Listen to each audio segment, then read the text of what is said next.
پس ما الحمدلله ما و شما را در غربا حساب بکنه.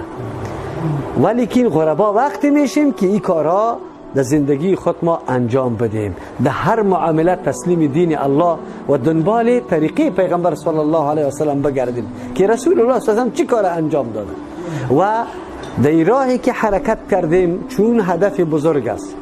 به هر کس میاثر نمیشه. بسیار دوستا بس اوقات یک کمی مایوس میشن، میگه والا خسته شدم. امتیازی تو ده چی است؟ امتیازی ما شما ده چی است؟ امتیازی ما تو خدایی است که مردم تو را بد بگوید، خب لیکن بازم تو کاری خوب کرده رویستی.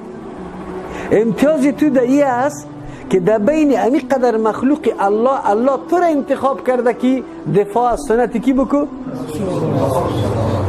توفیق عملی سنت رسول الله را الله برات داده در بین امی قدر جوانا و امی قدر مردمای خیلی صاحب مرتبه. پس این امتیاز است که الله برای تو نصیب کرده. یک کسی مرا گفت که مولوی صاحب والا بس اوقات خسته نمیشی؟ ما گفتم خستگی ما رفع میشه. چرا رفع میشه؟ ما فکر میکنیم که یا الله اینطور کسایی است که در جسم از مکده بسیار قوی هستند، تنومند هستند. خب اینطور کسایی هستند که در سرمایه از ما کده خیلی زیاد دارند. اینطور کسایی هستند که در صورت و در جمال و در نطق و در علم و در بسیار چیزا از ما کده فراتر هستند. لیکن یا الله تو ما را انتخاب کرده برای اینمی موضوع که این سنت پیغمبر تو عملی کو، دیگه همه سختی ها چی میشه؟ سر ما آسان میشه، به خاطری که الله تو را انتخاب کرده. از این خاطر ما باید الحمدلله شکر الله را بکشیم و گوشه از عمر خود اموتور هدر تیر نکنیم. همیشه در گوشه عمر ما دعوت موجود باشه. در بیروزا ما در دستوربندی رفته بودیم در کنر، ما اونجا یک تقریر کردم، گفتم ما ضرورت به دکتر دیندار داریم، انجینر دیندار داریم، دکاندار دیندار داریم، کلینر دیندار داریم، دیقان دیندار داریم، آینگر دیندار داریم، طلا فروش دیندار داریم، دریور دیندار داریم. خود از ضمنش گفتم مولای دیندار داریم. کلکی تعجب کرده بود که مولای دیندار. یک نفر بعد از تقریر آمد گفت مولوی صاحب بسیار جالب بود. من گفتم کدام گپ خیلی زیاد جالب بود؟ گفت جالب همین بود که مولا را گفتی که دیندار. مولای دیندار. شما ببینی امروز گپ از کجا خراب شده؟ از دکانداری، از مولا. از مولا خراب شده، از مولا خراب شده. مولای دیندار نداریم. امروز مولایی حیثیت کسب گرفته. مثل که یک نجار نجاری میکنه، امرار معاش خود میکنه. مولا صاحب ما چی میکنه؟ مولایی میکنه، امرار معاش میکنه. امامت یک وظیفه نیست که جا به جا در مقامی کی قرار گرفته باشه؟ رسول الله صلی الله علیه و سلم خدمت دین بکنه، غم دین قطش باشه، مصلحت دین پیشش معتبر باشه. او کدام مصلحت پیشش معتبر است؟ بگوی که 4 روز اینجا ملایم از بین نروه. مولوی صاحب پرسان میکنی که چطور است؟ چطور است؟ اینی کار چی نیست؟ ولا سنت خواه است، بالکل است. خب ما نمیتونم. خب چرا نمیتونی مولا صاحب؟ ولا باز مرا میکشه. خب معلوم شد که پیش تو دین اهمیت نداره، مصلحت دین پیش تو اعتبار نداره، مصلحت زندگی شخصی بگوی اعتبار داره. دیده که آلی ما ملایی ما هم یک کسب شده، نه یک مسئولیت دینی. خب بازم الحمدلله یکی از جمله خوبی هایی که در برادرای عقیدتمند سلفیت هستند اینمی است که هر کدامش دعوتگر است. الحمدلله هر کدامش فکری از زیر داره که ما چه قسم فلانی را جور کنم. یعنی شما شکر الله را بکشید. زمانی که بیگاه خواب میکنی و در فکر یک شخصی هستی که همسایه دکانیت است و ای تو فکر میکنی که را به کدام سیستم به عقیده حق دعوت بدم، تو خبر داری که همین فکرت چی است؟ امو رقم خو میری، خو همین فکرت چیست؟ عبادت است. در غمی برادر مسلمان تیر کردی، در فکر ساختن کار برادر مسلمان تیر کردی و رسول الله صلی الله علیه و سلم میگه والله فی عون العبد ما کان العبد فی عون اخیه. الله در کمک بنده خود است تا وقتی که بنده در کمک کی باشه؟ برادر خود باشه که کاری از او درست شود، او جور شود. دیگه این گفتاری رسول الله صلی الله علیه وسلم است. اگر ما در اصلاح مردم باشیم، در صدد اصلاح مردم باشیم، در صدد ازی باشیم که مردم امی عقیده که الله برای من نصیب کرده برای از اون نصیب شود. خوش ندارم که به عقیده غلط نعوذ بالله از دنیا برم، یک برادر مسلمانم به عقیده غلط از دنیا بره. الله ما را چی میکنه؟ نصرت میکنه، کمک میکنه. چرا رسول الله صلی الله علیه وسلم برای ما این گپ گفته؟ دیگه این کلان افتخار است. الله سبحانه و تعالی ما و شما را توفیق نصیب بکنه که زندگی خدا امی قسم که الله سبحانه و تعالی عزت و شرافت به ما نصیب کرده، امی رقم عزت و شرافت در راه دعوت برای ما نصیب بکنه که ادامه بده و خاتمه ما به می عقیده و به می عمل و به می محنت باشه. الله مورد قبول خود قرار بده. الله توفیق نصیب بکنه که سخنای ما و شما دلسوزانه باشه، شفقت آمیز باشه، مخلصانه باشه که سبب هدایت دیگران شود. و صلی الله تعالی علی خیر خلقه محمد و آله و صحبه اجمعین. دوستا شما رسالت داره، به الله قسم رسالت شما، وظیفه شما ای جوانا بسیار خطیر است، بسیار بزرگ است. شما جوانا علم بیاموزی، خودم مسلح بسازی. به کدام صلاح؟ به صلاح قرآن و حدیث. برای ما نفکی میرسانه کی نصرت ما را میکنه؟ خود شرط است این تنصر الله.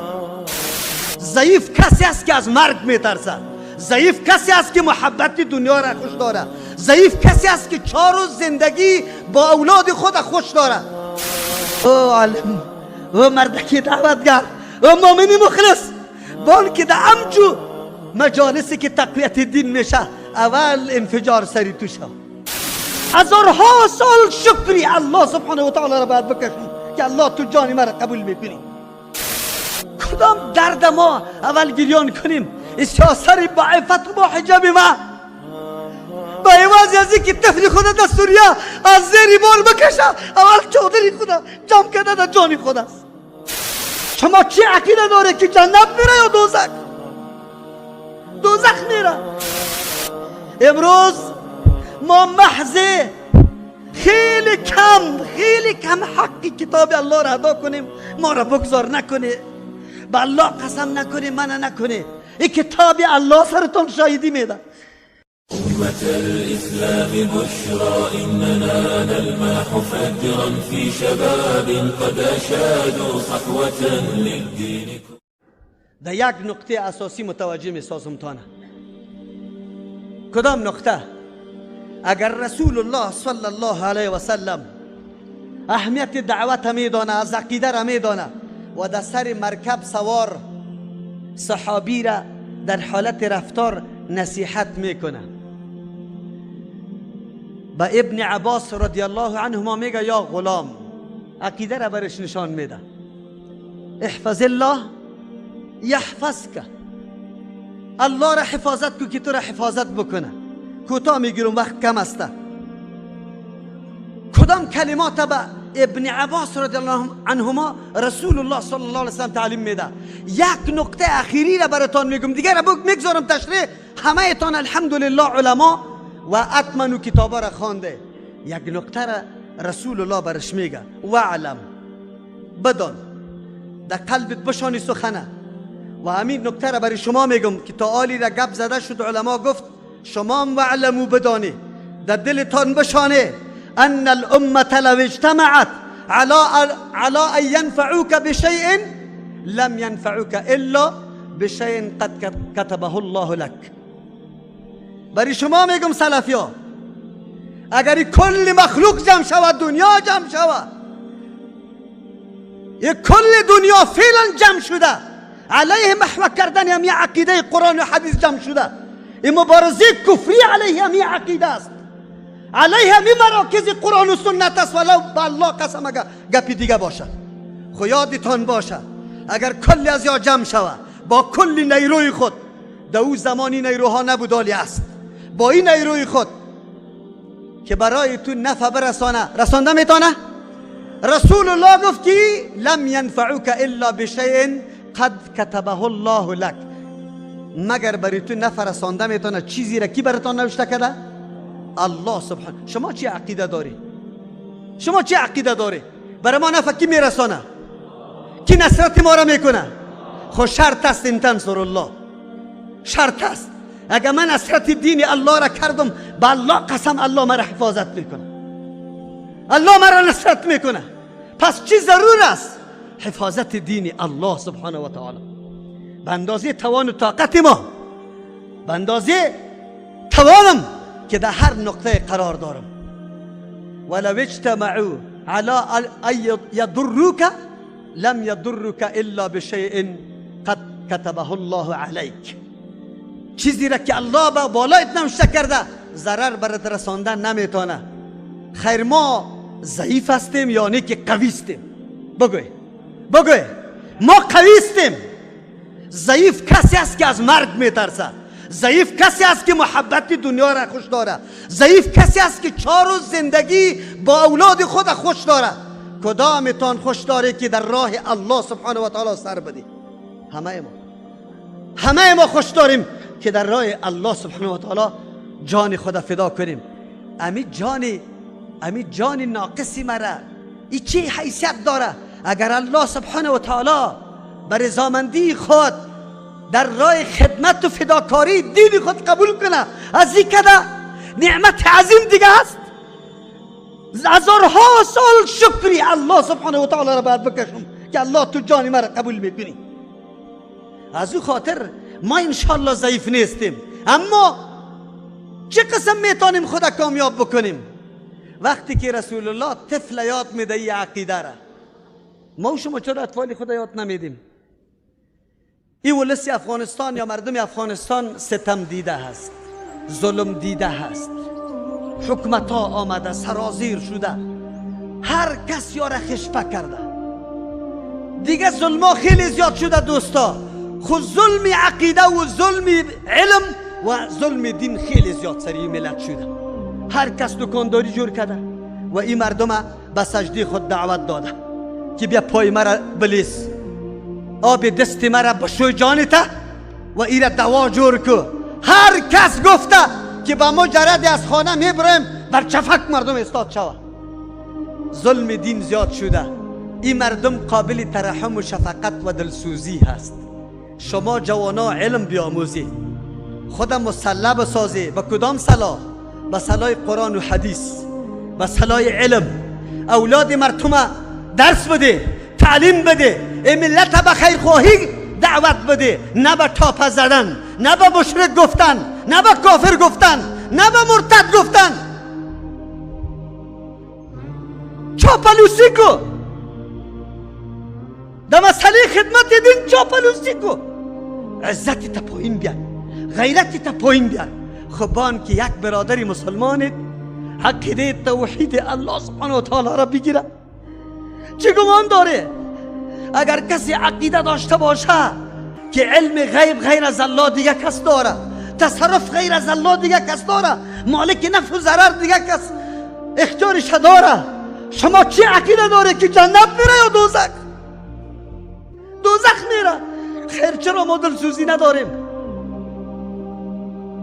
ما شمشیر کشیدیم، فرقی سری هر کس از رو ایستیم. جنجال همین دوستا بر ما جور میکنه، مشکل همیا بر ما ایجاد میکنه.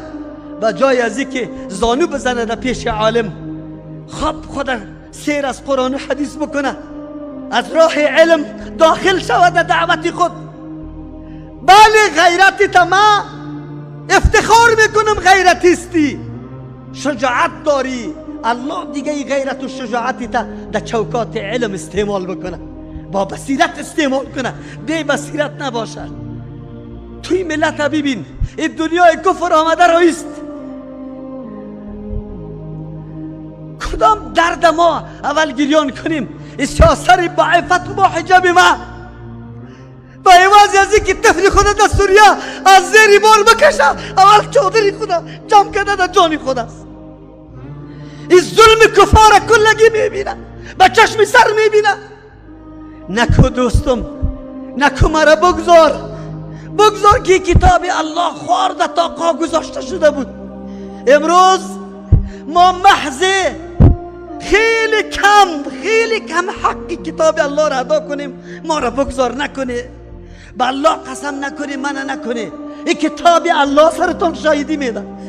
این حدیث پیغمبر سالا بسته شد، کتاب کلان شد، در مدرسه های دوری حدیث خوانده شد. بان که در مسجد ما در دیقانم حدیث رسول الله امی حدیث برش بخوانم نکو سر ما و دولت و قوم و علم و کسی که سر دین واقعا غیرت داری و دل میسوزانی امی مردم است که ملت دعوت به سوی قرآن و حدیث میده. دین عام شوه. دوستا شما رسالت داره، به الله قسم رسالت شما وظیفه شما ای جوانا بسیار خطیر است، بسیار بزرگ است. دعوت به شب و روز گریان پیش میره. من که حالی میخستم یقین به الله بکنه برنامه مخطط زیاد نداشتم. گفتم الله به خاطر رضای تو در زبانم گپی حق جاری کن. من چیزی نیستم. این اجتماع برای قوت دین تو، کتاب تو و حدیث تو است، حدیث رسولیت است. تو ما را نصرت کن. ما چی را باید یاد بگیریم؟ اگر محبت رسول الله صلی الله علیه و سلم در قلبم باشه، واقعا از نفسم که در رسول الله مقدم باشه و الله مقدم بگردانه، باید قدم به قدم نقشه پیغمبر را یاد بگیرم، بعد از او تعقیب کنم، بعد از او عملی کنم. عزیزا من میفهمم که قربانی میده. از سری بدخشان شما باور به الله سبحانه و تعالی بکنه. یک مولوی صاحب برام زنگ زد که مولوی صاحب الله کرایه محترم الله قسم به قرض پیدا نکرد. امروز عالم ما از کدام نقطه سر حاضر شده در این جمعیت پیام بگیره، بفهمه، درک بکنه مسئولیت خدا. من چی مسئولیت دارم؟ و عزیزا میتونیم 10 دانه اطفال مردم در گرد خود جمع کنیم. خیر است 5 سوریش شما بگیره، قایدش شما بگیره، تختگکش شما بگیره، قلمش شما بگیره. الحمدلله ما چیزی بالا 70 حلقه داریم. از خواهراست الله در عمرشان برکت بندازه به خاطر رضای الله. با وصف امی قدر قیودات میایه، امی تعلیم قرآن و حدیث با اطفال میکنه، عقیده را با اطفال میکنه. ما را چی شده؟ بیایه امی مجمع اگر ما و شما تعهد با الله سبحانه و تعالی بکنیم که 1 روپیه ما دیگه به جای مصرف نمیشه، فقط در خدمت کتاب الله و حدیث رسول الله، کامیاب هستیم یا ناکام؟ کامیاب هستیم. تعهد کنیم که ما همه ما فقط در توی، در جنازه، در تمامی گپا پیروی رسول الله صلی الله علیه و سلم میکنیم و هر کدام ما امید و آرزو را داریم یا نداریم؟ داریم. شما بگویید عمل کرد ما، دعوت ما تقریری خیلی زیاد است. بان که امی مردمی که سالا علما در گوششان پف کرد، تقریر کرد، تبلیغ کرد، ذهن از او را پر ساخته، در عمل تو بری مردم عوام ثابت بساز که واقعا تو پیروی کیستی؟ پیروی رسول الله صلی الله علیه و سلم است. بیایی که در عمل ثابت بکنیم، دعوت عملی بدیم، یقینا دل بسوزانیم. اجتماع پیام داره. اینی پیام است. اگر ما واقعی، حقیقی، براستی الله سبحانه و تعالی آدم از نفاق نگاه کنه، به الله قسم بس اوقات در ذهنم میگرده که در همچو مجالس اگر 1 دقیقه تاخیر بکنم یا الله در جمله منافقین نرو.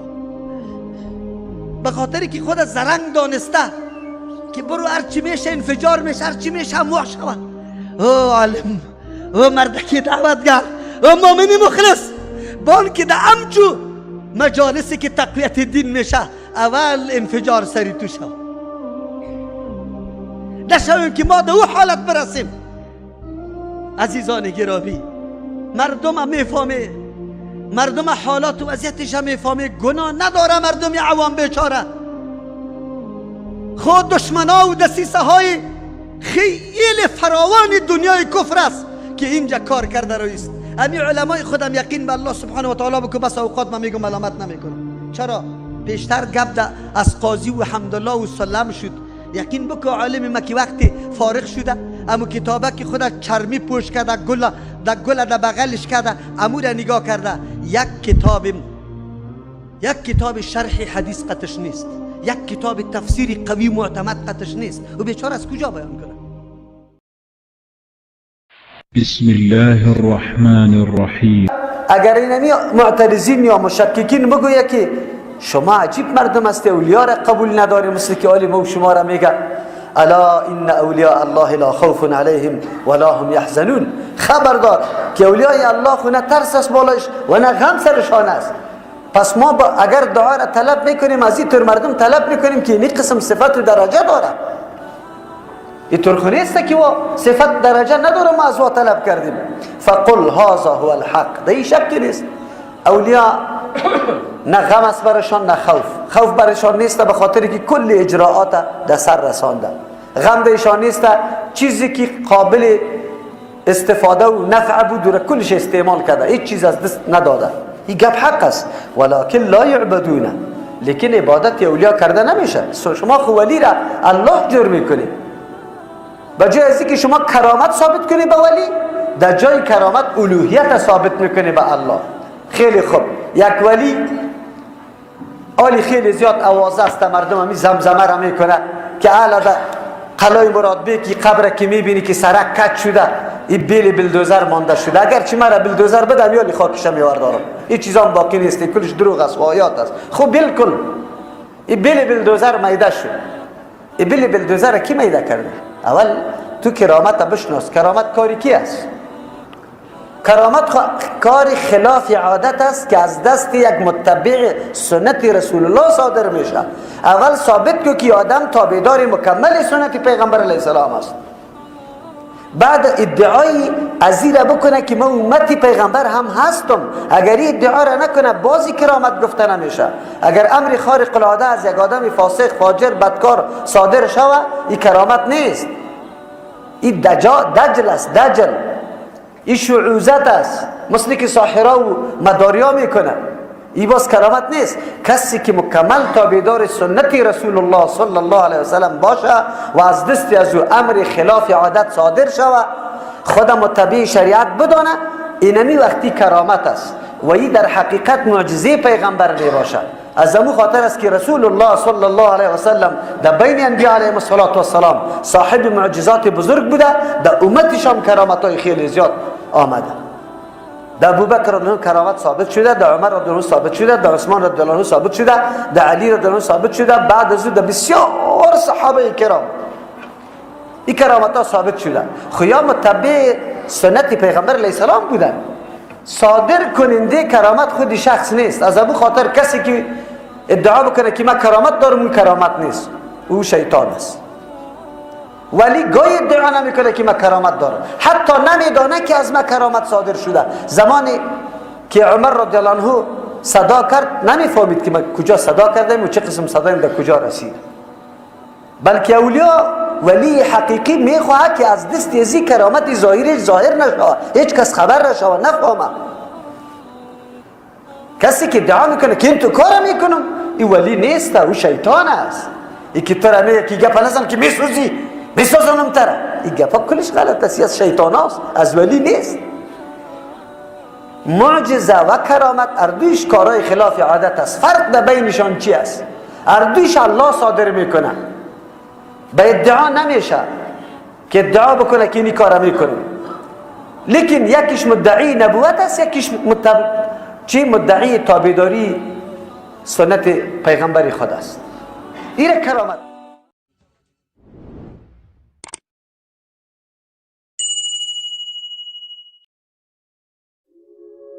رسول الله صلی الله علیه و سلم می فرماید و ان العبد لیتکلم بالکلمه من سخط الله. گاهی اوقات یک بنده یک سخنی را میگه که سخن از سخنای هست که الله سرش غصه میکنه، الله سرش خفه میشه، الله سرش غضب میکنه. لا یلقا لها بالا. این آدم به این سخن خود هیچ باک نداره که هرچی از دهنش میبراید میگه. لیکن رسول الله صلی الله علیه و سلم می فرماید یهوی بها فی جهنم. لیکن این آدم سکوت میکنه، میفته به سبب یک کلمه که در جهنم. ای مسلمان آگاه باشه، اول از تو سوال میکنم تو را به الله قسم کلمه وهابی را که استعمال میکنی و ملاصب در دعای خود گفته که یا الله ما را از یهود نصارا از وهابیان نگاه کن، در ذهن تو وهابی چی آمده؟ کافر یا مسلمان؟ راستی تا بگو، انکار کرده نمیتونی. ولی وقتی که تو یک مسلمان وهابی گفتی مفهوم و معنای از زیر داره که کافر برش گفتی. آیا کدام ادناترین مدرک کفر دیش پیدا کرده میتونی؟ در روز قیامت به الله سبحانه و تعالی پیش میشی. نه تنها در این منطقه، امروز در کل کابل در ولایت همین موضوع است. دور نمیریم، چند روز پیش در بطخاک مردم جمع شده با کلشینکوف شیشای مسجد میده کرده، به خاطر از اینکه مسجد جور شده اوجا، به خاطر از اینکه یک عالم رفته، چند دانه طالبی که بیچاره مهاجر از قندوز است در اونجا دیره شده، درس قرآن داده میشه، مردم شیشای مسجد میده کرده. ای مسلمان، ای با غیرت، ای متدین، ای کسی که سر دین غیرت داری، تو را به الله قسم در دنبال امی مراکزی که فی الحال در کابل به نصرانیت دعوت میده کدام ورق تظاهرات پیش کرده؟ تو را به الله قسم ای مسلمان، دختر در مکتب میره، فرهاد دریا برش میره، کنسرت میده، کدام ورق اعتراض به مدیر پیش کرده ای؟ تو را به الله قسم در می قریه 100 دانه 100 نه 10 دانه پودری است، شرابخور است، زنکباز است، خودت به چشم سر میبینی راه دختران را میگیره، ادنای اعتراض سرش کرده ای؟ تو را به الله قسم اون روز که توی فلانی بچه فلانی قماندان و فلانی حاجی و صوفی و ملا بود که شو تا صبح رقص بود و تو را در خو نماند، اعتراض کردی؟ اعتراض داشتی؟ تو را به الله قسم امروز که شبکه های شیطانی بعضی مردمایی که واقعا غیرت نداره، اسلام نمیگم غیرت نداره، و دخترای تو را نعوذ بالله به فحاشی میکشانه، کدام ورق اعتراض پیش کرده ای؟ کلشینکوف خوبان. ای مسلمان، به الله قسم پیش الله میری و الله از پیشت سوال میکنه کجا را زدی؟ شیشه کدام مقام میده کردی؟ از سینما را؟ از شرافخانه را؟ از رقاصخانه را؟ یا شیشای مسجد الله سبحانه و تعالی؟ آه بطخاکی بشنو، آه چارای کمبری بشنو، هر مسلمانی که هستی باید بشنوی. تکبیر نکن، اینجا موقع تکبیر نیست. تکبیر و نمو وقت است که پیشتر گفتیم که استقلال می داشتیم. ما امروز غلامی این خرگیا این سگشویا را نمی کردیم. امروز مجاهد توهین میشه. امروز به کمونیستی که هزارها مردم در خاک تیله کرده برای از او شهید گفته میشه. پشت تکبیر نگوی، ما در حالت ذلت قرار داریم، ولی ذلت از خود ما نیست. ما آیت خواندیم ان تنصر الله ینصرکم، اگر شما نصرت الله سبحانه و تعالی را کرده الله نصرتتان میکنه. ما نصرت دین الله را نکردیم. دین الله پیش ما قدر و قیمت نداره، کتاب الله قدر و قیمت نداره، حدیث رسول الله قدر و قیمت نداره. ای مردمی چوری کمبر قریه دی عربان، شما را به الله قسم آلی از بچگکت سوال بکو، آلی از دخترکت سوال بکو، تو را به الله قسم مقایسه کو. دعای نان خوردن یاد داری یا نه؟ لیکن از بچگک و دخترکت سوال کو که یاد داره یا نه؟ تو یک کمی از الله بترس، نکو ظلم، نکو افواهات، تحقیق بکو. اگر سری دین غیرت داری، مولای متوکل وهابیست، بیا قطمه در خانه زندگی کو، قطمه در سویم شریک شو، مرا یک دمر سیابی کو. به الله قسم حاجت به تو نیست که دمه آن چیزی را که خلاف شریعت پیدا کردی باز بگو مولی سی بینی کارت خلاف شریعت است. ضرورت به تو نیست، من خودم در اینی طور در دار میبرایم، ضرورت به تو نیست. ولی چرا کلمه انگلیسه تو در زبان گرفتی، دعوت داده رایستی و نشر کرده رایستی؟ چرا؟ او کسی که ابو بکر و عمر رضی الله عنهم لعنت میگه، او کسی که صحابه را مرتد میگه، از زبان از اون کلمه وهابیت گرفته تو نشر کرده رایستی. تو غیرت سر دین داری؟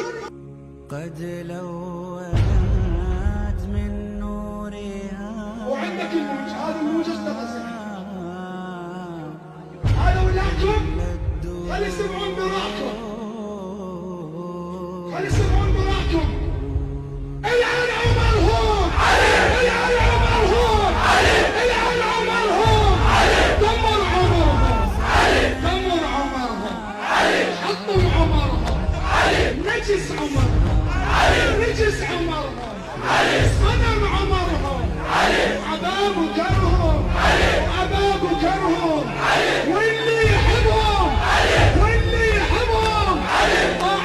امرهم وطاع الامرهم وطاع الامرهم. عثمان العنة عثمان العنة عائشة العنة عائشة العنة حفصة العنة حفصة العنة. كل من يحبهم كل من يحبهم وطاع الامرهم وطاع الامرهم. العن عمرهم العن عمرهم العن عمرهم. دمر عمرهم حطم عمرهم صنم عمرهم.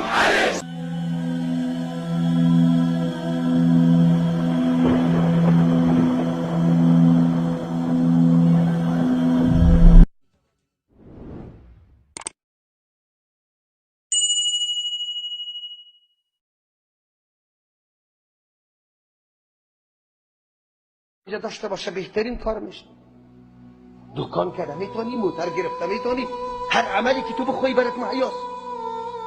چطور $10,000 اینجا تو مصرف میکنی میری در قاچاقبر میدی در اونجا خدا میرسانی؟ دوم از جهت ضرورت مباح. ضرورت مباح چی را میگه؟ برای تجارت میری مالی را وارد میکنی که در اینجا ضرورت مردم برای ازوست، در مملکت اسلامی پیدا نمیشه، حرکت میکنی در اونجا. سفر تحصیلی داری در دیگه مملکت، امو تحصیل برات حاصل نیست و ضرورت مردم هم است. برای علاج و تداوی میری دیگه جای میسر نمیشه، اینجا برای تو سفر جایز است. هوایی سفرام شرایط داره. کدام شرایط داره؟ کسی که در اونجا میره و تجارت میکنه، تحصیل میکنه، میدانی که اونجا میدان شهوات است، هجوم شهوات است. الا ماشاء الله، کدام فردی را که الله توفیق داده باشه که خدا نگاه کرده بتونه، دیگه راه خلاصی نداری. الا که مبتلا به زنا شوی، به فحش و عیاشی شوی. داری هم قدر تقوا؟ ما خود تو را اینجا میبینم که الله اکبر نماز نمیخونی. ما خود اینجا میبینم که تو در زندگی خود یک سنت رسول الله را عملی نکردی. اونجا چطور؟ اونجا از آتش خدا کشیده میتونی در حالی که جوان هم هستی، سن سالتان پخته شده. میتونی خدا نگاه بکنی؟ تقوا داری هم قدر؟ دیگه شرط شبهه علم داشته باشی، معلومات دینی داشته باشی که از شبهات از ما خدا نگاه بکنی. سالهای سال در طول تاریخ محصلین ما که برای تحصیل علم در اونجا رفته، ویزا برش آمده، بورس که ما و شما برش میگیم برش آمده، اونجا که رفته از اصلی تحصیل علم کرده، جر و بحث سر اسلام خیلی زیاد شده. اونجا تیار کمینا وجود داره. مستشرقین علمایی که مطالعه در اسلام کرده، نعوذ بالله به زعم خودشان خلا، برشان معلوم است او را سریابی محصلین انتقاد اعتراض. این بیچاره خود علم نداره، از اسلام هم قدر نفرت پیدا میکنه که هیچ پرسان نکن. داری که تو سفر میکنی، بعد از سفر اونجا زندگی کردن شرایط داره. اول شرط زندگی در اونجا است که در ادای مناسک و مراسم و احکام اسلامی مستقل باشی. ریشه مانده میتونی، زنت حجاب کرده میتونه، اختیار زنت پیش خودت است. از تو سوال میکنه مسلمان، زنت در اختیارت است؟ چپلاق انداخته میتونی، سخت گفته میتونی، دخترت در اختیارت است؟ اول شرطش هم است که در اجرای احکام الله متعال تو مستقل باشی. وقتی که در اجرای احکام الله تو مستقل نباشی، از اونجا هجرت کردن فرض است. اونجا ترک میشه و تو اونجا میروی، از اینجا میخیدی اونجا میروی. احکام اسلام مستقل یک شرط. دوم شرط، در اونجا سری شعائر اسلام استهزا نشود، توهین نشود. احکام اسلام اگر در پیش روی احکام اسلام توهین میشه، تحقیر میشه، استهزا میشه، تو باز بشی یا نه؟ الله متعال میفرماید وقد نزل علیکم فی الکتاب، و یقینا نازل کرده، روان کرده الله متعال در کتاب، در قرآن کریم، در سوره انعام است. او ان اذا سمعتم، زمانی که شما شنید آیات الله را یکفر بها، که انکار میشد از آیات الله، صراحتا برات گفته میشد من این حکم قبول ندارم. همینطور ملحدین امروز در خانه مسلمان است، شب قطع پدر می بحثا را میکنه اولاد است، قطع اولاد پدر می بحثا را میکنه، این حکم اسلام قبول ندارم. بنگ بر الله میگم. الله متعال برای ما میگه وقتی که اینطور حالت بود که سر احکام الله انکار میشد و یستهزأ بها، استهزا میشد، ریشخندی میشد در اسلام. وقتی چادر از سر زن دور میشه، این ریشخندی سیانه در آتش انداخته میشه، این توهین است. امو مفکوره امروز در فرانسه نیست، امروز در خانه مسلمان تام است.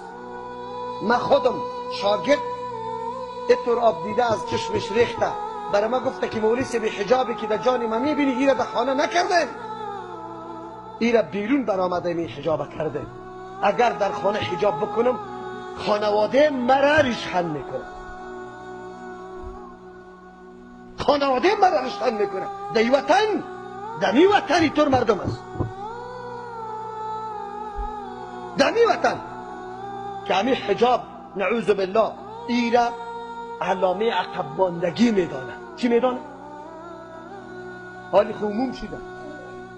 عروسه ببینه، عروسه ببینه چه قسم طور میکنه، کلاهش روش باشانه، در میدان رقص ساتر باشانه، 3 نفر پیراهنش گرفته باشه که چقدر دور و دراز است، پشتی سر گرفته باشه. الله اکبر. من تشبه بقوم فهو منهم. کسی که خدا مشابه قوم سازه از همون جمله است. چرا کنترل نمیتونی؟ نه مسلمانی با غیرت داد از جهاد بزنی. مجاهد هستم، یک رسمی دنیای غربه اینجا اصلاح کرده نمیتونی. دختری تا در بین مردم میرخشانی در حالتی که عروس است، نیم قولرم پوشیده. برای عروسی یک شب عروسی یک کالا را دیگه، یک پیراهن چند هزار کرا بده. از این که ده احمق کس دیگه است که برای یک شب یک دانک پیراهن لعنتی را بگیره در جان دختری خود بکنه. دور از حاضر مجلس اگر کرده باشیم توبه بکشیم، اگر نکرده باشیم هوشیار شویم، دین بفهمیم، از غیرت خود کار بگیریم. دوکل بردیم به نام عروس، لباس کراکو چی کمال داره؟ فاطمه زهرا دمونطور لباس توی شد، عایشه صدیقه دو لباس، خدیجه الکبرا دو لباس. در کدام لباس؟ در لباس غیرت، در لباس عفت و عزت. چرا؟ در وطن میایم الله اکبر الله اکبر، نماز میخوانیم، مسلمان خدا میگیریم. کدام اسلام؟ کدام اسلام؟ از کدام اسلام داد میزنیم؟ رشخندی سر مسائل اسلام، چی در اینجا باشه چی در اونجا باشه. در کدام مجلس که سر آیات الله رشخند زده میشه، اون مجلس چی میکنه؟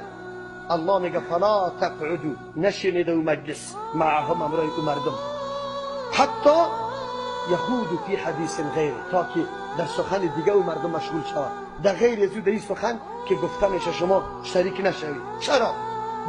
چرا؟ وجه چی است؟ چرا الله منع میکنه؟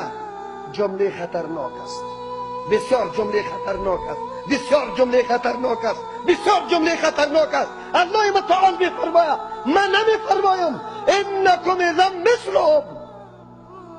در اینطور مجلس که نشستی که اونجا استهزا سر احکام اسلام میشد، انکار از آیات الله میشد، اگر نشستی نخیستی شما هم به مثل ازواستی.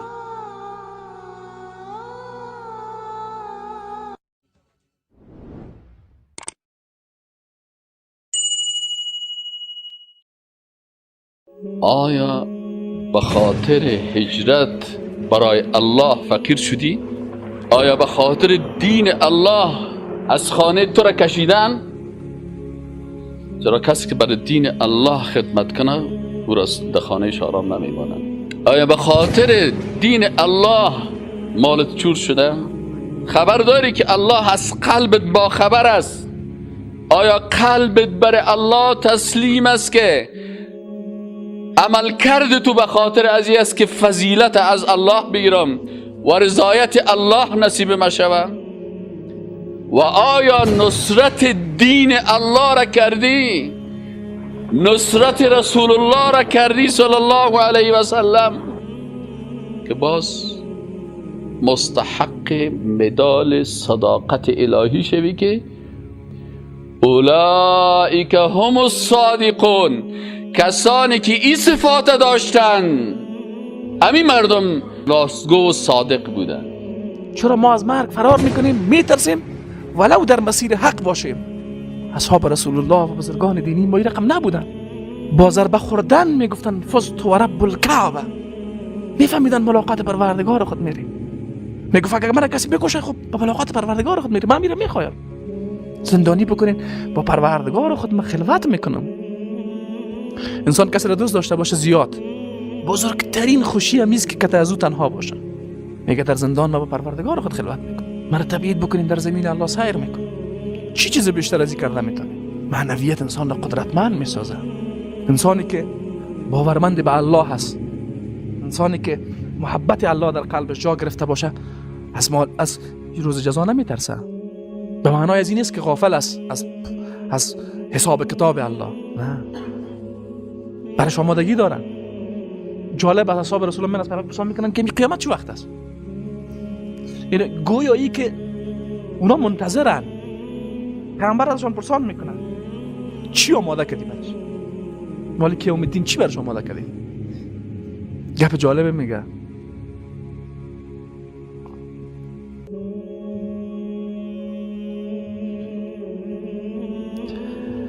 اعمال ندارم پر الله پیامبر را دوست دارم.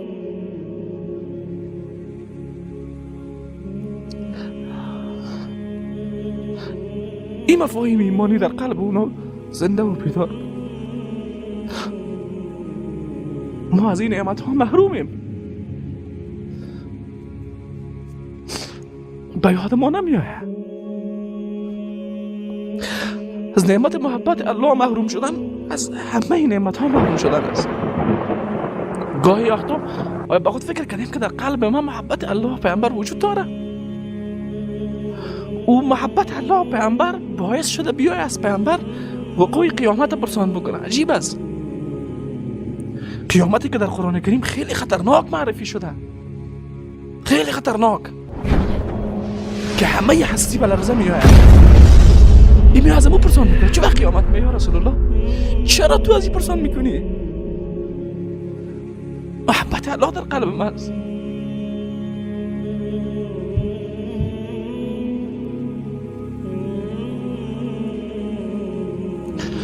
انسانی که محبت الله در قلبی باشه در عبادت الله باز غافل نمیشه، از عبادت الله فرار نمیکنه، از مواجه بودن با الله و از راز و نیاز با الله خسته نمیشه. قلبش در مقابل الله خاشع هست.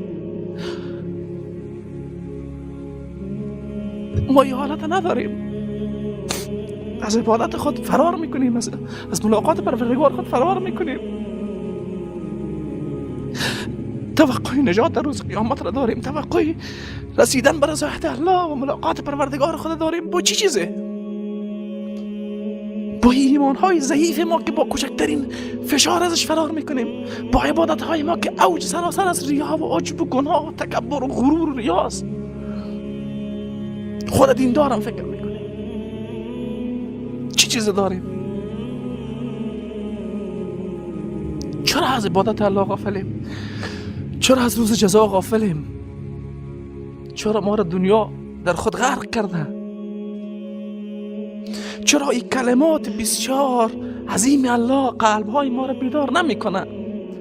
هر روز 5 بار در مقابل الله قرار میگیریم، تنها در نماز پیشین 10 بار تکرار میکنیم مالک یوم الدین، مالک یوم الدین، مالک یوم الدین. هیچ.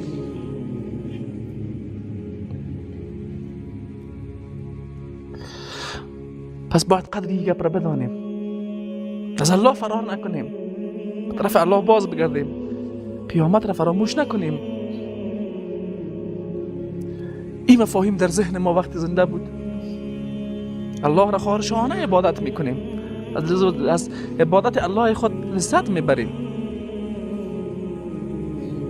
و او عبادت باز میتونه ما را به مسیر هدایت استقامت بده، میتونه ما را از منکرات و از بدی ها دور بکنه. توی ملت ببین، این دنیای کفر آمده رایست. کدام درد ما اول گریان کنیم؟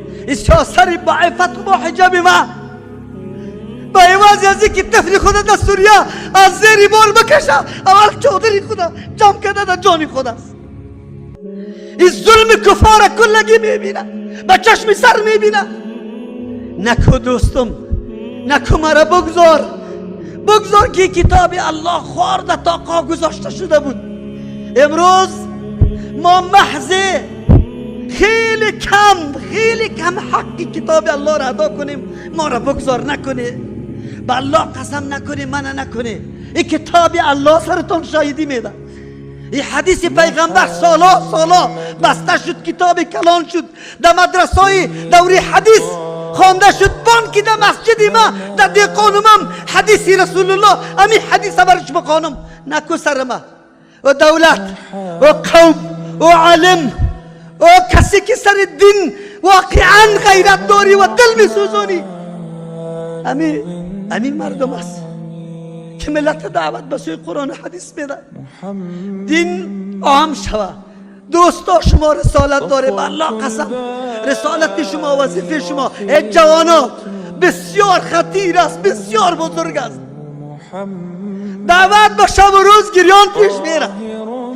مکیالی میخستم یقین به الله بکنه، برنامه مخطط زیاد نداشتم. گفتم الله به خاطر رضای تو در زبانم گپی حق جاری کن.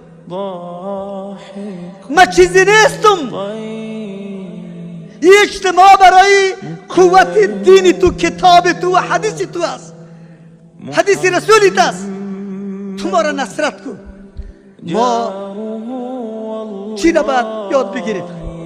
اگر محبت رسول الله صلی الله علیه و سلم در قلبم باشه، واقعا از نفسم که در رسول الله مقدم باشه و الله مقدم بگردانه، باید قدم به قدم نقشه پیغمبر را یاد بگیرم، بعد از او تعقیب کنم، بعد از او عملی کنم.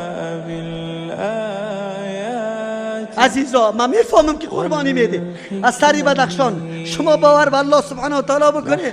یک مولوی صاحب برام زنگ زد که مولوی صاحب والله کرایه موتر والله قسم به قرض پیدا نکرد. امروز عالم ما از کدام نقطه سر حاضر شده در این جمعیت پیام بگیره، بفهمه، درک بکنه مسئولیت خدا. ما چی مسئولیت دارم؟ و عزیزا میتونیم 10 دانه اطفال مردم در گرد خود جمع کنیم.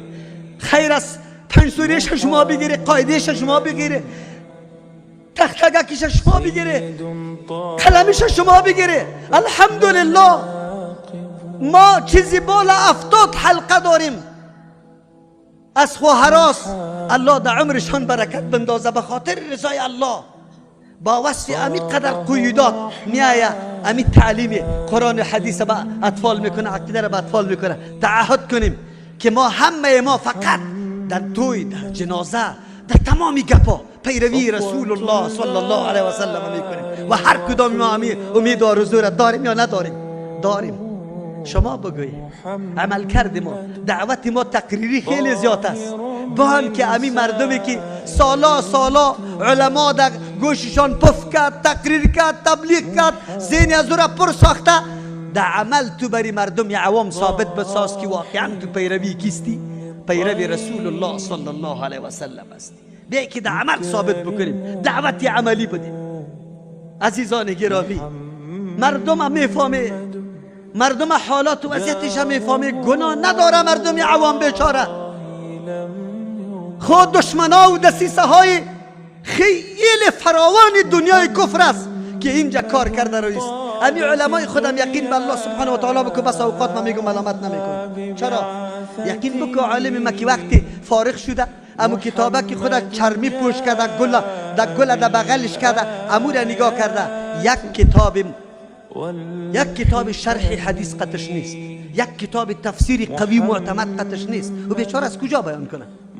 و ما پیام ما به همه علما، به همه اقوام که ما را به نظر بد میبینه، اما عیب و نقصان ما را همیتونن گشنما کنه، به چشم و سر ما میپذیریم. خود تهمتای ناحق سر ما نچسبانه، حوالای کتابای گم سرگم بر ما نده، سر ما تهمتا بسته نکنه. تهمت گناه کبیره هست. الله سبحانه و تعالی از شما سوال میکنه باز چرا ما را متهم به این گپا میکنی؟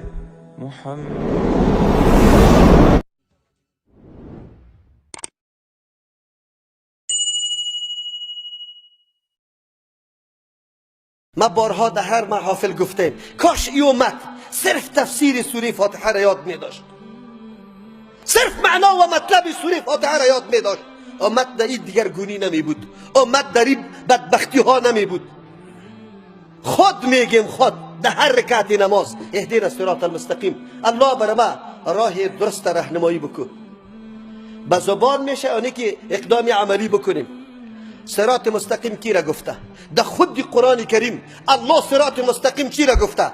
توحید الله را، یک تا پرستی الله را، خاص کردن عبادت برای یک الله، ای را صراط مستقیم گفته. قرآن کریم، راه قرآن کریم ای را الله صراط مستقیم گفته. پیروی از انبیاء علیهم السلام در هر خرد و بزرگ ای را صراط مستقیم گفته. چرا نبیریم به سوی کتاب الله که هدایت بگیریم؟ امو عالم، امو طایفه، امو بزرگترین عالم که شما برش عالم میگه آیت قرآن نمیخونه؟ ولنبلونکم بشیء من الخوف والجوع ونقص من الاموال والانفس والثمرات. این امتحان الله است. شهادت حسین غم نیست، شهادت حسین افتخار است. و فضیلتی که برای صحابه دیگه در پیروی پیغمبر در جهادهای مختلف و متنوع شانه به شانه با رسول الله حاصل کرده بود، حسین رو حاصل نکرده بود، بچه خرد بود، نتونسته بود حاصل کنه. الله توسط امی مقابله و شهادت امو فضیلت برش داده. تو امروز غم میکنی؟ قرآن برات چی میگه؟ و بشر الصابرین الذین اذا اصابتهم مصیبت قالوا انا لله و انا الیه راجعون. بگذار سینه ها کی زده میشه، قمه ها کی زده میشه. این کدام کتاب است؟ این کدام دین است؟ این چه قسم تعذیب است که امروز در دنیا خود عذاب میدی؟ مرگ رسول الله خیلی حادثه بزرگ است، قوی است، یا شهادت حسین رضی الله عنه کدامش؟ رحلت رسول الله، رسول الله که جهان توسط دعوت خود روشنی داده، رسول الله که حسین رضی الله عنه را درس افتخار داده که تو باید شهید شوی. آنچه حسین داره از ناحیه رسول الله داره. رسول الله وفاتش خیلی روز حادثه بزرگ است، اما بیرقا بالا شده، جنده ها سیاه شده، کالا سیاه پوشیده شده. کدامش شده؟ رسول الله میگه لیس منا، از امت ما نیست، از امت ما نیست، از زمره ما نیست. من ضرب الخدود، کسی که رویا را میزنه، و شق الجیوب، گریبانا را پاره میکنه. آلی زدن اینطور نیست که سری کالا زده شوه بعد بگوی کالای سفید پاره شوه و طرف انداخته شوه بعد از زنجیرها زده شوه. کدام حدیث؟ امی حدیث در کتب شیعه است مکمل. پیروی دین چی نمیگه؟ چه قسم ما پیروی میکنه؟ و دعا بدعوى الجاهلیه، دعاهای جاهلیت اینجا چی است؟ آیا مصیبت ها همه مصیبت است یا از یک کس؟ آیا شهادت حمزه رضی الله عنه با 69 تن از صحابه که در طراز اول در جهاد در میدان معرکه شهید شده در برابر مشرک، در برابر کافر، او بسیار صالحی بزرگ است؟ یا شهادت حسین رضی الله عنه در مقابل ظلم؟ عجیب است. ما با ظالم باید یک قدم نرویم. ولا ترکنوا الى الذين ظلموا فتمسكم النار. با ظالما رکون میل نکنه، رفتن قطع همکاری کردن اینا خب بگذار، آتش جهنم شما را فرا میگیره. امروز با صهیونیسم، امروز با طاغوت بزرگ دنیا امریکا شانه به شانه کی راه ها را صاف کرده رویست، که مسلمان ها را دیگه شکنجه کرده رویست. پیروان واقعی حسین کیست؟ پیروان واقعی حسین را به یک ظلم تسلیم نمیشه. اما ما راه را هموار میکنم برای بیدینی که مسلمان ذلیل شوه، حقیر شوه، ناموس مسلمان تعرض شوه. با دنیای کفر هنوز هم کمرش بسته کردیم، هم بستگی دارم. پیروی حسین شده میتونم؟ کلا قطعا نه.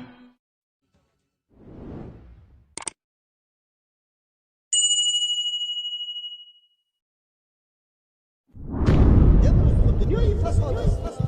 دنیای همین یک دلار ریش، همین یک تور ریش. ها بابی اکو بچم این برای رکلام های ولی متده ای پولون نیست. دنیای فساد است، دنیای فحاشی است. هر شبکه که اذهان مردم تغییر بده، منحرف بسازه، از آخرت غافل بسازه، یا را به فحاشی و عیاشی، به مادیات پرستی و عیش پرستی دنیا تشویق میکنه، مردم امو شبکه ها را دوست دارن.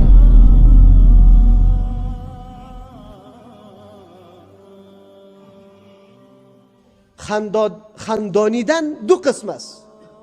یکی خندانیدن در داخل چوکات سخنی را بگویی که از شریعت، از حدود شریعت نمیبرایه، خوب کسی از سخن تو خوش میشه، این جایز است.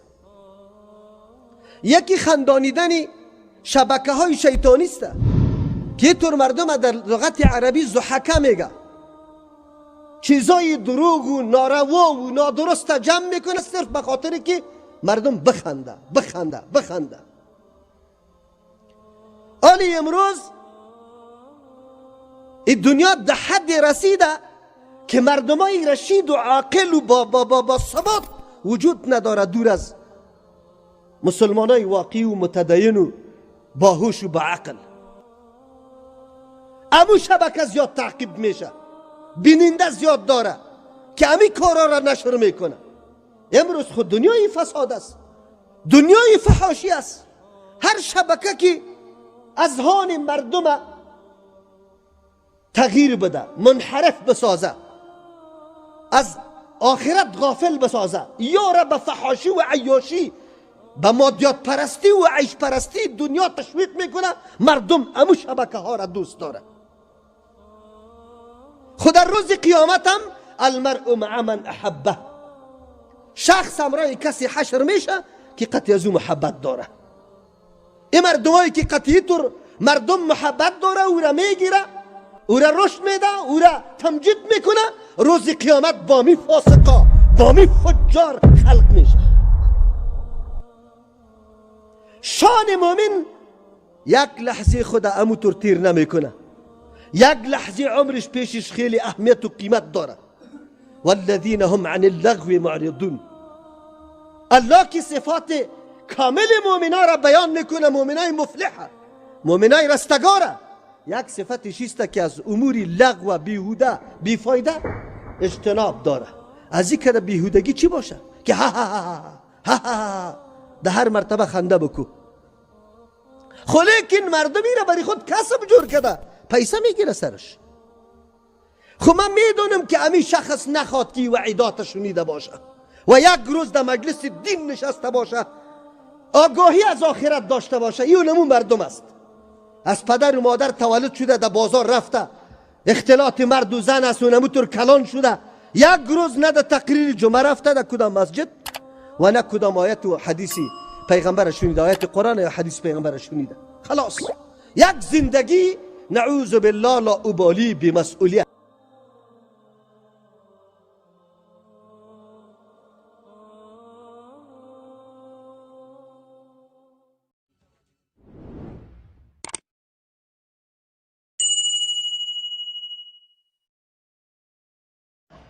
خو یک گپ میزنم،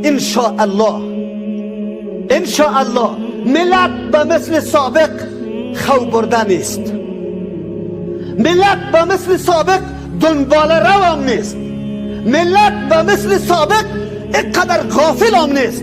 الحمدلله ما در مجتمع خود جوانان بیدار داریم، ملت بیدار داریم. این جنگا و این فرازنشی به انقلابا ما را بسیار آموخته. ما امروز گل نمیخوریم. الحمدلله اینقدر توجه و اقبال مردم ما طرف دین، طرف کتاب الله و سنت رسول الله صلی الله علیه و سلم شده که هیچ حد نداره. از امو خاطر دشمن سخت وار خطاست که ما چی اهداف داریم ولی ملت به کدام طرف روان است. با مولا صاحب محترم با کلمات احساساتی مذهبی خود یک چهار تا جوان شاید تحریک بکنی، خو لیکن او کسی که درایت و بصیرت داره به فتوای ناحق و بی بنیادی تو به الله قسم اگر فریب بخوره، این گپ باعث میشه که او جوان تحقیق بکنه.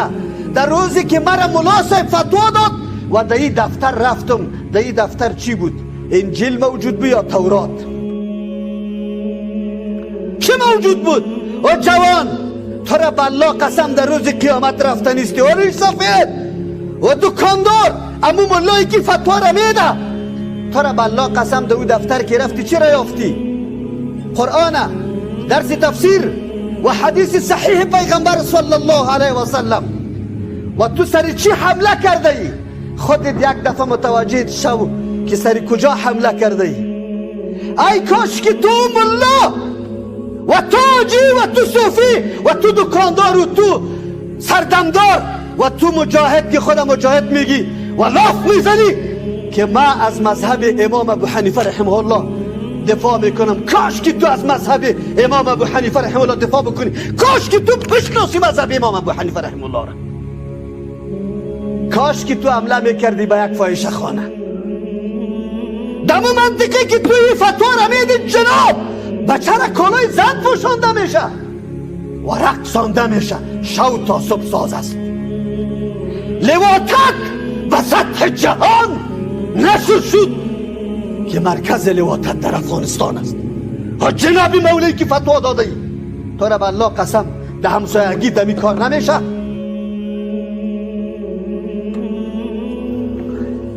کدام شبکه‌ای که خیلی فحاشی را عیاشی را نشر میکرد رفتی و یورش برده ای؟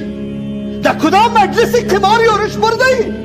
در کدام تویی که اونجا خیلی به حیایی شده بود توی مردم تحریک میکردی و میبردی که هجوم میبردن؟ امروز برات میگفتیم که آفرین شاباس. تو در جایی که قرآن و حدیث در درس داده میشد او را یورش برده ای. کی را لط کرده ای؟ عالم قرآن و حدیث لط کرده ای، طالب قرآن و حدیث لط کرده ای.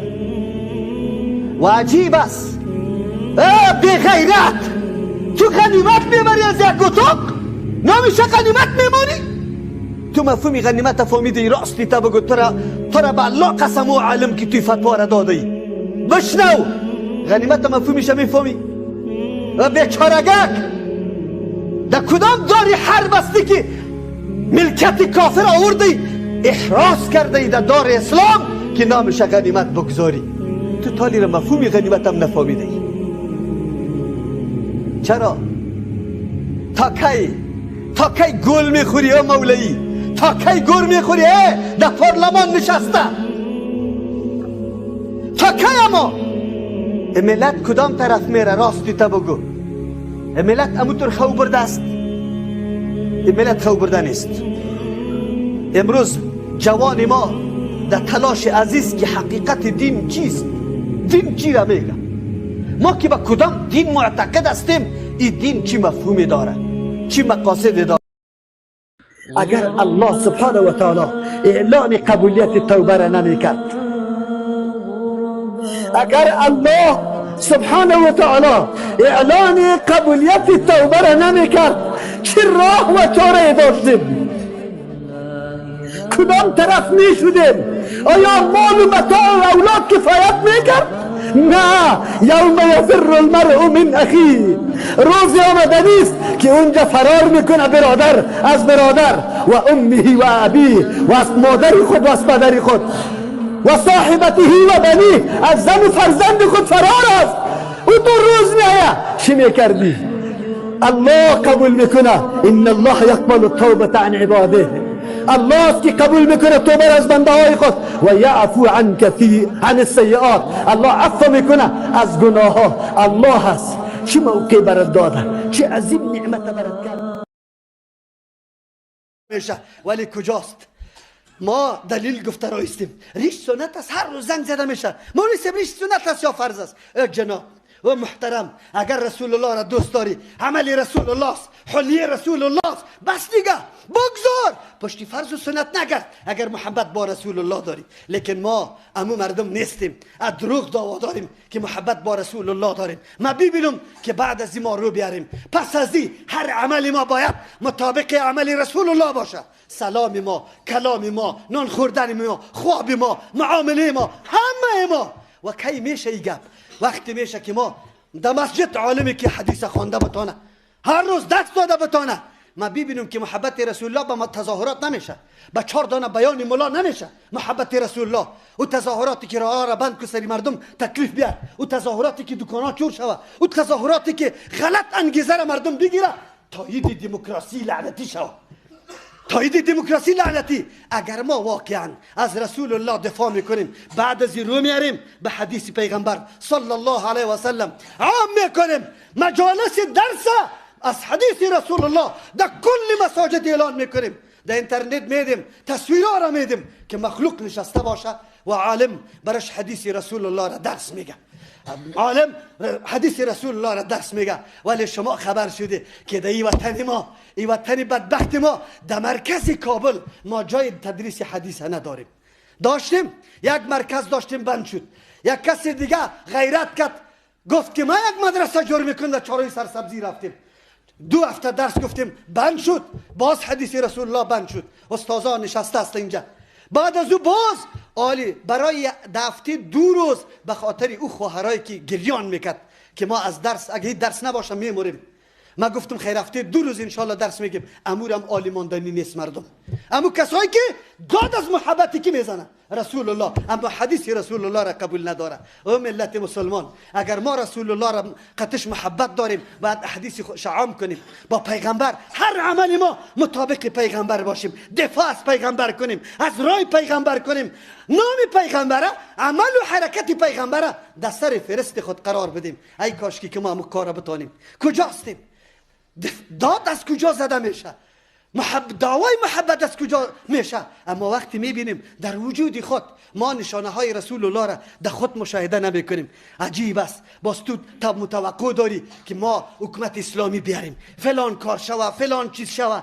در یک وجود خود که اختیاری خودیت است، هیچ کس هم سرت چی نداره، تسلط نداره. دمی بی که همون حلیت بر رسول الله برابر کرده یا نه. از همون خاطر یکی از دفاع از سنت رسول الله امیسته. ما دیگه زوری ما در فرانسه در اونجا نمیرسه که بریم اونجا بزنیم حکومتش. خو انشالله مجاهدین و نمو رقم پیدا میشه که الله متعال یک روز همیطور توفیق نصیبش میکنه که دمو طور جای داخل شوه. ما یقین داریم اهانتگرا الله متعال طور جزایش بده که به دست همین مسلمان ها جزایش انشاءالله میده. ما یقین داریم نمیمانه. الله وعده کرده، الله از مستهزئین خود وعده کرده انا کفیناک المستهزئین، ما برای تو کافیستیم در مقابل کسی که استهزا میکنه. این وعده الله متعال است. اما ما چی میکنیم؟ ما باید رجوع به حدیث پیغمبر بکنیم، دفاع از حدیث، از سنت رسول الله در تمام ابعاد زندگی خود. فقط سنت رسول الله را عملی کنیم. کی میشه؟ همون تو روایی میشه؟ در یک تقریر جمعه میشه؟ نه، مراجعه میکنیم. ما همی کل ما مسجد داریم، بیگاه میرویم پیش مولا صاحب میشینیم، میگیم اول صحیح ترین کتاب در کتاب احادیث چیست مولا صاحب؟ بعد از قرآن صحیح ترین کتاب مسلمان ها کدام است؟ برات بگوی بخاری. بگو اول بخاری شریفه میخوانیم. شروع که برای ما هر روز یک حدیث برای ما پیش برده برو. ما دیگه از حالات رسول الله خود خبر میکنیم، چه رقم طهارت کرده، چه رقم نماز خوانده، چه رقم جهاد کرده، چه رقم دعوت داده، چه رقم معامله کرده، چه رقم سلام داده. ما دیگه خود کور نمیندازیم که فقط برای یک جمعه خود مسلمان بگیریم باز دیگه خبر آگاهی نداشته باشیم. السلام علیکم بمانیم، صبح بخیر و شام بخیر شروع بکنیم، خوش آمدی و مانده نباشی را شروع بکنیم، سلام رسول الله مانده باشه. با جای مصافحه ما انحنا را شروع بکنیم، دستا را بوسه کرده برویم. بیا که از عمل پیغمبر معلومات بری خود بگیریم. ملاها را علما را مجبور کنیم که برای ما درس حدیث بده. کاش که کل مساجد افغانستان یک درس حدیث به خاطر امی گپ باشه و بعد از او اعلان شود به دنیای کفر که ای کفار شما ما را بیدار کرده. اگر شما نمی بوده ما غافل بودیم، ما بیخبر بودیم. خوب کرده شما او کار کرده، لیکن ما بیدار شدیم.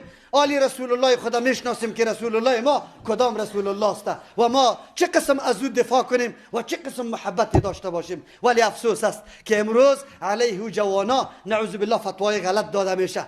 وقتی که شما فیسبوک ها را سعی میکنی اتر مردمای دیوس و بی غیرت و لامذهب است دور از حاضر مجلس مسلمان ها که واره توهین کرده، تحقیر کرده، واره میگه که جای جهنم است. عجیب است. لیکن فرانسوی ها را میگه که وا در جنت میره. تو مسلمان باقی میمانی؟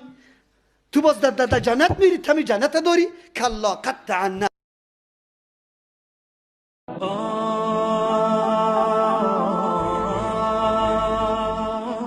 تو ای مسلمان اگر تو مومنی واقعی باشی، هر جبه زمین سرزمین الله خاکی توست. این زمین برای تو الله پیدا کرده، کل گوشه های زمین از تو است. تو باید نظام الله را سر سرزمین حاکم بگردانی. مسئولیتت است. در یک خطه خواب بکو، نمازخوانی تشروع بکو، دیگه هر چی که میشه، اگر تعرض به ناموس میشه، اگر تعرض به دین میشه، اگر معامله و اتفاقات دنیای کفر سر مسلمان میشه، تو بری خود بگو که من از خاک خود دفاع میکنم. این دفاع کردن از این خاک این مرگ جاهلیت است. مسلمان سرزمینش کل زمین الله سرزمین مسلمان است. تو را خلیفه الله پیدا کرده، احکام الله را در سرزمین الله حاکم بگردان. چی جای ازی که در یک جای برادر و خواهر مسلمانت شکنجه میشه، چی جای ازی که در یک جای توهین به احکام اسلام میشه، به شعائر اسلام میشه، در اونجا خطه و جغرافیا قطعا ما را محدود ساخته نمیتونه، بند ساخته نمیتونه و فرضیت جهاد از ما مرفوع کرده نمیتونه. در وسایل تبلیغاتی هم ایمانیتان تباه کرده. خوبی جانب مقابل یکیش نشر نمی کنی، یکیش هم بدی قوم خود، تنظیم خود، منطقه خود، سمت خود یکیش نشر نمی کنی. لیکن از سمت دیگر، از قوم دیگر، از لسان دیگر نشر کرده رایستی. تو مومن هستی؟ تو خدا عالم میگیری؟ برای چی؟ قرآن برات چی میگه؟ الذي خلقكم من نفس واحده، شما را از یک نفس خلق کرده. هر لسانی که تکلم میکنی، هر رنگی که تو داری، در هر خطه‌ای که زندگی میکنی، به هر قومی که منسوب هستی، اینجا امتیاز به تقواست، به نزدیکی الله است. انا خلقناکم من ذکر و انثى وجعلناکم شعوبا و قبائل لتعارفوا. این اختلافات، این رنگ‌ها متفاوت، این لهجه ها متفاوت، این سکونت ها متفاوت، این قوم ها متفاوت، صرف برای تعارف و شناخت است. برای تعارف و شناخت است. ابو لهب آدم و شخصیت بزرگ است، ابو جهل شخصیت بزرگ است، از قوم محمد رسول الله است، حیثیت نداره. بلال سیاه رنگ داره، غلام است، او پیش مسلمان حیثیت داره. تو اگر مسلمان باشی، قرآن ایمان داری، به رسول الله عقیده و ایمان داری، چرا هدایات و تعلیمات رسول اکرم به باد هوا میدی؟ چرا کتاب الله را پشت سر انداخته رایستی و امروز دعوت میدی به سوی عصبیت؟ در یه حدیث او یدعو لعصبیت، رسول الله میگه دعوت به عصبیت میده، تو نمیدی تالی را. بسیار عصر پرفتن است، بسیار عصر پرفتن است. به الله قسم، اشخاصی می باشه که صبح مومن می باشه بگاه کافر است، بگاه مومن می باشه صبح کافر است. دین برای چی تعلیم داده بود؟ محضی که مشروعیت به یک جبهه، به یک منطقه بده، به خاطر که هم لسانت است. تو ملاسکی، تو عالم است، کتاب الله می توصیه را برات کرده.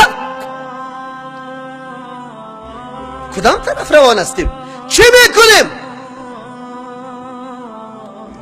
چطور دعا نمیکنیم که یا الله از این فتنه های کرکرانه ما را نگاه کنی که در بدر نشویم. الله کسی که به خاطر رضای الله برای اعلای نظام تو، تحقق نظام تو قدم بالا میکنه، الله تو را سرفراز و کامیاب داشته باشی. همین قخو از دهنت میبراید. اگر همین قدم نگفتی، همین قدرم نگفتی و مردی، جواب میدی پیش الله متعال. چرا ما خود تباه میکنیم؟ رسول الله خود بها را به می خاطر انتخاب میکرد. ما در اصل انسانیت مشترک هستیم. ان اکرمکم عند الله اتقاکم. به هر قوم و لسان، به هر منطقه که زیست و زندگی داری، رنگ و لهجه داری، پیش الله ان اکرمکم عند الله اتقاکم. خیلی متقی شما، خیلی پرهیزگار شما. متقی کسی است که مامورات الله را مکمل عمل میکنه، از منهیات خودداری میکنه، او را متقی میگه. درس برات میده ای آیت قرآن کریم. تفاوت در بین مرد و زن نیست، تفاوت در بین قوم و قوم نیست، این تفاوت نیست. تفاوت که پیدا میشه در پیش الله متعال به اعتبار ایمان و تقواست. چقدر نزدیک هستی به الله. خفتن بشی، در ترازو خود طول کو. صبح شده بود، از خواب بیدار شده بودی، چقدر کارهای مشروع روا کردی و در چقدر کارهای غلط و نادرست مبتلا شدی. خودت طول کو، محاسبه بکو، مراقبه بکو اعمال خودت که در کدام مستوا قرار داری. به این نجات پیدا نمی کنی که در کدام قوم متعلق است.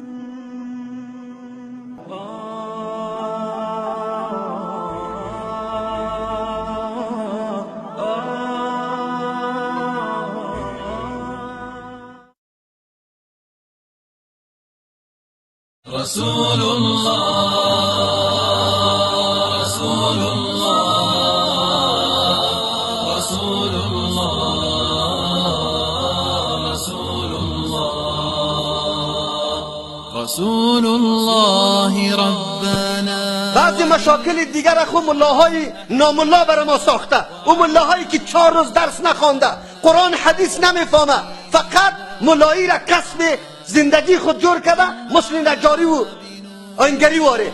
در مسجد فقط امامت برای کسب روزگار و معیشت است که فقط 4 روز زندگی را تیر بکنه، از دین آگاهی نداره، نمیفهمه چیزی را، ولی خود ملایمان مسجد مقرر کرده. تمامی بدبختی و بدعات و رواجای کمر شکنه امین ملای ناملا برای مردم میگه و مردم امین چیزا را تایید میکنه. یکی دفاع از قرآن نمیکنه، یکی دفاع از حدیث رسول الله نمیکنه. کدام دین است؟ شما بگویه ببینه. این مجالس است. در مجالس میگیم شاهد چی را میگه. افسوس است وقتی که میگم دریور کسی خسته نمیتونه. در مورد دین است که میخیز هر کس دستی خدا بالا میکنه. این دیگه مولا نبود، این دیگه مولا نبود. تو پشتی مولا بگرد، از مولا دلیل طلب کو، از مولا پرسون کو. کدام مولای بی غیرت این فتوا را داده میتونه که 2 نفر مرد در قد زنا بره، از عروس پرسون کنه؟ امیر برای ما فتوا بده. در کدام کتاب است؟ کدام تسلیمی به دین الله متعال است؟ چرا ما همیشه دلیل از کتاب الله و سنت رسول الله نمیگیریم؟ دلیل از مولای خود میگیریم. ما امروز مولای داریم که در صف امریکا استاد است. ما امروز مولای داریم که نعوذ بالله فتوا میده امریکایی بمبارد میکنه سوریه، روسا بمبارد میکنه او را. خب میگه فیسبوک ها را سعی کنه. مردمی را داریم بی غیرتا چپلوسای دنیای کفر. و توری مولا را ما داریم. مولا تا مولا، مولایی که از کتاب الله بگویه. قرآن برد میگه فاسالوا اهل الذکر ان کنتم لا تعلمون. اهل ذکر اهل قرآن میگه. مولا را پرسون کو چقدر ترجمه قرآن کردی، چقدر تفسیر قرآن کردی که تو فتوا میدی؟ امروز جامعه ما، معاشره ما فقط به نام لا اله الا الله میگیم. لا اله الا الله برای خود دندانا داره، لوازم داره، تسلیم شدن داره. مفت نیست که کسی روان شوه به ملت ابراهیمی خود بگیره. ما تنها میتور میگیم حالا عروسی اسلامی شد، تنها رقص نیسته. عروسی اسلامی همین میشه. کارتا براتون داده شده، در کارتا چند مورد دادم شما را به الله قسم یک موردش عملی شده. از حجاب گرفته تا مهر تا مسئله یک موسیقی نیسته. یک موسیقی در او کارتی که چیزا نوشته شده تنها موسیقی وجود نداره. خیر و خلاص. دیگه کدام اسلامی؟ کدام عروسی اسلامیسته؟ تو یک دفعه حدیثه کارتم رایت است، همون را مطالعه بکن، بعد از او باز عروسی را اسلامی بگو. دینی را نمیگه. ما ستیزه با دین نمیکنیم، با عالم دین نمیکنیم. عالم دین در مساجد تحقیر است، هر ملک و خان میخیزه در مقابل عالم. کدام دین است؟ اگر ما امیالی سوال کنم کلمه توحیدی تا اگر درست تشریح کردی، فرایض کلمه را اگر گفتی، دست خود قطع میکنم. همون نفری که قطمه گپ زده بگویا مرد است، بخیزده فرایض کلمه را بگویا، شرطای کلمه را بگویا. همین قدر عمرم تیر کرده. برای من عمل مولا را دلیل میگیره. کدام مولا؟ مولایی که الوا خورده، مولایی که خواب میکنه، مولایی که تمام عمر یک حرف قرآن به کسی نگفته، مولایی که توحید تشریح نکرده. کدام مولا؟ مولایی که رشوت میخوره؟ افسوس است، دین همی چیز میگه برای ما. ما تسلیم به دین هستیم، پیغمبر دوست داریم، اسلام دوست داریم. کدام دوستی؟ اگر آجی مفهومی کلمه لا شریک لک را بدانه، بازو آجی صاحب در غار حرا وقتای خود تیر میکنه، در قبرستان ها وقتای خود تیر میکنه، در تلاش عزیز که تسبیح پلاستیکی را در دیوالی کعبه خوب بزنه، بماله، کفنی خود اوجا بماله. همی آجی عقیده لا شریک لک لبیک دار. معلمین حجاج ما اینجا به مردم نقشه جور میکنه، طریقه حج برشون نشان میده. جناب علما، اول آجی صاحب عقیده توحید نشان بده که لا شریک بدانه. به الله قسم به طور امتحان میریم در میدان استاد میشیم، از عقاید پرسان میکنیم که یقینا مفهوم لا شریک لک را میفهم آجی صاحب یا نمیفهم. علمای ما نمیفهمه، در سر منبر پس بالا میشن میایه او مردم عریضیتان در پیغمبر پیش کردم. به پیغمبر گفتم که یا رسول الله افغانستان دچار خیلی مشکلات است، اگر کسی از پیغمبر کمک بخواه چیز شرک است، ما از آجی خود گله داشته باشیم.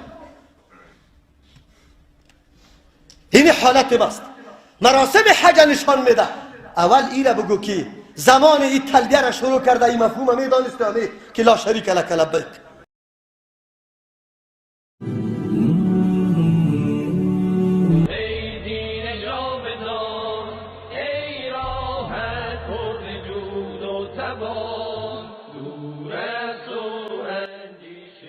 چرا دین تنها یک نماز نیست، یک روزه نیست، یک تدریس نیست. دین بفهمی که دین کلمه جامع است. ما سلفی داریم، پدر و مادر به هزارها مرتبه اعلان حق بودنش میکنه، چخ میزنه که اولادی من نباشه، به خاطر که توهین کرده پدر و مادری، بیادبی کرده در مقابل پدر و مادری. بجای از اینکه برش تعلیم بده که شرک است، توحید است، پیش از پیش فتوا داده شما مشرک هستید. در کدام مدرسه بابای پدر و مادریت خوانده بود؟ کدام عالم همی گفت برش گفته بود؟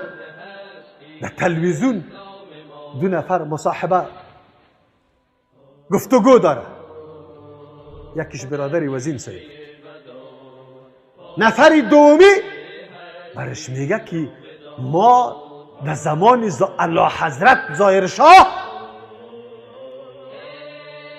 تمام شبای رمضان مبارک کنسرت داده میشد، موسیقی نواخته میشد. ببینید از او دیار و از او زمان تو چرا دلیل میگیری؟ حالا مردم میگه دیگه ملا نبود. بله اونم طور ملا بود که در رمضان مبارک خصوصا در شب قدر باز کنسرت میگرفتن، ختم کس نمیشناخت. راستی تا نبگی، حقیقت بگی. اوریش سفیدا شما را به الله قسم آیت قرآن ترجمه شد براتون. حرمت نوروز امروز براتون ادمان میشه یا دیروز؟ بدعت حالش امروز آشنا شده یا دیروز یا سابق؟ شرک حال شناختی یا سابق؟ کدام چیزه؟ حتی مسواک فضیلتش نمیفهمیدی. باز که بیشینه در امور بدعت میگه که دیگه ملا نبود. ما رواج داریم بس پدرای ما باقی مانده. ما معارضه کنیم مقابله کنیم. به الله قسم ده پیش الله سبحانه و تعالی جواب داده نیستی که تو آیت قرآن رد میکنی، حدیث پیغمبر رد میکنی. در کجا زندگی داری؟ چرا پذیرفته ای؟ اونو تر حالاتی بود. تو پدر و مادری تا چرا دستی مشرک میگی؟ یک درس بر شروع کن و کمال عاجزی من حیث یک فرزند مشفق، یک فرزند مهربان، یک فرزند مؤدب. 4 روز به الله قسم که تو پدر و مادری تا پای پوش بمانی والله در قلب شیرین میشی. به الله قسم سخنی تا گوش میکنه و میپذیره. ولی تو جناب خود امیالی تکت جنت در سرت مانده که ما جنتیستیم تو دوزخ. چی کردی؟ از دعوت چی جور کردی؟ در کجا رساندی؟ پیشم ما گفته بودم باز براتان میگم این لکه ها را در دامن پاک سلفیت نزنی. شکایت تلفن زده میشه مولوی صاحب اینجا یک سلفیت است سنت نمیخوانه. کلی سنت ها را چی میگه؟ سنت است نمیخوانم. به الله قسم تو سلف نشناخته ای. به یک نوشته کردن کلمه موحد و کلمه سلفی تو سلفی نمیشی. تو یک دفعه منهج صحابه را تابعین مطالعه بکن که از وا مستحبات ترک میشد یا نیکی وا تو وار سنت های مؤکد و رواتب ترک میکرد. کدامیش میکرد؟ محضی با دست گرفتم در اینجا خلاص من سلفی شدم. دوستا شما رسالت داره. به الله قسم رسالت شما وظیفه شما ای جوانا بسیار خطیر است، بسیار بزرگ است. شما جوانا علم بیاموزی، خودم مسلح بسازی. به کدام صلاح؟ به صلاح قرآن و حدیث. برای ما نفکی میرسانه کی نصرت ما را میکنه؟ خود شرط است این تنصر الله. ضعیف کسی است که از مرگ میترسه. ضعیف کسی است که محبت دنیا را خوش داره. ضعیف کسی است که 4 روز زندگی با اولاد خود خوش داره. او عالم، او مردکی دعوتگر، او مؤمن مخلص بان که در امجو مجالسی که تقویت دین میشه اول انفجار سری توشه. 1000ها سال شکری الله سبحانه و تعالی را باید بکشیم که الله تو جان ما را قبول میکنی. کدام درد ما اول گریان کنیم؟ سیاسر با عفت و با حجاب ما با عوض از اینکه طفل خدا در سوریه از زیر بار بکشه اول چادری خدا جمع کرده در جان خدا است. شما چی عقیده داره که جنت میره یا دوزخ؟ دوزخ میره. امروز ما محض خیلی کم حقی کتاب الله را ادا کنیم ما را بگذار نکنه. به الله قسم نکنه منع نکنه. این کتاب الله سرتون شاهدی میده. کسی که عقیده سلف منهج سلف نداشته باشه مؤمن نیست. ولا تلقوا بایدیکم الی التهلکه. مال داری، امروز خبر داری چند چینل برای ترویج فحشا است، برای ترویج عقاید نعوذ بالله تفرقه اندازی. این چینل هایی که کلمه وهابی را در دست گرفته که سلفی را، امی کسایی که باز خود مبصر هم میگه به جای از این که الله متعال را یک کمی بصیرت بده که تحقیق بکنه، ای بدبخت تو تعالی را سلفی را نمیشناسی، به سلفیت مؤمن شده نمیتونی. کسی که عقیده سلف منهج سلف نداشته باشه مؤمن نیست. سلف خیر القرون است، صحابه، تابعین، تبع تابعین. اگر به منهج از روان نباشی، عقیده از نداشته باشی، تو مؤمن نیستی. لیکن یا فرقه های جدید پیدا شده وهابی و سلفی است. این از کجا تبلیغات میکنی؟ وهابی کی را میگه؟ کسی در دنیا پیدا میشه که خود وهابی کدام اموی که به اصطلاح تو خود وهابی بگیره یا کدام مذهب پیدا کرده میتونی. لیکن چینلای چوچای یهود و شیطانا تبلیغات کرده رایسته، اذهان مردم چقدر تخریب کرده. یک چینل وجود داره که به سوی توحید الله دعوت بده؟ یک تلویزیون برای من نشان بده، یک رادیو که توحید پاک بیان کنه بدون اعراض و شعر شرکی را در رادیو خود نشر نکنه، نگویه که الله بر روی پیغمبرت پیدا کردی دنیا را، شعرها را ترانه را میشنوید. توحید درست بگویه، به سوی محبت سنت پیغمبر دعوت بده، برای ما پیدا کنی یک چینل، یک مدرسه قرآن و حدیث که واقعا درس قرآن داده شود، درس حدیث داده شود، برام نشان بده. درسای حدیث است، فقط چپا کردن از پالوانی است. پالوانی را میشناسه؟ سه مذهب در یک طرف است، یک مذهب در دیگر طرف است. مثلا کیمیا پشتگیری میشه، در کلش سه مذهب چپا میکنه، یک مذهب چی میکنه؟ بگه زورآور ثابت میکنه.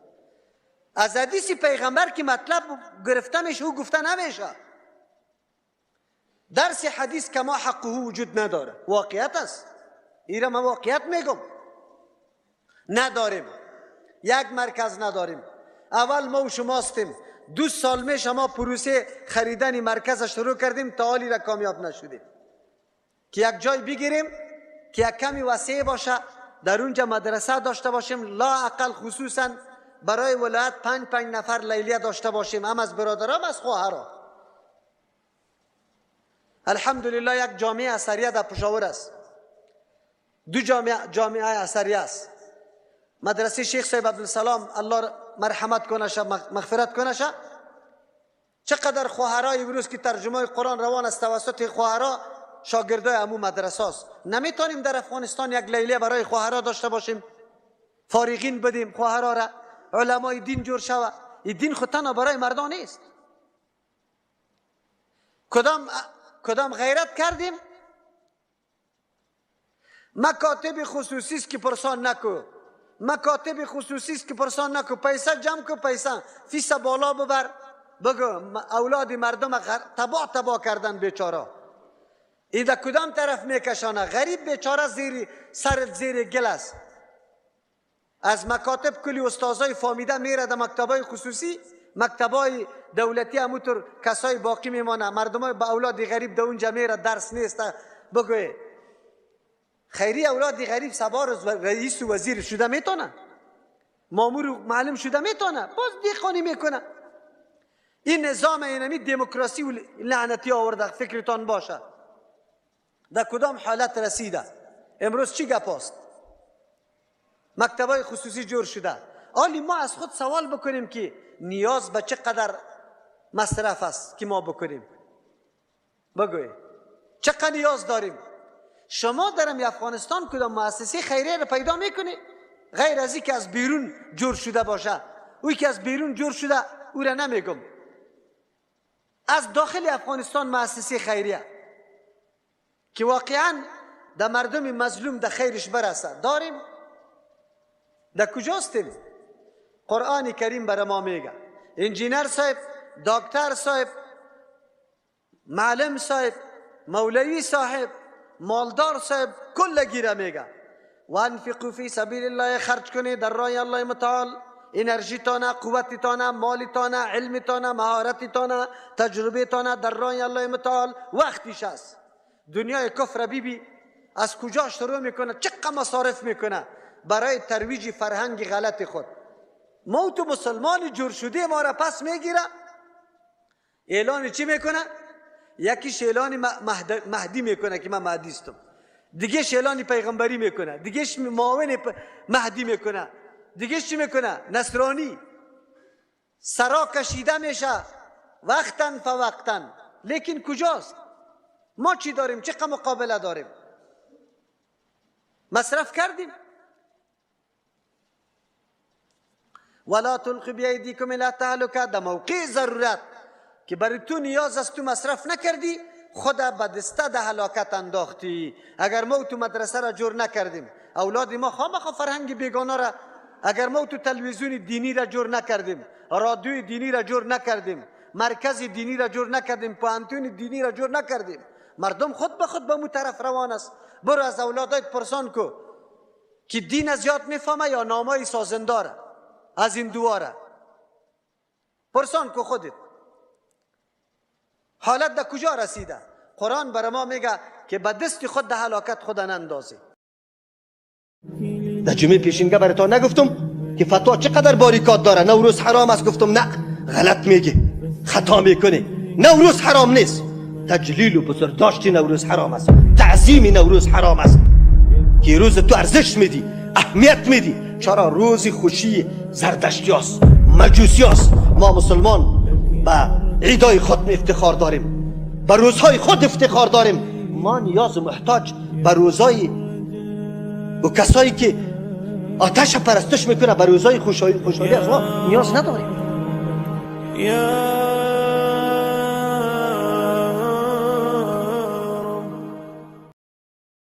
عزیزان گرامی، ما وقت زیاد نمیگیرم که پشت سر برم امیره گفته که کم بگو، دلم کف داره، زیاد کف داره، این گپم کف داره که میگه مولوی متوکل به امام اعظم رحمت الله علیه توهین میکنه. به الله قسم اگر کسی مرد باشه، غیرت داشته باشه، دمی قدر طول عمر ما ترجمه قرآن کریم کردیم و خطبه ها دادیم در یک CD، در یک تقریر ما.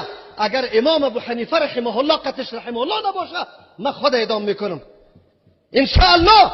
امام ابو حنیفه رحمه الله سلف ماست، خبرداری و تابعین. ما چطور توهین و تحقیر کنیم؟ زبان ما خشک نمیشه، ولی نکنی توتیا، نکنی تهمتا. یک روز در قبر رفتن استه. الله متعال به الله قسم از پیشتان سوال میکنه.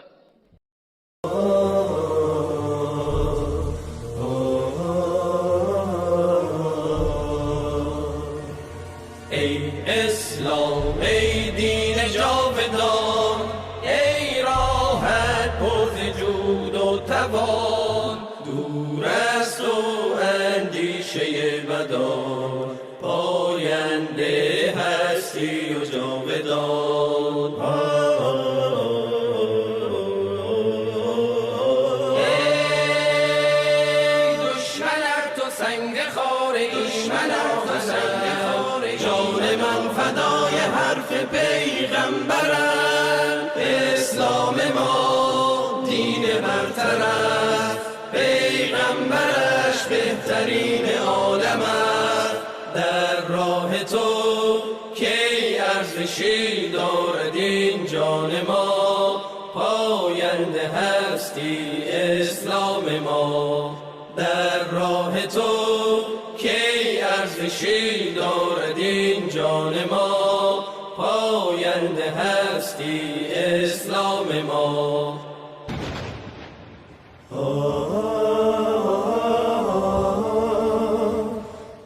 الله نحمده ونستعينه ونستغفره ونعوذ بالله من شرور أنفسنا ومن سيئات أعمالنا.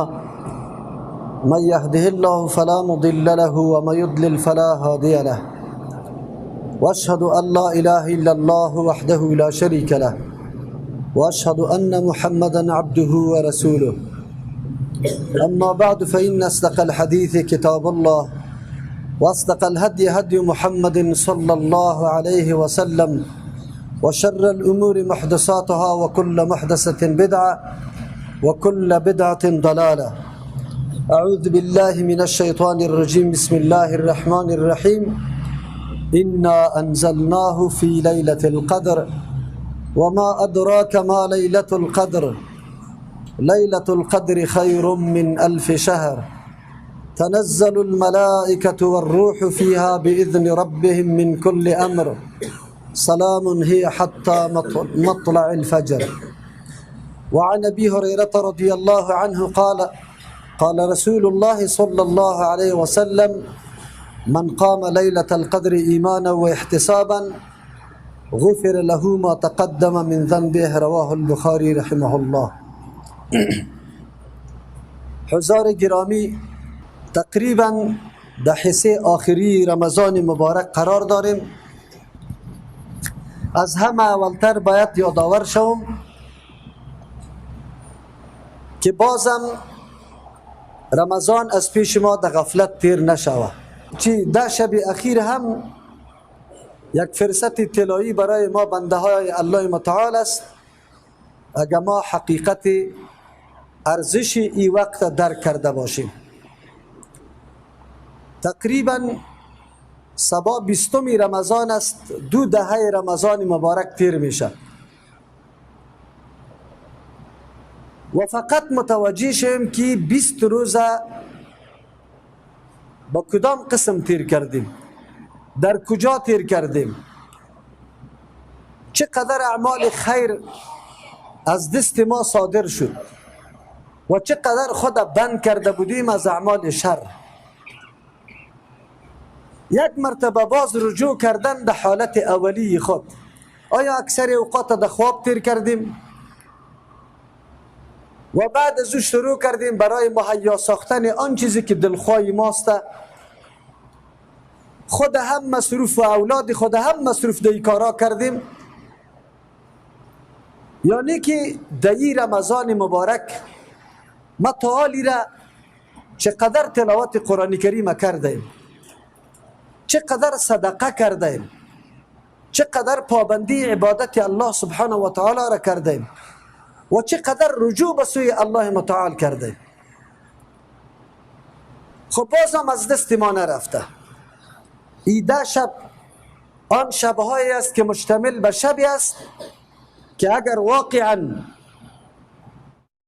یک بنده مؤمن نظر به تصدیق وعده الله سبحانه و تعالی، اجر و ثوابی که الله سبحانه و تعالی برای بندگان خود گرفته، در تلاش و طلب این شب شوه، این چقدر عظیم نعمت است که برابر یک عمر الله متعال برات ثواب میده و این عبادت بهتر از این قدر از 1000 ما عبادت کرده بهتر عبادت است.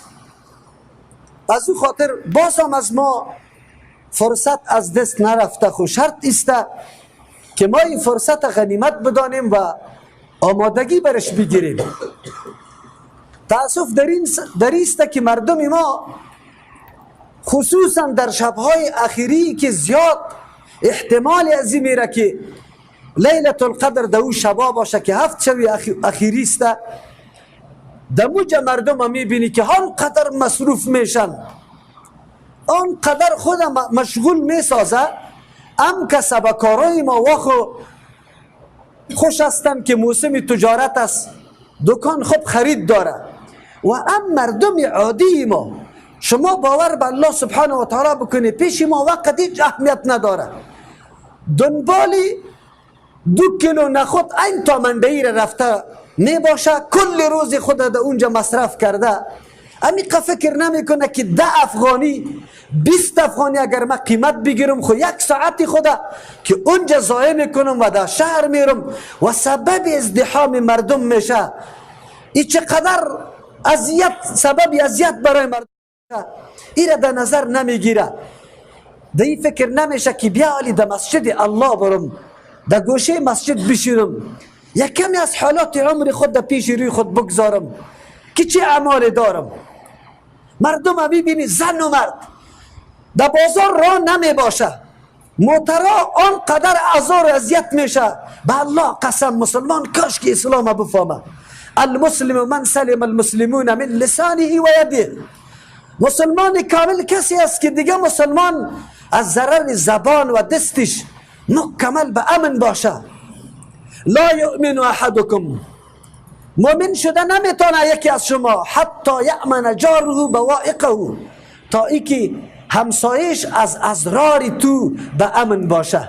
ولی ما در دیگه اوقات بگذار در رمضان مبارک آنقدر سبب اذیت مردم میشیم که پرسان نکو، یا توسط موتر خود به جای استاد میکنیم میرویم، یا در خرید و فروش خود، حالا که آلی خو بازار در کوچه آمده، آلی خو بازار در کوچه آمده، سبزی که سبزی یک ترکاری گندنه هم در تونس برات بار شده، میوه بار شده، کوچه به کوچه صدا میزنه. چی ضرور است که تا اونجا را میری و سبب اذیت مردم بشی و وقتی قیمت بهای تا ضایع میکنی؟ والعصر ان الانسان لفی خسر. ای مردم بفهمی، به الله قسم از این وقت قسم سوال میشه. لا تزول قدم عبد حتى يسأل عن عمره فيما افناه. از این عمر سوال میشه در کجا فانی کردیم، در کجا از بین بردیم. این اوقات خیلی طلایی است، بسیار جای تعجب است. من در بس جایا میبینم این مسجد است، نماز پیشین خلاص شد باز این خوابخانه جور میشه. گاهی اوقات دلم درد میکنه حال سلفه که در کتابا مطالعه میکنیم که و همه کسبای ضروری خود ترک میکنن، حتی تدریسه، حتی تعلیمه، و می آمدن تلاوت قرآن شروع میکردن، معتکف میشدن. مردم ما میاد مسجد خواب میکنه دور و دراز تا دیگره. ما با سلف مقایسه کنیم، از او خاطر هیچ گله نداریم. امروز اگر سر ما هر قدم بدحالی بیایه هیچ گله نداریم. چرا؟ به خاطر که حالت ما موافقت با حالت سلف نداره. پیش ما دین، وقت، ثواب، فضیلت ارزش داره. تلاش میکنیم که همین دین ما یک کمی سمبولیک شوه، یک کمی ظاهر تظاهر شوه، مردم یک کمی آگاه شوه، گریان ما را یک کمی مردم ببینه. خلاص حقیقت امر و آن چیزی که واقعیت دین است او را فراموش کردیم، تلاش نداریم. دمینجا در کراچی فروش ما آنقدر گناه میکنه که هیچ حد و اندازه نداره. سرک بند انداخته میباشه، موترا بند میباشه، مردم به تکلیف میباشه، خواب در سری او پولی که تو پیدا میکنی. از همون خاطر است که الله متعال برکت در کار و روزگاری ما نمیندازه. ما هیچ موقعیت نشناختیم، نه اهمیت پیش ما ثواب پیدا کرد که میگفتیم معالجین بگیم که بیادرها دیگه بس است، من نزدیک شام شده میرم، یعنی قدر وقت فروش کردیم بعد از این فروش نمیکنم میرم. برید دیگه جای الحمدلله دکانه خیلی زیاد است. کوشش ماست. یک کمی با آخرت تجارت کردیم یا نه؟ چقدر فایده کمایی کردیم؟ خب تلافی تمامی گپا در این 10 شب میشه. این 10 شبی است، شب اجتهاد، کوشش. ما امتی پیغمبر علیه السلام هستیم یا نیستیم؟ عایشه رضی الله تعالی عنها، مادر مومنه، زوجه مطهره پیغمبر، شخصیتی که نقطه نقطه از زندگی رسول الله صلی الله علیه و سلم تعقیب کرده.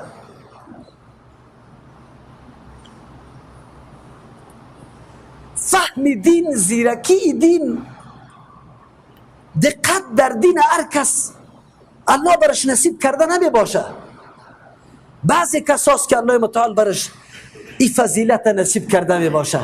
در بین ازواج مطهرات عایشه رضی الله عنها را که الله کدام زیرکی و هوشیاری نصیب کرده با کسی دیگری نصیب نشده، او آنقدر دقت میکرد در حرکات رسول الله صلی الله علیه و سلم، در زندگی پیغمبر. در این موردی در شب مادر مومنان نقل میکنه حدیثه. افسوس که دشمنای دین امروز برای از او فاحشه میگه، برای از او زانیه میگه، لیکن خبر نداره. ای بدبخت، ای دشمن اسلام، ای شاگرد شیطان، اگر عایشه هیچ فضیلتی نداشته باشه، تنها او مقدار احادیثی را که هیچ کس از او حال الله صلی الله علیه و سلم اطلاع حاصل نمیکرد بجز از کی؟ عایشه رضی الله عنها، که او حالات خفی و پنهان رسول الله را به ما انتقال داده. همی فضیلت برش کافی است. تو تابعگاره هرچی که میگی او در مورد حالات رسول الله صلی الله علیه و سلم در حدیث میگه ان النبی صلی الله علیه و سلم کان اذا دخل العشر الاواخر، وقتی که داخل میشد 10 شب اخیری، ببینید چقدر دقت داره، رسول الله را تعقیب کرده، پیغمبر تلاش میکنه که چی انجام میده، چی کار میکنه، متوجه است. حرکات پیغمبر، سکنات پیغمبر مراقبت کرده رئیس. من براتون گفتم ازواج مطهرات 9 دانه 9 زن زنده است. زندگی پیغمبر قطعش تیر میشه، اما حالات زندگی را که تعقیب میکنه کیست؟ عایشه صدیقه رضی الله عنها او چی میگه؟ ان النبی صلی الله علیه و سلم کان اذا دخل العشر الاواخر، زمانی که ده شب اخیر داخل میشد، احیا اللیل، عمل رسول الله چی بود؟ زنده میگذرانید شب. زنده گذراندن شب به ما واری نیست. سریال ها رسایی کنیم، فیلم ها رسایی کنیم، اخبار مشاهده کنیم. لا اقل صوفی و شیخ ما تراویح حرم گرفته میبینه، فقط از دیدنش لذت میبره، لیکن در تمام امی 20 شو که از پیشش تیر شده یک روز به ملاصب قدم نمان که ای ملاصب. همون مسلمان ها خو اینی رقم تراویح میخونه، رکوعشان خیلی آرام است، سجدهشان آرام است، قومه و جلسهش آرام است. تو خب برای ما اینجا یک وقت اسکری کرده بودیم، زمانی که ما یک چیزی جنایت میکردیم اسکرا با سای منصب ما را جزایی میکرد، باز ما را قمنده میکرد به نام زفت و پرود، حرکت میداد مش باز میگفت پرود، باز میگفت بخیز قم استاد شو ولار سای، باز میگفت برو باز پرود. ما خو نماز ندیدیم. که پیشتر میگم که ما ظاهر فریب خدا میگیریم، فقط ظاهر فریبی، از دیدن لذت، از درس نگرفتیم، حقیقت درک نکردیم که همین مخلوق الله به میلیون ها مردم است، یا بار خطا نمیشه، یا خواب نداره، یا پسشوی نداره، یا کار روزگار نداره، یا خیلی با آرام نه تنها نماز میخوانه تراویح. دهی 10 شب اخیر بر علاوه تراویح باز قیام اللیل است، آذان گفته میشه، مردم پس جمع میشه، تلاوت های قرآن میشه، گریان ها میشه. و بندی مومن تو خود صحنه را به چشم سر میبینی، یک چیزی درس گرفتی، درک کردی. ای ملت مظلومه پرسان کنه، به الله قسم قیام اللیل نمیشناسه که قیام اللیل چی هست. از این خاطر اعمال و کارروایی های مسجد ما به مردم بسیار ناشناس. جدید جوانا این جمعه کل تعجب میکنه، ای چی رقم وتر، ای چی رقم قنوت، ای چی رقم قیام اللیل، ای چی گپ است، ای چی حالت است. آخر ما کدام طرف شویم؟ این مردم مظلوم بیچاره روز آمد کجا گذرانید؟ در کجا تیر کرد؟ کدام عبادت انجام داد؟ چه قومری خیر در سر رسانید؟ چقدر کمک کرد؟ چقدر مظلومان حالش تفقد کرد؟ چی 10 شب اخیر رمضان است که ما شب به عبادت الله تیر کنیم، لیکن روز دنبال کسای بگردیم که کس نداشته باشه، سرپرست نداشته باشم، تفقد حالاتش بکنیم، محض گردن خلاص نکنیم که زکات دادم، به حیله و بانه، به چرسی و بنگی، به فاسق و فاجر و شرابخور، به بینماز و روزخور زکات تدادی. یک کمی دقت بکن مسلمان، یک کمی تلاش بکن، بی کی هست که واقعا مستحق است. و خانه را شناختی که یتیم است، و خانه را شناختی که کل مردم گونتانامو است، در بگرام است، در پلیچرخی است، در پاکستان است و در ایران است، در یونان است. از او خود خبر کردی یا محض خود خلاص کردی؟ زکات دادم خوش شدم. در کجا دادی؟ چه قسم دادی؟ یا مسلمان یک کمی ما دقت کنیم، هوشیار شویم، درس بگیریم از رمضان ها.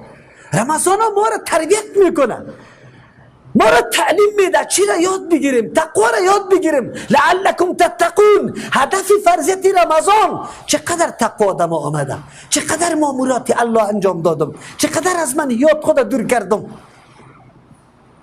چرا بهترین موقع نیست؟ بهترین فرصت نیست؟ بهترین عمر نیست؟ قیمتی ترین عمر نیست؟ اگر واقعا داد از محبت رسول الله صلی الله علیه و سلم میذاری، مادر مومنا برات گفت که رسول الله در شب اخیر داخل میشد، احیا اللیل، شب مکمل زنده تیر میکرد.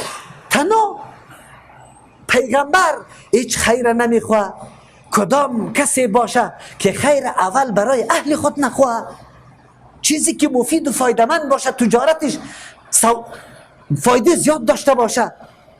روادار نیستی بالای قریبی خود. و ایقظ اهله، رسول الله میرفت ازواج مطهرات بیدار میکرد بخیزه، موقع نیست که خواب شوی، این موقع بیداری است، این موقع زحمت و خواری است، این موقع اجتهاد و کوشش است.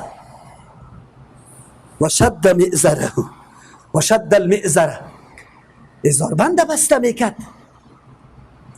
دو مطلب داره، تقاضاهای شهوانی در این شبها مکمل ختم میشد، توجه به این طرف ها هیچ نمیکرد، در حالی که رسول الله صلی الله علیه و سلم از نگاه قوت از ما و شما که خیلی قوت قوی داشت، اما این شبها ادنا توجه به این طرف نمیشد، کوشش میکرد که این گپا نباشه.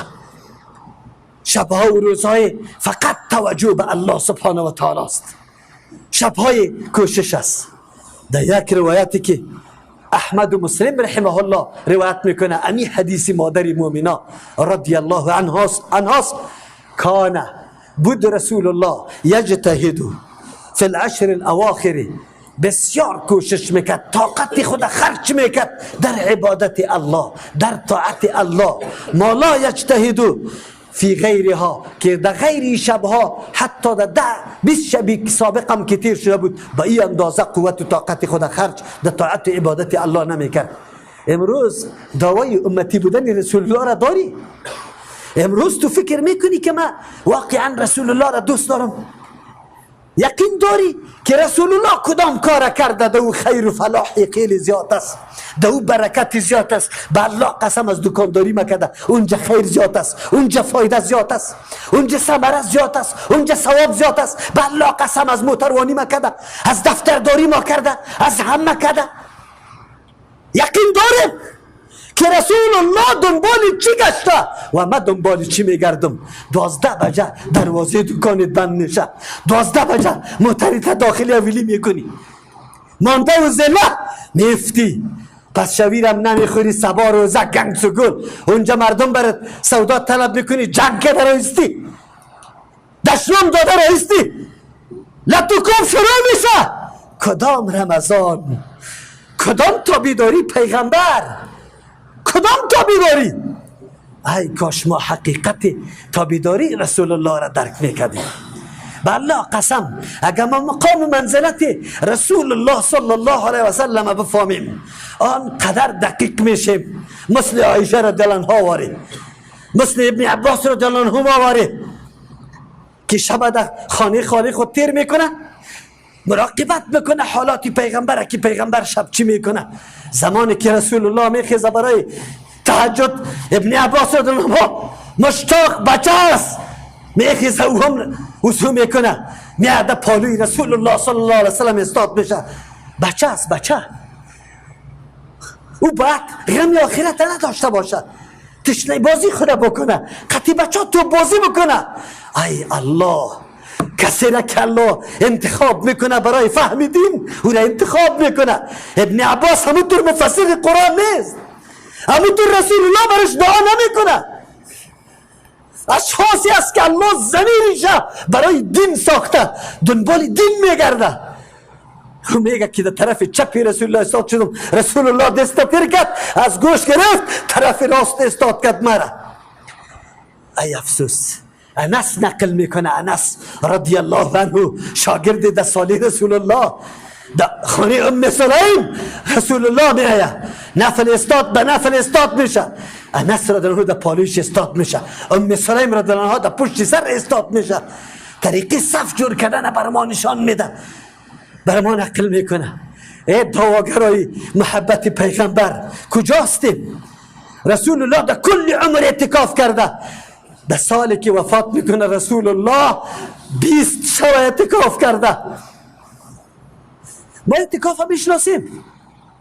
ما به مو دوستای خود بالله قسم دل ما سرتان میسوزه، ای بیادرایم بالله قسم عناد نداریم قطتان، حسب نداریم قطتان، ولی یک چیزی که مرا جور میده همیسته که ملت دین دوست، ای محبت کردنی دین، شما را به الله قسم در مسجدتون معتکفه به پول و پیسه و به کرایه شاندی، یعنی که جوان است اشتیاق داره آمده در مسجد جای پیدا نمیشه.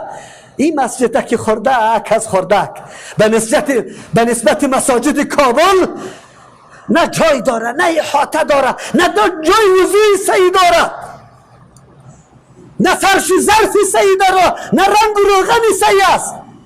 ولی الحمدلله ثم الحمدلله ما کسایی که گریان میکنه میگه لیست پوره شدم از اعتکاف باقی مانده. جوان در سن جوانی گریان میکنه که ما لیست پوره شدم من اعتکافم امسال میمانه. و جوان برو سریال ببین، جوان برو در قوشخانه، جوان برو در سینما خانه، ولی جوان میگه که اعتکافم امسال نمیشه. این چه قسم سرم تیر شود. هنوزم شمارای حقیقت و حق نشناختی، هنوزم فکر میکنه که واقعا چی حالت است. مردم مسلمان در مسجدتان معتکف پیدا نمیشه، به کرا مردم ریش سفیده پول میده پول. جای افسوس نیست،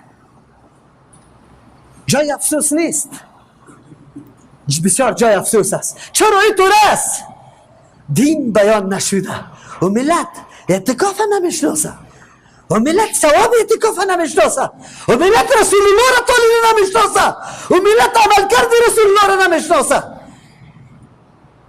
این حالات ما است. لیکن ما باید تفاوت داشته باشیم.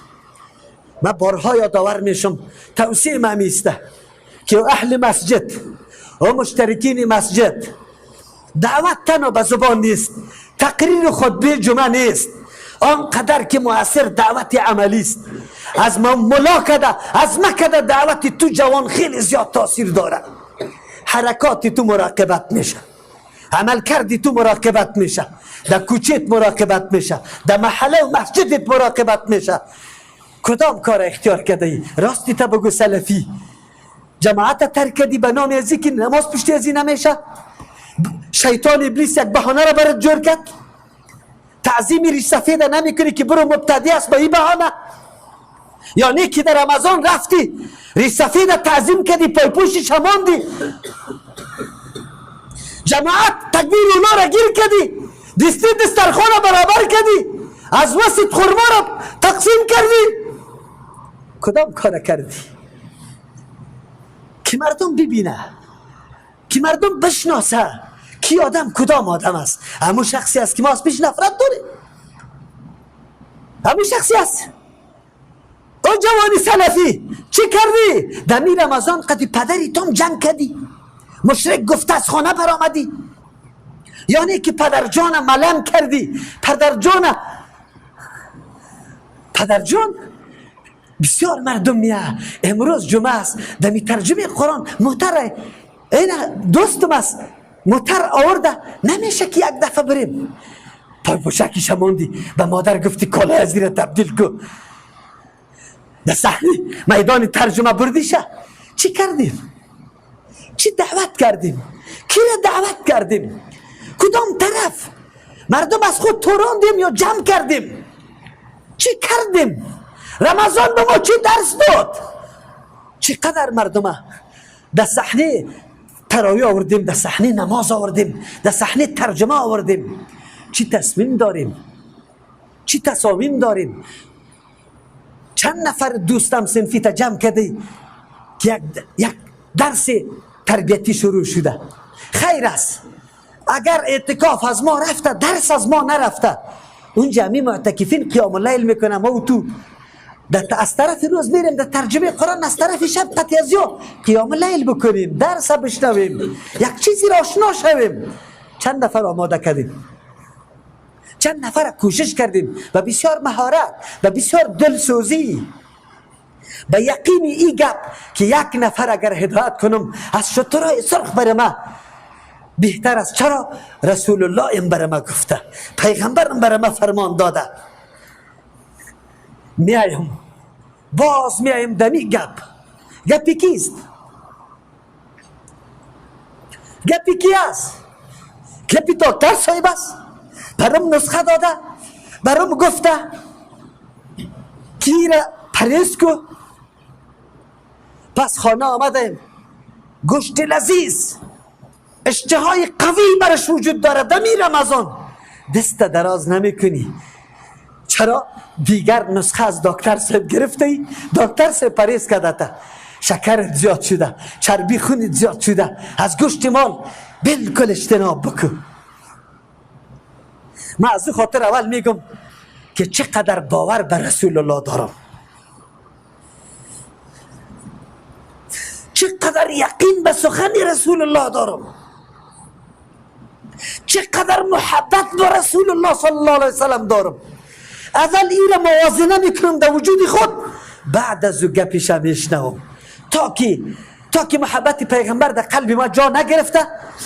گپش شنیدن، بله صدها دفعه شنیدم، از این گوش شنیدم، از این گوش برآمد. نه تغییر در عمل ما آمد، نه در زندگی ما، نه در نمازم، نه در عبادت و طاعاتم. از او خاطر ای بندگان الله، ای کسایی که دعای محبت پیغمبر میکنه، اول شما را به این متوجه میکنیم که اول خودتان نمیالی، یک لحظه متوجه شوی که چقدر محبت رسول الله در قلبتان جوش میزنه. محبت ما به اندازه محبت صحابه در 100 درجهش میرسه. ابن عمر خوش شده نمیتونیم، این خود سنتهای تعبدی را بگذار، سنتهای عادی سفر شم ابن عمر رضی الله عنه ترک نمیکرد. در سفر حج روان است، در جایی که میرسید که رسول الله اونجا روی مبارک در داد و جمعه رسید، باز میگفت که اینجا محبوب من رسول الله روی این طرف داد. سخن میگفت ما امروز سلفیستیم، سنت در باد هوا دادیم، دعوای سلفیت میکنیم، گناه نداره، پروا نداره. از مسجد میبرایم 20 رکعت پورا نمیکنیم، چرا؟ بدعت است. تو نیاز نداری، در صورتی که قرائت خوب میشه، قرآنی خوب خوانده میشه، چی ضرور است؟ کدام محبت پیغمبر در قلب ماست. ما اول امیر در قلب خود ببینیم و بعد از او حدیث ابی هریره شاگرد ملازم رسول الله صلی الله علیه و سلم میخوانم که رسول الله فرموده من قام رمضان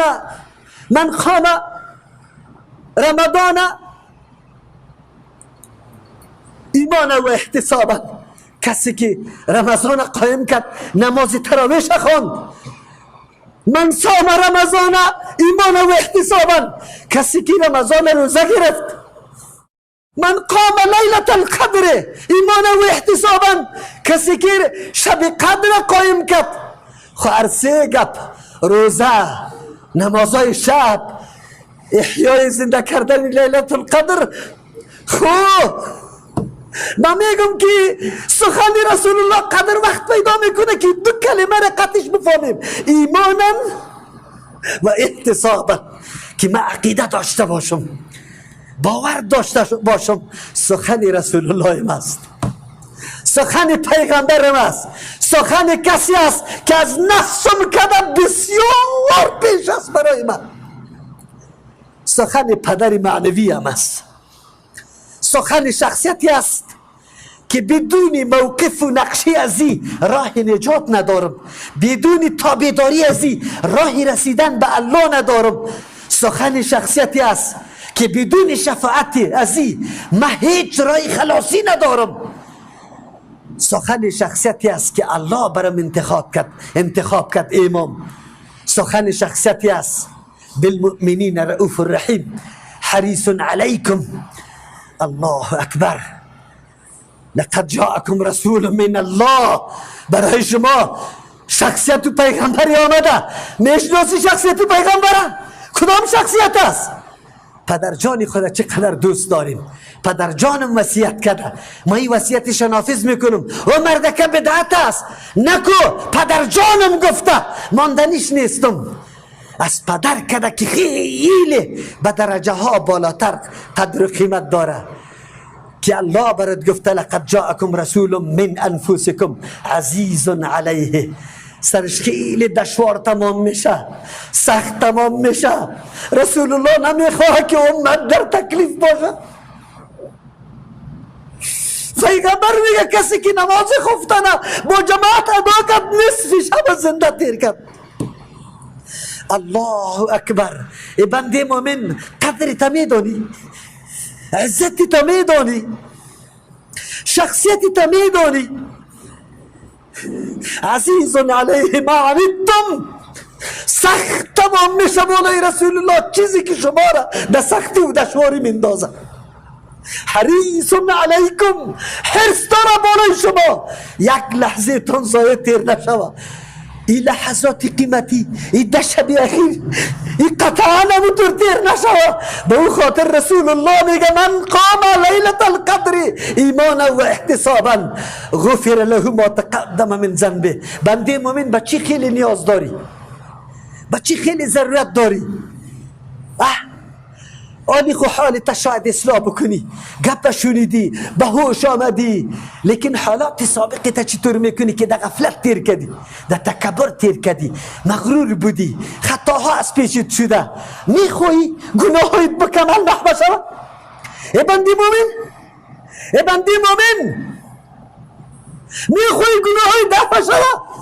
رسول الله میگه کسی که لیلة القدر از روی ایمان و طلب اجر الله هیچ وجه دیگه بدهش نبود، غفر له ما تقدم من ذنبه، گناه سابقش کمال از بین میره.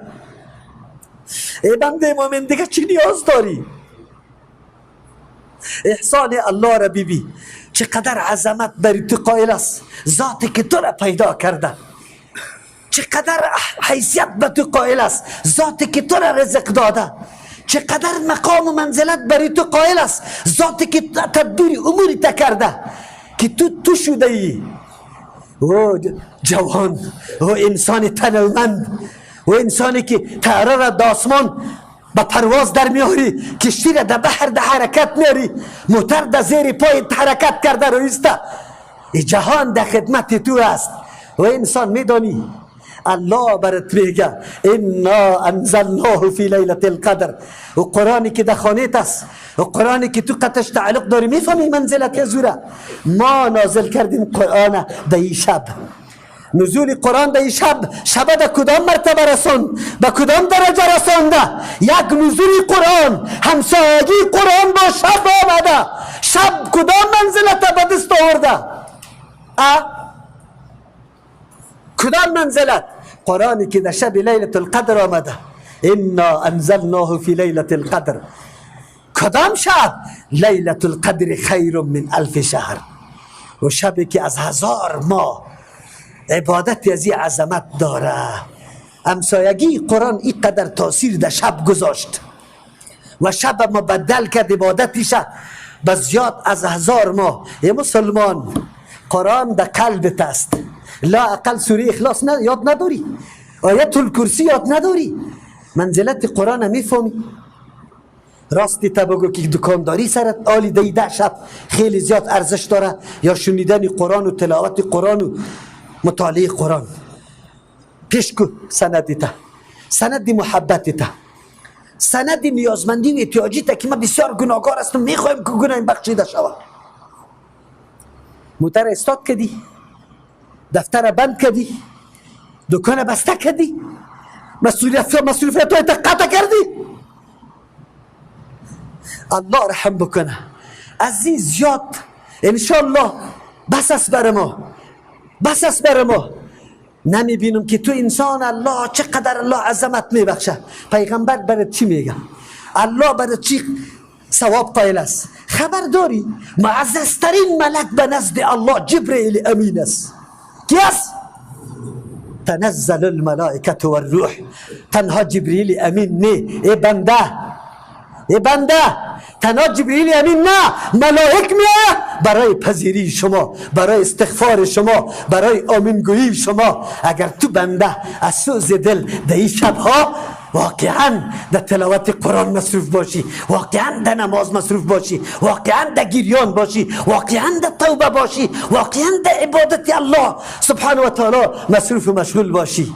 وای خاک بر سری او کسی که این شبها تیر شوه ولی گناه باقی بمانه، این شبها تیر شوه این بنده تقوا را اختیار نکنه، این شبها تیر شوه و این احساس نکنه که کدام شبها از ما تیر شده، این شبها تیر شوه و از عبادت الله لذت نگیره، این شبها تیر شوه و از قیام و از طاعت و از دعاهای خود لذت نگیره. یقینا محروم واقعی و حقیقی همین شخص است. الله ما را از محرومی نگردانه.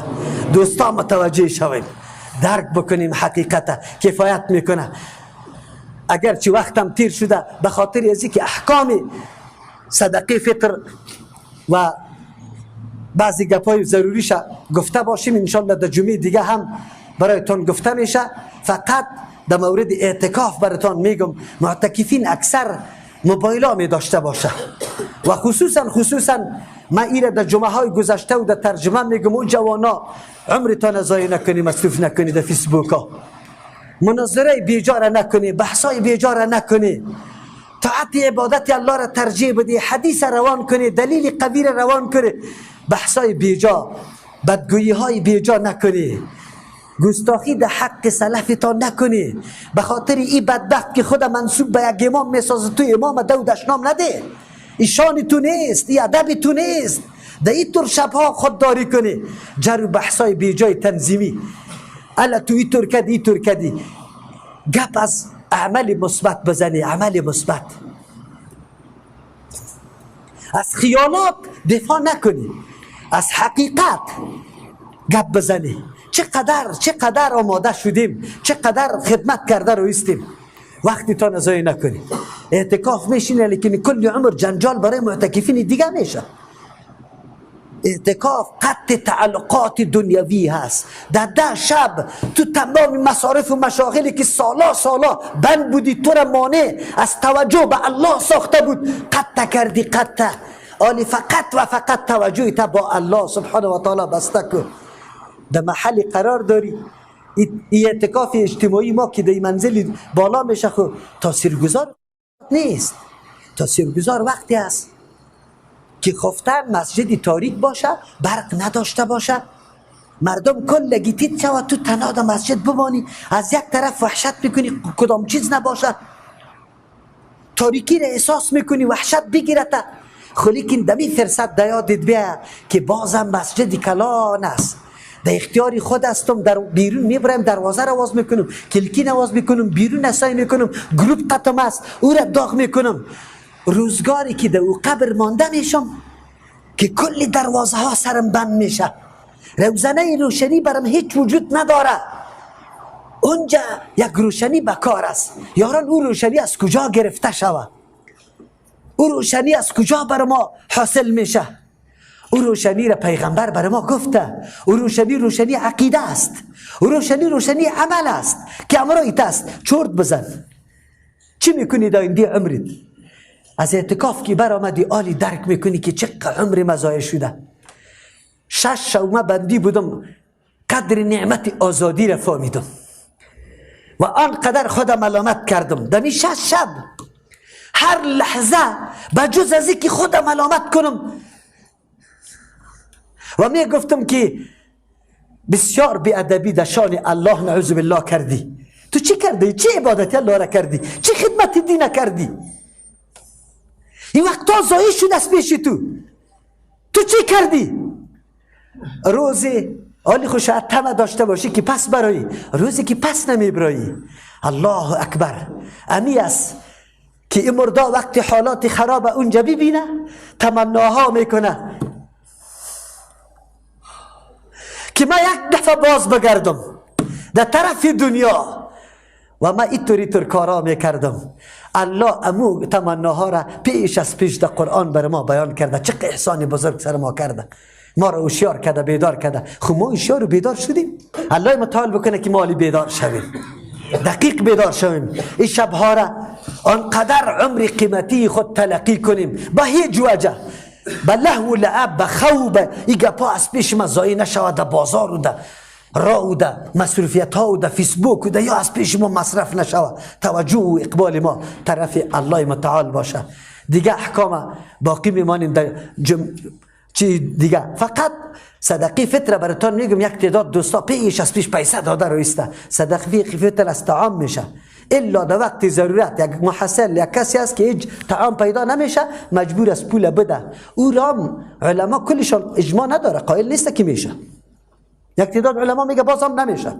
رسول الله خوراک داده، خوراکای خاص و آن چیزی که قوتی بلد است، یعنی خوراکی امو مردم است و پیش داده را میشه. صحابه 2 روز پیش او رام صحابه دادن نداده، جمع کننده او وقتا هم میطور کسا بود که صدقه فطر جمع میکرد، در مستحق واقعیش میرساند.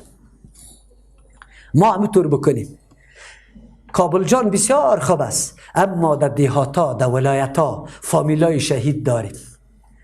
رمضان تیر شده به الله قسم اگر گوشت در دیگ انداخته باشه یا گوشت بشناسه چقدر خوب است. نمیتونیم اینجا برنج خوب بگیریم، خرمای خوب بگیریم، کشمیش خوب بگیریم. بخیل نشوی، کنجوس نشوی که چارک گندم وزنش هم کم میکنی، باز در نرخی مندهی شمار میکنی. مثلا خدا دادم او بی غیرت، غیرت نداری. دی تو ماه مبارک رمضان حال فقیر در نظر بگی، محبوب ترین چیز به او بده، زیاد بده. خورد کم همو خوردم یا اوسو میکنه. افسوس است، افسوس است، افسوس است. دست باز باشه ببر که یتیمکا در روز عید خو یک برنج بری خود پلو کنه، بخورشه، بفامه. نمیتونیم این کارویا را ایره به خاطری گفتم که دوستای ما یکی ولا یحض علی طعام المسکین ارأیت الذی یکذب بالدین. آیا تو دیده یو کسی را که تکذیب روز جزا را میکنه؟ فذلک الذی یدع الیتیم، یو شخصی است که یتیم حالش مراقبت نمیکنه. ما از او جمله نشویم، حال یتیما را مراقبت بکنیم. ولا یحض علی طعام المسکین، خودش خونه میده دیگه کسی خود ترغیب کنه. این ترغیب هم نکرده. خانواده های خیلی فقیر و مسکین ما و شما داریم در هر جای. در زمین خود بگیری که اینمی صدقه فطری دوستای خود ما در اونجا در مستحق واقعی رسانده میتونی. از هر منطقه هستی، از وردک هستی، از لوگر هستی، از جلال آباد هستی، از لغمان هستی، از قندوز هستی، از تخار هستی، از بغلان هستی، از پروان و بامیان هستی، هر کدام میتون هستی، از زابل هستی، از غزنی هستی. جاهایی که جنگ دیده است بیچارا تباہ و برباد شده، نه میوه نه دانه، تمام عمر در زد و خورد تیر کرده، راحت تا ندیده. او تر فامیلا را شناسایی کنی، وظیفه تان است جوانا. هر عبادت بری خود موسم داره، موسم. در وقت ذکر که پیغمبر ذکر کرده قرآن ثواب نداره به اندازه از او. یادتان باشه قرآن بهترین ذکر است. خدا وقت ذکر رسول الله، ذکر رسول الله را بکن. در کدام موقعی که کدام عبادت رسول الله کرده او را ترجیح بدیم. آلی چقدر خوب موقع است که ما چقدر فامیلای مستحق لیست گرفته میتونیم و شریک میسازیم. برای ما الحمدلله از بیرون دوستا روان میکنم، من لیست میداشته باشم و دوستا را ما وظیفه میدم، پول برشان میدم، برنج برش میخرم و میگم که قبل از عید رفتن بعد تسلیم فقیر بکنی که هیچ شک و شبهه در قبول شدن صدقه فطر دوست ما پیدا نشوه. صدقه فطر دوست ما پیدا نشوه، بالکل حق به حقدار برسه. بهانه گیری نکنید در بیادرزادیم دادم، مستحق است. چی مستحق است؟ کدام مستحق است؟ تلویزیونی کلان شیشه در خانهش است، در جماعت یک روز نمیه، تمام روز فیلم سعی میکنه، مستحق است. کجاست؟ پودر زده رویست، شرابم میخوره. زنی خودم 3 دفعه طلاق داده بازم نگاه میکنه. بکی یک کمی دقت بکنی، دین است، دین. این مسائل و احکام دین است، این سطحی نگیره. با شماستیم که جامعه را حالش تفقد بکنیم، خدا خبر بکنیم که مستحق است. الله متعال این پیام مرا انشاءالله به شما و دوستایی که در بیرون و خارج است برای از وام برسه که وام احساس بکنه که کجا رایی میکنه و چه قسم میده. این را باید در ذهن خود بگیریم. الله از پیش ما سوال میکنه صدقه فطر دکی دادی؟ صدقه فطر نصاب نداره. هر کس که توانمندی داره همین قدر. یک نفر 3 کیلو برنج، 3 کیلو برنج که 100 روپه کیلو بگیریم 300 روپه میشه. 300 روپه که در پیش از عید بعد از طلوع فجر عید که تو 300 روپه داشته باشی صدقه فطر سرت است. این نصاب نیست. این نصابا را رسول الله وضع نکرده. حدیث نوشته کرده نخواندم فرض رسول الله صلی الله علیه و سلم زکات الفطر نگفت صاع من تمرین. در آخرش امور یک حدیث میآید که فاما اغنیاؤکم، هرچی که غنی شماسته که خب توانمند است فیزکیه الله او را دیگه نمو میده و زیاد میکنه مالش. و اما فقیرکم، فقیر شما که صدقه فطر میده فیرد علیه اکثر مما اعطاه، بازگردانیده میشه زیاد از آن چیزی که داده. اینجا نصاب نیست. خدا فریب و بازی نده. من فقیر هستم سر من نمیشه، من فقیر هستم سر من نمیشه. سبا که توی بچهش میشه که عذر میکنی که من خانه خدا بیکار میکنم، توی بچه تیجه بگی نه مردم تا نمیده مرا، من که در بیننزیر و اورانوس و ممتاز محل نگیرم ایج شده نمیتونه. و طور نکنه. الله متعال رحم بکنه. در خاتمه در این پنجشنبه دعاست، ختم خونی است، دعا میکنیم ترجمه قرآن کریمه. ای دوستایم رفت عمر از پیشتان، یک کمی به هوش بیای خیر است. همون یک روزم برای 1 ساعت 2 ساعت خود شریک شوی خیر است. خو انشالله اگر شریک شدی، اگر افسوس نکردی که چی عمر خود ضایع کردم و چی قدر چیزی با ارزش از دستم رفته. از خاطر یک دعوت عمومی است. ما به خاطر از این دعوت نمیدیم که میگیم پیسه برای ما بدی. اولی چنده میکنم، این چنده را به خاطر از این نمیکنم که ما درمانده هستیم، انشالله پوره میشه. ما یقین به الله داریم که همین قدر موتر را گرفتیم پولش تادیه میشه، انشالله پوره میشه. لیکن صرف به خاطر از این که هر برادر و خواهر مسلمانی ما در این پروسه قرآن شریک باشه، از او خاطر ما چنده میکنیم. امروز دوستایی که از بیرون وعده داده بودیم جمعه را برای ازوا در جمعه دیگه انشالله چنده میکنیم. این جمعه را اختصاص دادیم به چنده دوره تفسیر و مقصد و میسته که کلگی ما شریک شویم در پروسه خیر، شریک شویم، حساب بگیریم که الله برای ما. این مهم نیست که چقدر مندازم چقدر نمندازم، او کاری تو است، او کاری توست به ما تعلق نداره. ما فقط دلالت به خیر میکنیم که الله متعال ما را در اجر شریک بسازه، در خیر از نه. بارک الله لكم في القرآن العظيم ونفعنا وإياكم بالآيات والذكر الحكيم. استغفر الله لي ولكم ولسائر المسلمين فاستغفروه إنه هو الغفور الرحيم.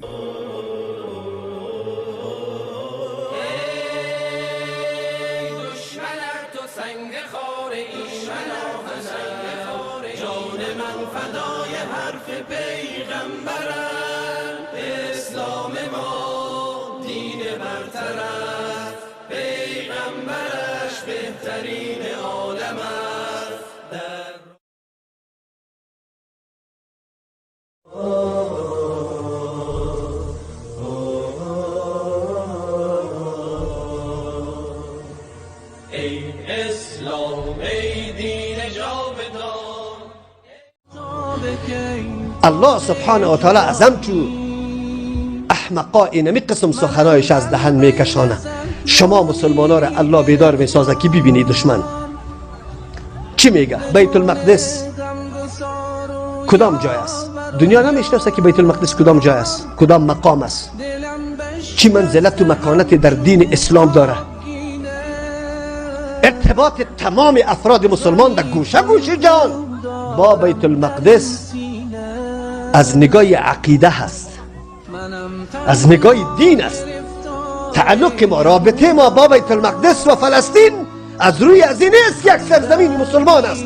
نه، ما آنقدر رابطه قوی عقیدوی در اونجا داریم، عقیدوی داریم. بعد از مسجد حرام، یعنی بعد از کعبه، دومین مسجدی که در روی زمین برای عبادت الله سبحانه و تعالی بنا شده بیت المقدس است. دومین مسجد که در روی عبادت الله شد. محبت جایگاه وحی انبیاء علیهم السلام است، مرکز امامت انبیاء علیهم السلام است.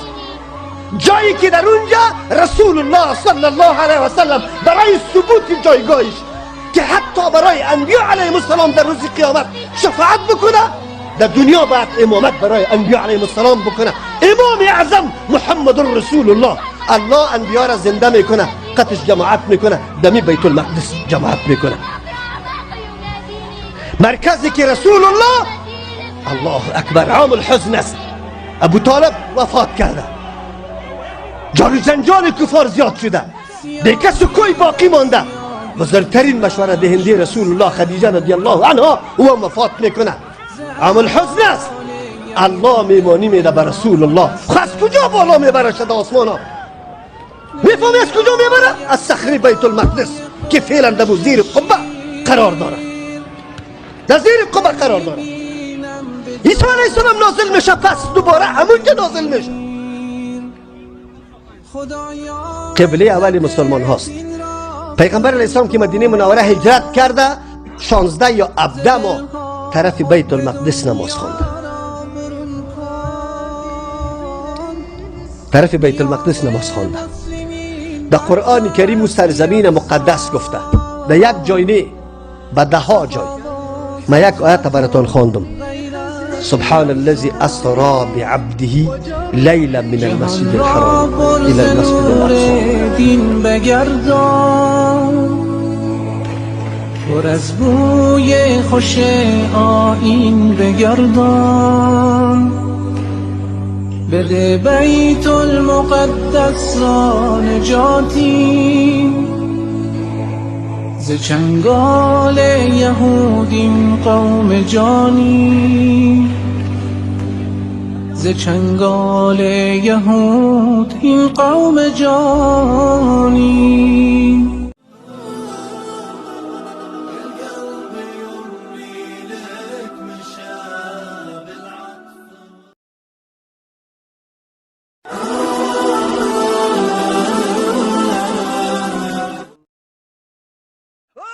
محترم، چرا مردم ملتتان آگاه نمیکنه که مرتکب گناه ها میشه، تظاهرات میکنه، مردم از خواب و خورش میکشه، اذیت میده مردم.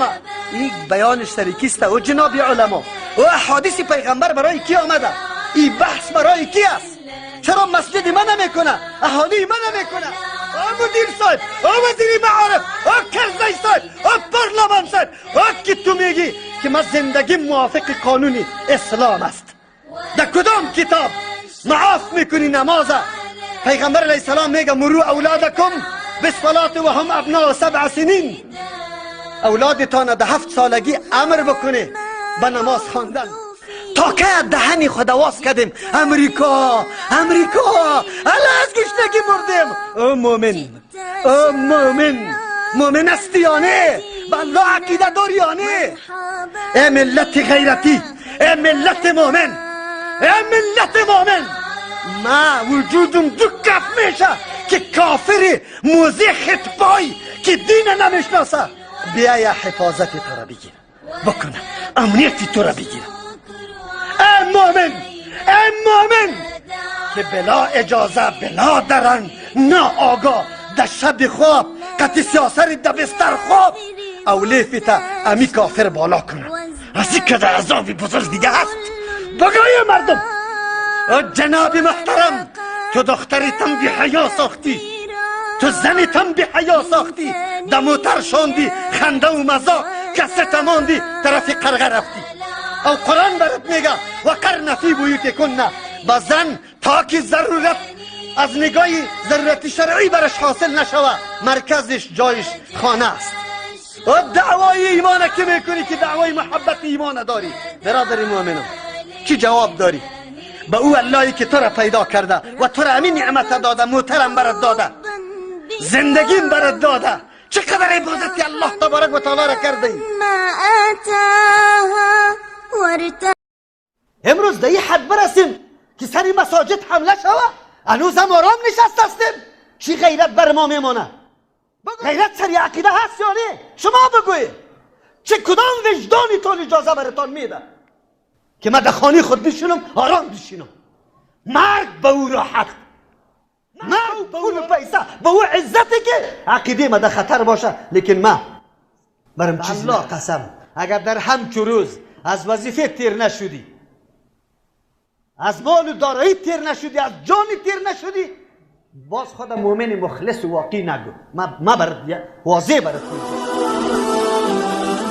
دفاع نمیکنیم. برو بسیار همین دوستا لط خورده، بسیار دوستا توهین شده به خاطر عمل سنت پیغمبر علیه السلام. هر کس خود چوب گرفته، یک غریزه در حج و اوقاف نرفته، یک غریزه در سارنوالی پرتافته نشده. امروز در این حد برسیم که سری مساجد حمله شوه، هنوز هم آرام نشسته هستیم. چی غیرت بر ما میمونه؟ بگوی غیرت سری عقیده هست یا نه؟ شما بگوی چه کدام وجدانتان اجازه برتان میده که من در خانه خود بشینم آرام بشینم؟ مرگ به او راحت، مرگ به او آرامی، مرگ به او پول و پیسه، به او عزتی که عقیده ما در خطر باشه. لیکن ما برم چیزی نرسم. چه به درد میخوره این عقیده؟ در روز قیامت رفتنیست که الله از پیشت سوال میکنه. این زرنگی نیست، این منافقت است. بالله قسم نفاق است که تو دفاع از عقیدت نمیکنی. میگی که با نمی مردم هر چی میشه سری از جا شود. منافقین امین مردم بودن و می خاطر قطعی کفار بیتون تاروبا را بسته کرده بودن که ما سبا اذیت نبینیم، ما سبا تجارت ما بیرواج نشود، شبیه نفاق نگیریم. و علم وقتی در دعوت میشی به یک امر جامع باید حاضر باشی. یک رای بده، یک نظر بده، یک گلاس آب پیش کن به یک برادرت. یک دفعه تاریخ صحابه را مطالعه کنی. زنا شریک میشه، سپر میشه به وجود رسول الله صلی الله علیه وسلم. تو برابر زن غیرت نداری، پیروی او مردم نکنی. ما که گلاس جهاد نماها داریم که خود جهادی میگه که یک زنی بگویم بی حیا میخیزه یار رسوا میکنه، چیز گفته نمیتونه، ما خود در اون سرحد نمیرسانیم. این مرگ الله برای ما مقرر کرده. ساعتش به الله قسم اگر تغییر بکنه یک سکندم تو بالا نمیشه. و مؤمن و عقیده داری یا نه؟ خلی که مرگ به عزت باشه، مرگ به حیثیت باشه، مرگ به غیرت باشه. ورق برات میرسه چی هیله داری؟ چرا حاضر نشدی؟ جواب بگو. چرا این عقیده را اختیار کرده؟ چرا از این عقیده؟ این دین امور رقم رونق نگرفته.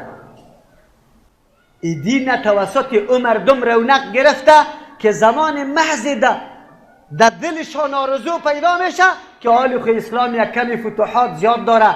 ما امی قدر سالا زادیم خانه و کاشانه ما کمل باقی مانده، نه نهال شاندیم، نه کار و روزگار در زراعت خود کردیم. بام که یک کمی همین کاروبار زراعت خود بکنیم.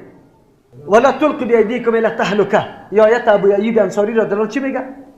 این در حق ما نازل شد. ما در بین خود گفتیم که این قدر وقت جنگ و جهاد کردیم، الف موقع ازی رسیده که یک کمی زمینای خود اصلاح کنیم، یک کمی زراعت خود اصلاح کنیم. الله آیت روان میکنه. امو جماعت بود که امروز دین در اینجا رونق گرفته. او صحابه خانه داشتن، کاشانه داشتن، اولاد داشتن، زندگی داشتن، زمین داشتن، تجارت داشتن، ولی همه را قربانی کی کرده بود؟ قربان دین الله. از او خاطر الله اعلان میکنه که رضی الله عنهم. الله از پیش از یا راضی است. الله از پیشان راضی است. به الله قسم اگر در همچو روز از وظیفه تیر نشدی، از مال و دارایی تیر نشدی، از جانی تیر نشدی، باز خود مؤمن مخلص و واقعی نگو. ما برد واضح برات میگم. تاریخ منافقین در قرآن مطالعه کو که منافقا چرا این کار میکردن. پس میایم در اصل موضوع خود. باز میایی گپا برای خودتان معلوم است. در بتخاک سری مسجد تعرض شده، مردم تعرض کرده. کاش که سری در امثال این دعا تعرض میکرد. کاش که در یک مرکز به عیسویت دعوت میشه تعرض میکرد. کاش که به یک رقاصخانه تعرض میشد. کاش که به یک صرافخانه تعرض میشد. کاش که به یک بی غیرت خانه تعرض میشد. سری مسجد الله تعرض میشه. و من اظلم ممن منع مساجد الله یذکر فیها اسمه و سعی فی خرابها. الله امیر میگه کیست خیر ظالم؟ از این که دیگه هم ظالم پیدا میشه. کسی که منع میکنه مساجد الله را، از چی منع میکنه؟ یذکر فیها اسمه، که نام الله در اونجا بالا شود، توحید الله در اونجا بیان شود. الحمدلله مساجد ما و شما توحید بیان میشه یا رقص میشه؟ در پشت اینمی لاسپیکر هاهوی جور میشه، به نام نعتخانی، شیرخانی و بیتخانی شروع میشه، یا در مساجد سلفی ها غیر از ترجمه قرآن درس حدیث دیگه درس نمیبینی. در مقابل از اون مردم میخیزه، لیکن تو دکانداری تا ادامه بده، رفع الیدین بکو، خدا موحد میگیری، خدا در منهج سلف میگیری. چه قسم در منهج سلف هستی؟ از سلف یک دفعه تاریخش مطالعه بکو. و همینطور گذاشته بودن دینه، حمایه نمیکرد، نرسانده بود در جای دیگه. ما که هلاک میشیم از دست ظالما. بله یک نکته را اینجا یادآور میشم و مهم نکته است. قبلا هم در تقاریر خود گفتیم، بازم میگم، ما از او جوان، از او شخص اعلان براعت و بیزاری میکنیم که خلاف فتوای علمای حق پرست از خود فتواهای ناحق میده و فتنه ها را بالا کرده رایسته. میره در سر قبرستان مردم استاد میشه و کلش مشرکین است. میره کتابا را نعوذ بالله گند میگه، میره اماما را توهین میکنه و از جمع ما نیست و در منهج سلف نیست. همیشه بر ما بلا و مصیبت همچون مردمای جاهل بر ما پیدا کرده. خودش یک گروه منفعتش به دین نرسیده، لیکن برای ما مصیبت و تکلیف جور کرده. ملا صاحب در مسجد مکه آمدی دهنت باز میشه، باز هرچی خانی میکنی. خودت به الله قسم، خودت که در خانهت نماز میخونی پرت که کس نبینه رفع الیدین پرت میکنی، بی غیرت. اینجا آمده یالی ده نواز کرده، گاهی او علمم بد بگو، او رام بد بگو، او رام بد بگو. اینجا موقع پیدا کردی مسجد مرا خراب میکنی، از حدود الله تجاوز میکنی. تو در کدام منهج سلف هستی؟ پدری خود مرتد میگه، مادری خود کافر میگه، دیگه مشترک میگه. چقدر علم داری؟ چقدر معلومات در دین داری؟ چقدر؟ تنها غیرت سببی از این نمیشه که آدم مفتی جور شود. تنها شجاعت سببی از این نمیشه که من خیلی شجاعت دارم فتوا داده میتونم. فتوا بری خود علم میخواه، حکم کردن سری مردم بری خود علم میخواه. با یک کلمه تو در جهنم میری، با یک کلمه.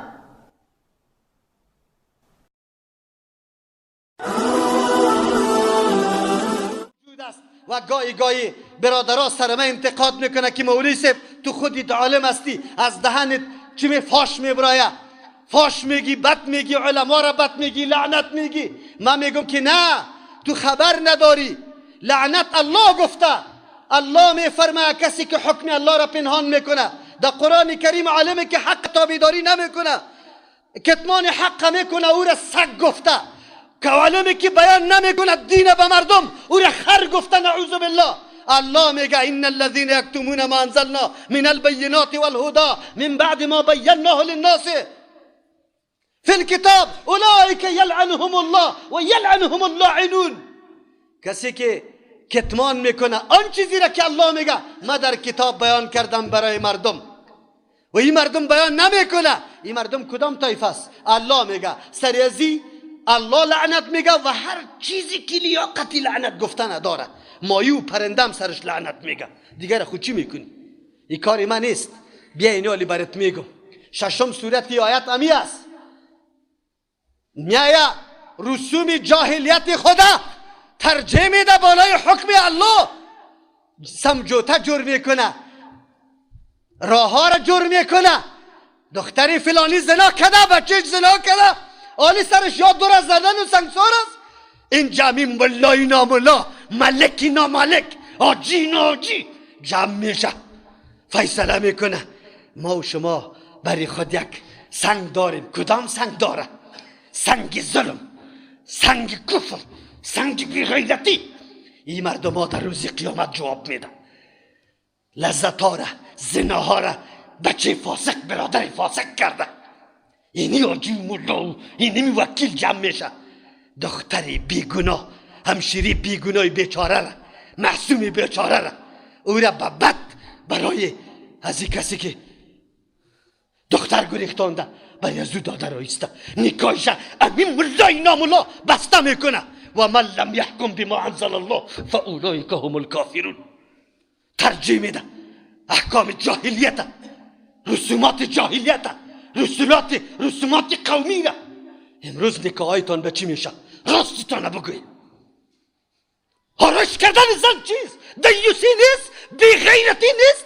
رویز چیره لچکو زنگو جاملیشه زینتیشه خب با محترم گلپوش کو خب نشان نما کو که کل مردم بیا برگ بزنه یک دفعه او رسایی کنه باز کوچه بگردون شه باز فیلم پوری کشه باز در اینترنت بنداز شه باز نه قطعی امی بیناموسی نعوذ بالله قطعی امی زنید در مجلس عام اختلاط مرد و زن رقص بکو سینه چپکو او بی غیرت ظالم کدام حکمتو حاکم کردی؟ تو سبا جنازه داری؟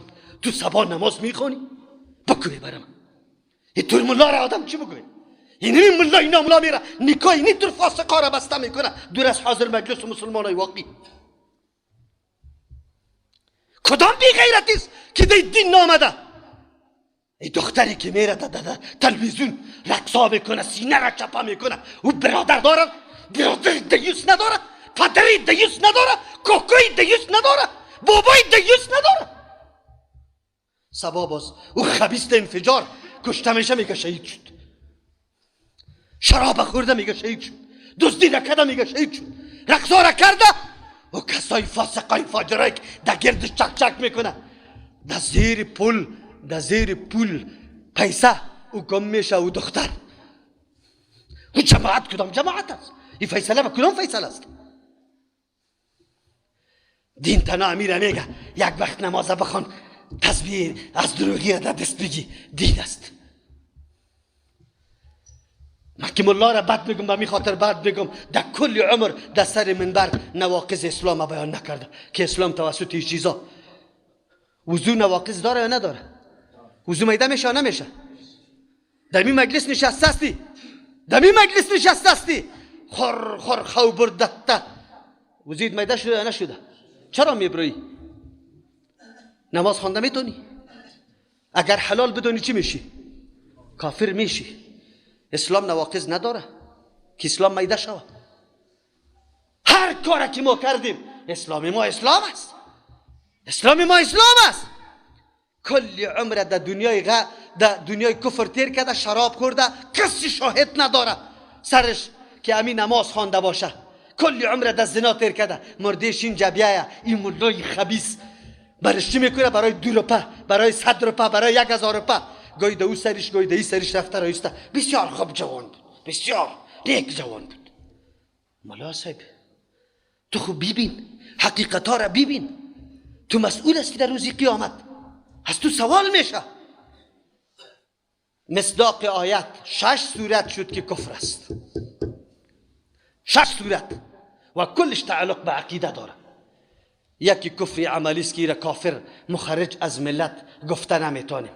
یک شخص است پدر است دخترش روز مرا میبرایه لچ پیشن کدگی در دفترها میره کار میکنه قطعی بچه دیده شده عکساش برآمده. امی آدم اعتراف داره که زناست این حرام است خجالت میکشه.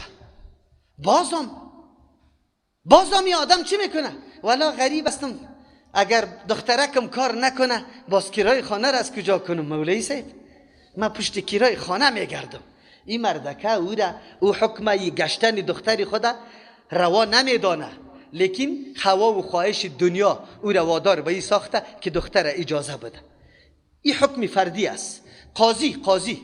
قاضی میگه که همین فیصله را که میکنم این به غیر ما انزل الله است و این فیصله کفری است و اعتراف داره که این فیصله غلط و حرام است و ما از هدایت از راه هدایت یک طرفه شده لیکن به خاطر ازی که رشوت میگیره پیسه دلار دیده این فیصله را میکنه این را کفر عملی میگه.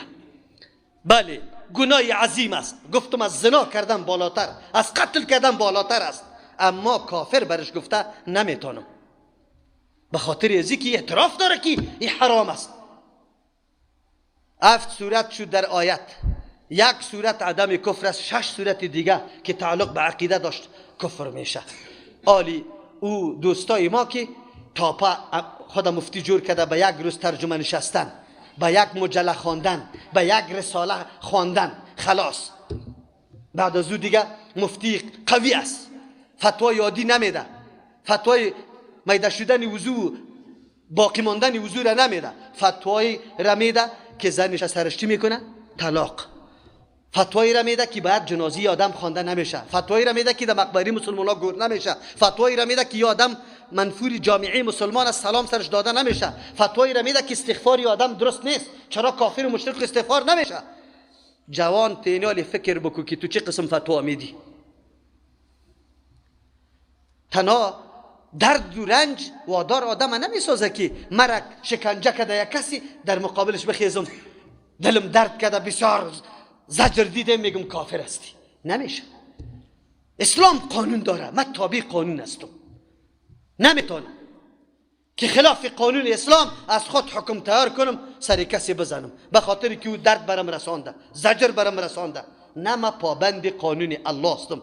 کسی را که الله کافر گفته کافر میگم، رسول الله کافر گفته کافر میگم. کسی را که الله و رسول الله کافر نگفته من کافر گفته نمیتونم. الله متعال بکنه که ما بصیرت تام پیدا بکنیم، باعث جور نشویم که یک حرکت واقعی را ضربه بزنیم، باز خود منصوبم به مو حرکت واقعی بکنیم. ما به منهج سلف روان هستم، لیکن این کارا را بکنم که مردم سلفی ها را لعنت میگه و بد میگه. از دست تو کاری غلط و نادرستی انجام داده ای، تنها گناهت ضرر برای خودت نبوده بلکه بسته گرفتی منهج لکدار و نامبد ساخته ای. این بحثای ما کلش به خاطر امی بود که ما در موضوع فتوا دادن آنقدر از دقت کار بگیریم، اقدام به کفر کسی قطعا نکنیم. این را باید بدانیم. چرا که تو کسی را کافر گفتی خب بس مباح دم کردیشه، خونیش روا کردی، باز کشتنش هم برات جایز است. خبر داری که کشتن ناحق مسلمان چطور است؟ پیغمبر صلی الله علیه و سلم چی میفرماید؟ زوال دنیا، از بین رفتن دنیا، این خیلی بالای الله چی میشه؟ آسان تمام میشه از اینکه خونی مسلمان به ناحق ریخته میشه.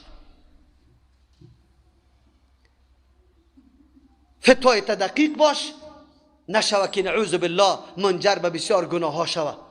الله متعال بصیرت کامل در دین نصیب ما بکنه که ما واقعا دین خود از منبع اصلی خود بگیریم، مختلط نسازیم، تحقیق بکنیم، دنبالش بگردیم و بعد از او الله متعال توفیق عمل بر ما نصیب بکنه که ما باشیم یقینا دین خود عمل کرده باشیم. همینطور نمیشه که ما خود یک طرفه میگیریم، دنبال و تحقیق دین نمیگردیم، میگیم که نه مسلمان هستیم. اینطوری مسلمانی نمیشه.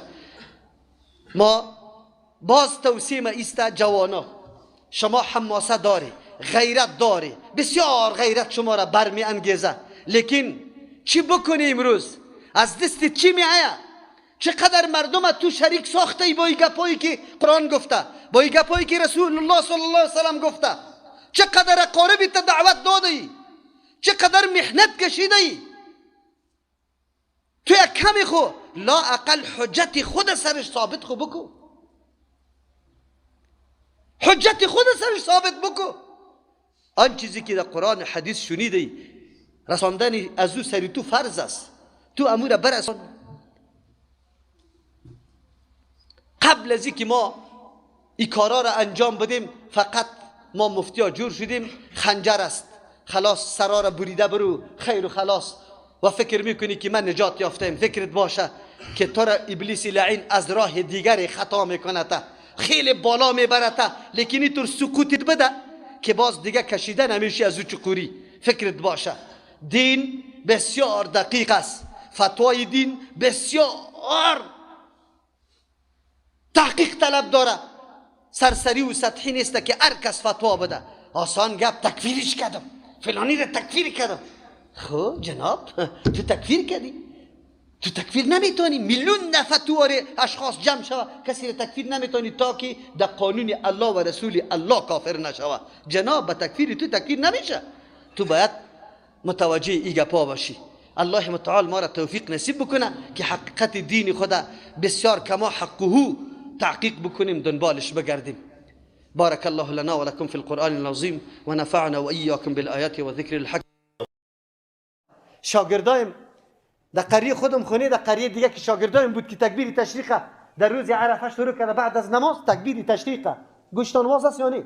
الله اکبر بعد از نماز گفته.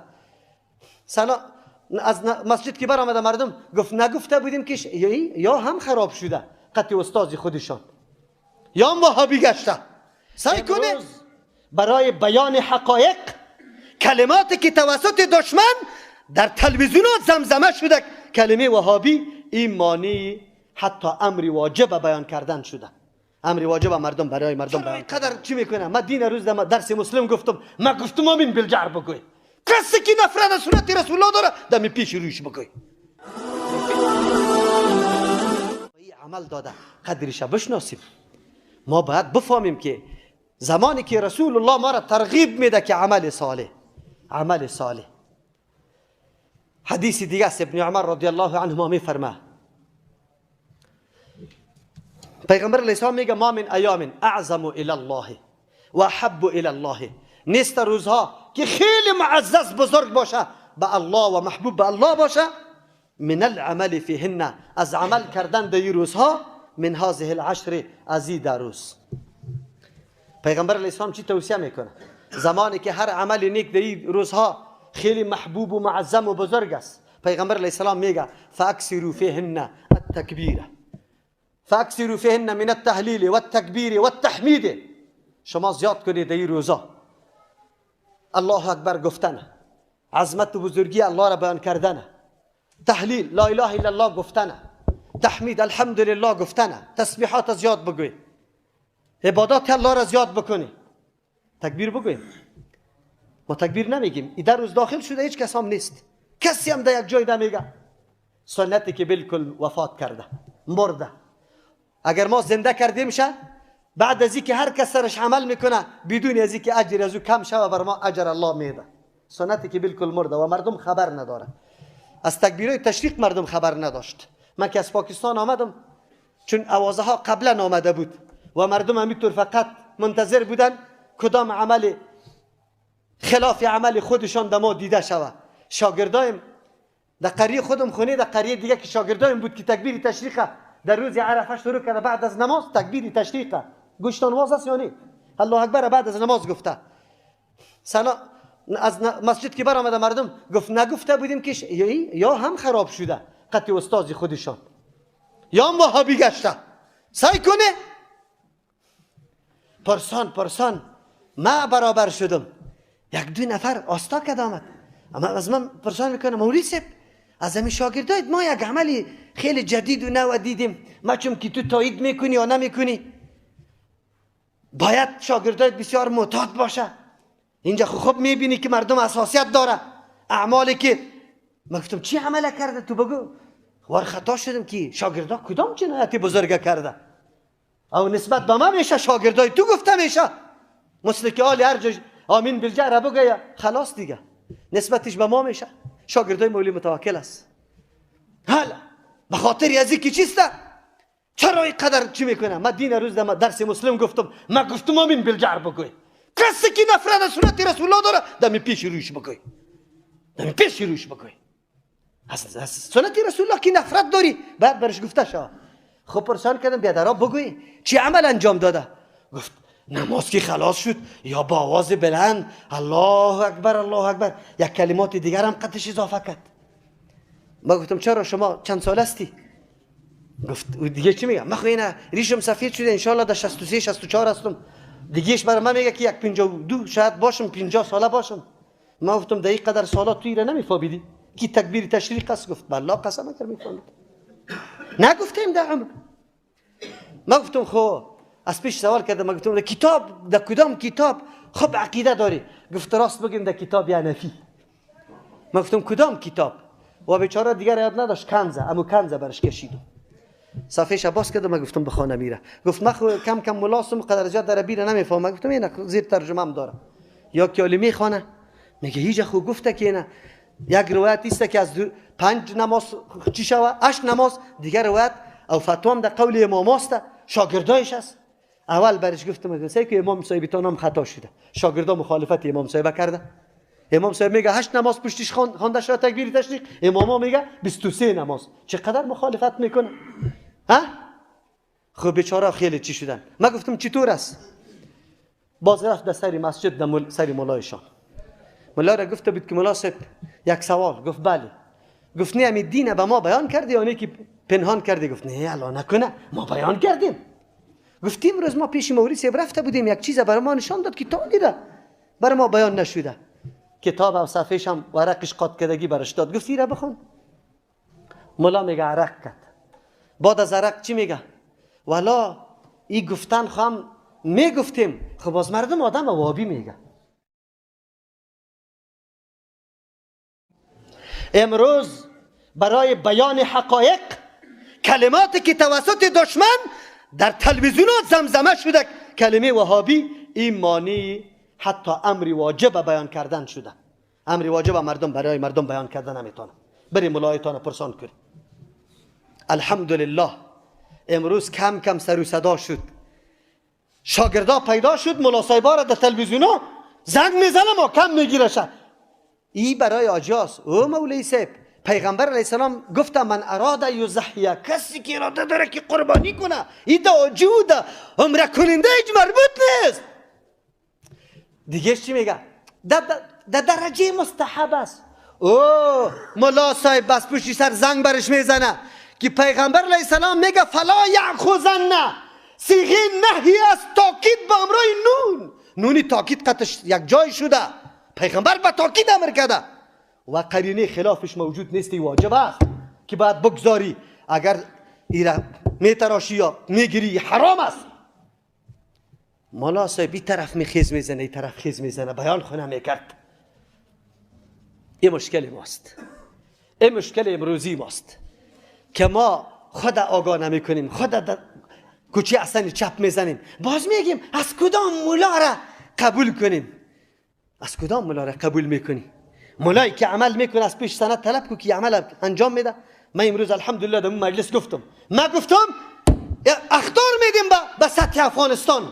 امی عمله که شما انجام دادی یک سند برام امونجا مولا بوده، خود شورام ندادم که لا اقل یک کم اینطوری هم میکردن، امو قدرم نشد. من گفتم یک سند برام بده.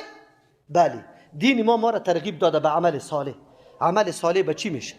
عمل صالح به ادای واجبات، منع شدن از منهیات، راه تقوا را اختیار کنیم، نمازهای خود محافظت کنیم، از صدقات زیاد کار بگیریم.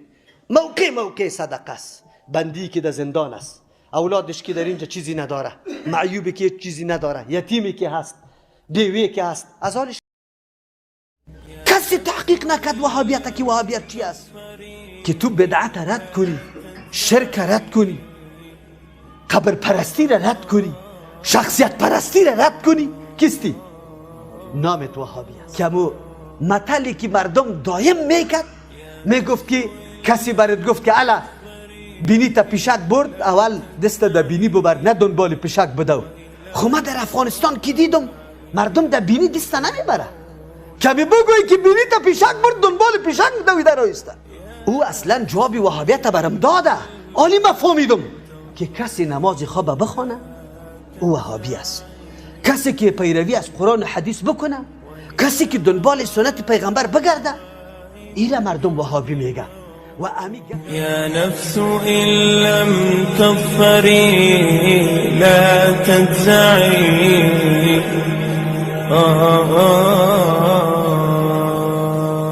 امروز که در افغانستان به نام وهابیت زمزمه میشه و گپ بالا میشه، تو عالم من حیث عالم قرآن چی تحقیقی داری در این مورد؟ اول بررسی کو وهابیت کدام فرقه هست، کدام گروه هست، دعوت برش روان است، در کدام جای مرکزیت داره. افسوس است که ملت به این اندازه غافل که مو مطلی که مردم دایم میکرد، میگفت که کسی برات گفت که الا بینی تا پیشک برد، اول دست در بینی ببر نه دنبال پیشک بدو. خب من در افغانستان که دیدم مردم در بینی دست نمیبره، کمی بگوی که بینی تا پیشک برد دنبال پیشک دوی در آیسته. کسی تحقیق نکرد وهابیت که وهابیت چی است. یک شخصی برای ما گفت، از ما سوال کرد، مرا گفت که مولوی صاحب امی وهابی کی را میگه؟ ما فهمیدم که اولی هر چی را بگویم در ذهنش نمیشینه. ما برش گفتم که اول یک کار بکو، باز بعد از اون وهابی را برات معرفی میکنم. گفت چی کار؟ ما گفتم تو اول می نمازی تا خوب درست بخوان. او فکر کرد که البته نقصانات در نماز ما است، از او خاطر مولوی صاحب ما گفتم باز جوابی از ایرم برات میگم، تو برو نمازی تا درست گفت چه رقم درست بخوانم؟ ما گفتم خوب رکوع بکو، خوب سجده بکو، قیام بکو، پس از رکوع که بالا میشی قومه را خوب درست بکو، در بین دو سجده جلسه خوب نماز بخوان. باز بعد از اون معنای وهابیت برات میگم. مردکه بیچاره کی رفته نماز شروع کرده، گپ توصیه مرا دیگه عملی میکنه، نماز درست خوانده. بیچاره وقتی که نماز خلاص میکنه یک دوست برش بالا شده، گمان میکنم که تو وهابی شدی. این مردکه ایران میمانه، این مردکه ایران میمانه. میگه نه خیر چی میگی تو بیادرم چی میگی؟ گفت دیدم تا که نماز رقمی خواندی. این مردکه فهمید که اوه مولوی صاحب خو واقعیت برم گفت. او اصلا جوابی وهابیت برم داده. آلی ما فهمیدم که کسی نماز خواب بخونه او وهابی است، کسی که پیروی از قرآن و حدیث بکنه، کسی که دنبال سنت پیغمبر بگرده، ایره مردم وهابی میگه. و امی گپی من نیست. مفتی رشید احمد گنگوهی رحمه الله از علمای دیوبند است. در دیوبند او را ابو حنیفه ثانی میگه. فتاوای رشیده کتابش است. از او سوال شده وهابی کیست؟ او جواب داده وهابی متبع سنت رسول الله صلی الله علیه و سلم. این در کتاب خودشان. امروز که تو بدعت رد کنی، شرک رد کنی، قبر پرستی را رد کنی، شخصیت پرستی را رد کنی، کیستی؟ نامت وهابی است. مولوی صاحب محترم آیت قرآن کریم خبری تو آمد که اگر کسی آمد فاسق به یک خبر فتبینو، شما تحقیق بکنی. یک کتاب فعلا در بین اوساط مردم توزیع میشه به نام اعترافات جاسوس انگلیس به نام هنفر.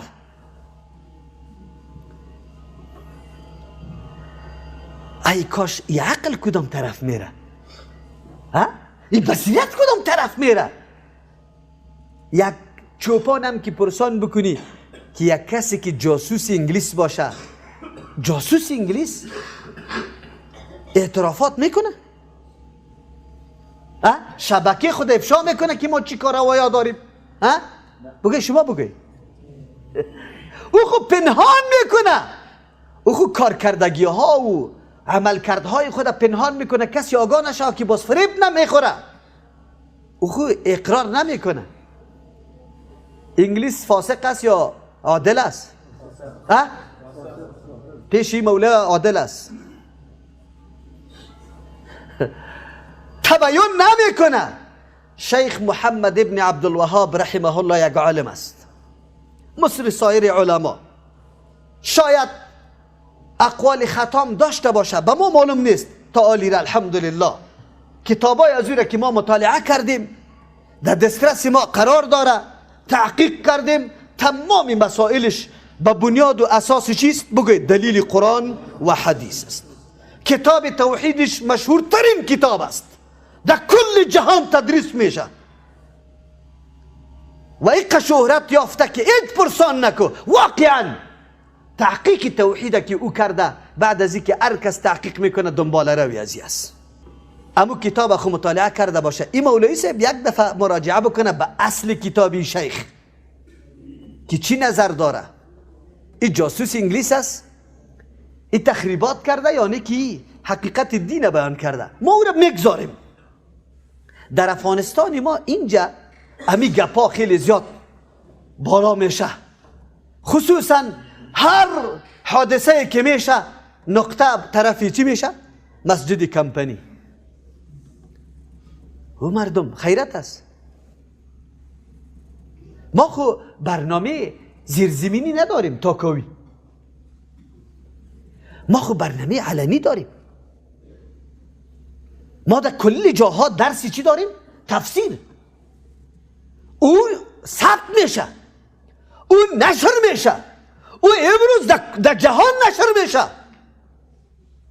ملاحظه داری علی الرأس والعین، با چشم و سر. دعوای معصومیت خو ما نداریم که ما معصوم هستیم. حرکات ما را مشاهده میکنیم. شما که در مسجد آمد پابندی هستی جا؟ کدام کارت براتان داده شده که چیک میشه؟ تو بیا اینجا بشی ببین کدام ملاحظه ای که داری. خلاص کیست که نمیپذیره.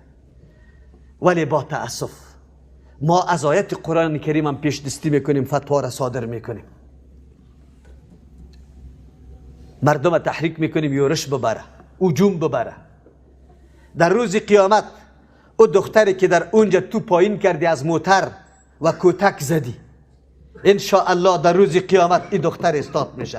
این دختر برای تفسیر آمده بود و تو کتک میزدی، مولای جواب میگی.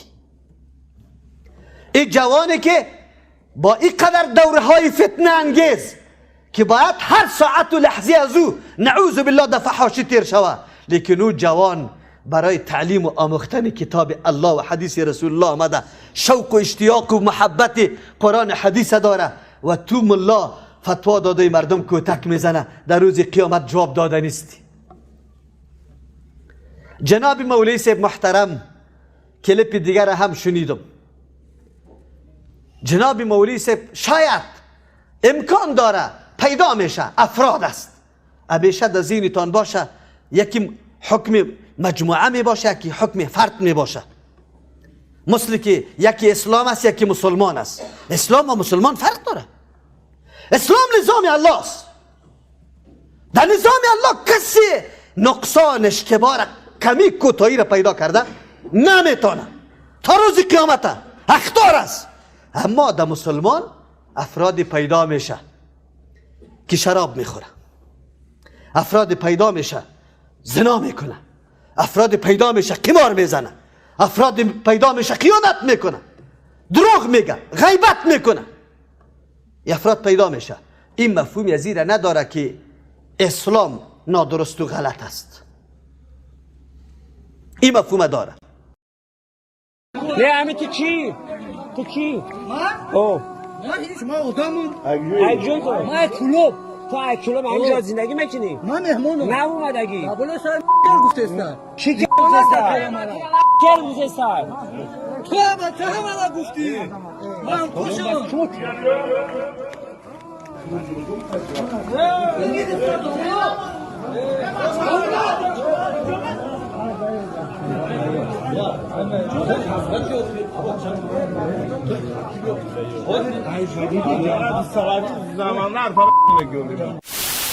ای بدبخت تو تعالی را سلفی را نمیشناسی، به سلفیت مومن شده نمیتانی. کسی که عقیده سلف منهج سلف نداشته باشه مومن نیست. محرم کنه کل ماچتا نه سلفی شما سلفی نیستیم یا سلفی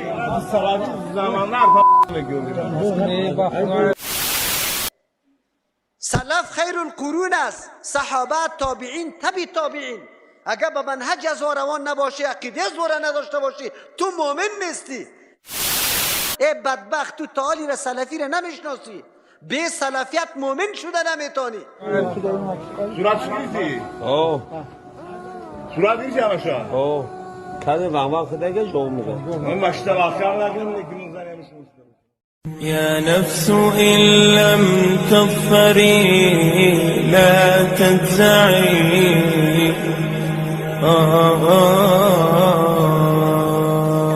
سلف منهج نداشته باشه مؤمن نیست. ولا تلقوا بایدیکم الی التهلکه. مال داری، امروز خبر داری چند چینل برای ترویج فحشا است، برای ترویج عقاید نعوذ بالله تفرق اندازی. این چینل هایی که کلمه وهابی را در دست گرفته که سلفی را، امی کسایی که باز خود مبصر را میگه، بجای از این که الله متعال او را یک کمی بصیرت بده که تحقیق بکنه، ای بدبخت تو تعالی را سلفی را نمیشناسی، به سلفیت مؤمن شده نمیتونی. کسی که عقیده سلف منهج سلف نداشته باشه مؤمن نیست. سلف خیر القرون است، صحابه، تابعین، تبع تابعین.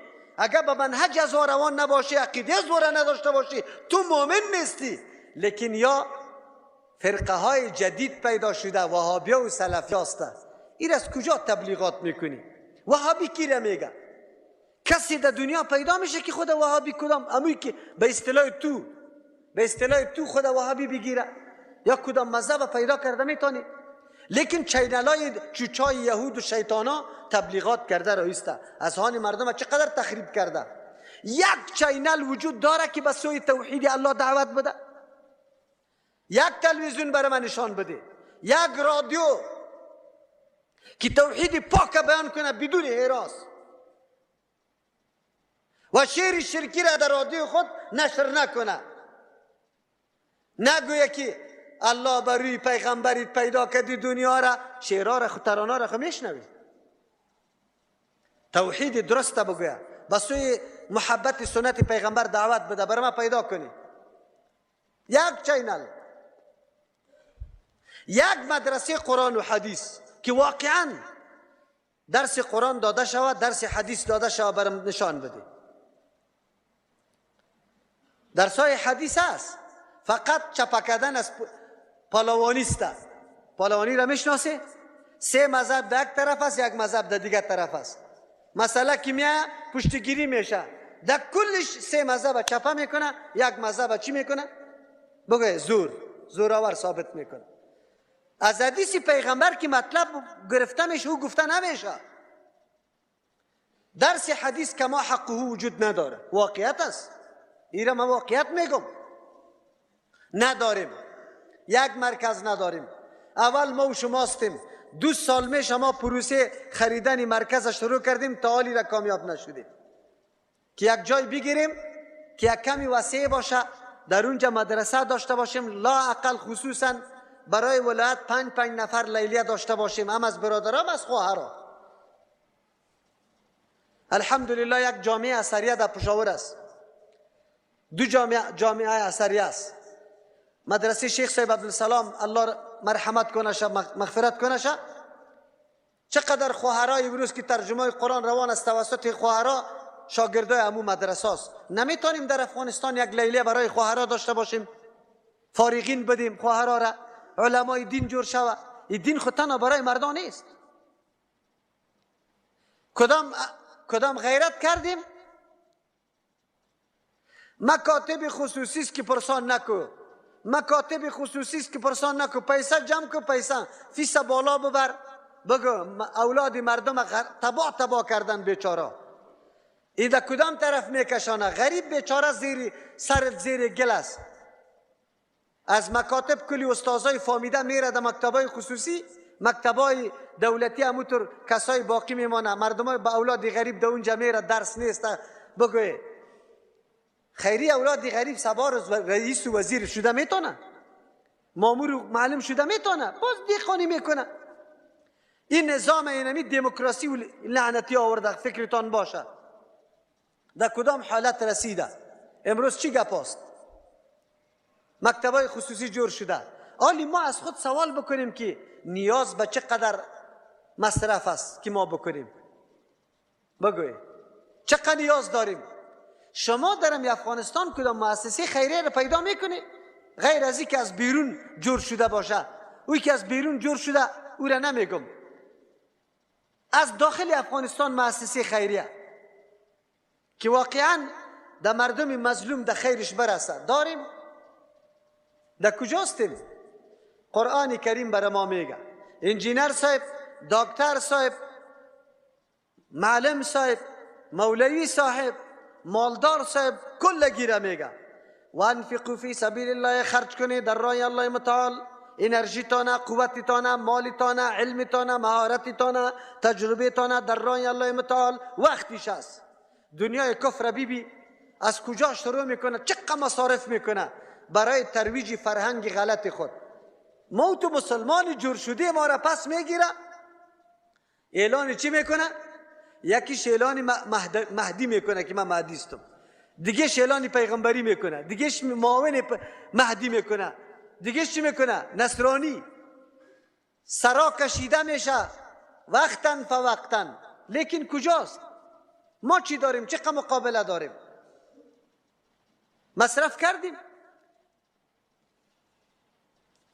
ولا تلقوا بأيديكم الى التهلكه، در موقع ضرورت که برای تو نیاز است تو مصرف نکردی، خود به دسته ده هلاکت انداختی. اگر ما تو مدرسه را جور نکردیم، اولاد ما خامخا فرهنگ بیگانه را، اگر ما تو تلویزیون دینی را جور نکردیم، رادیوی دینی را جور نکردیم، مرکز دینی را جور نکردیم، پوهنتون دینی را جور نکردیم، مردم خود به خود به مو طرف روان است.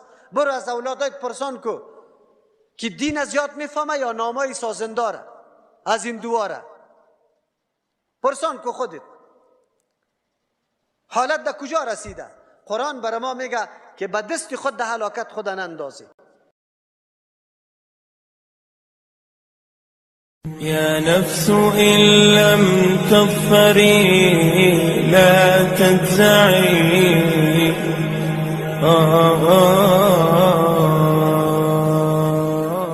در یادتان است در مسجد براتان ملا درس میداد، براتان میگفت اصول دین چند قسم است.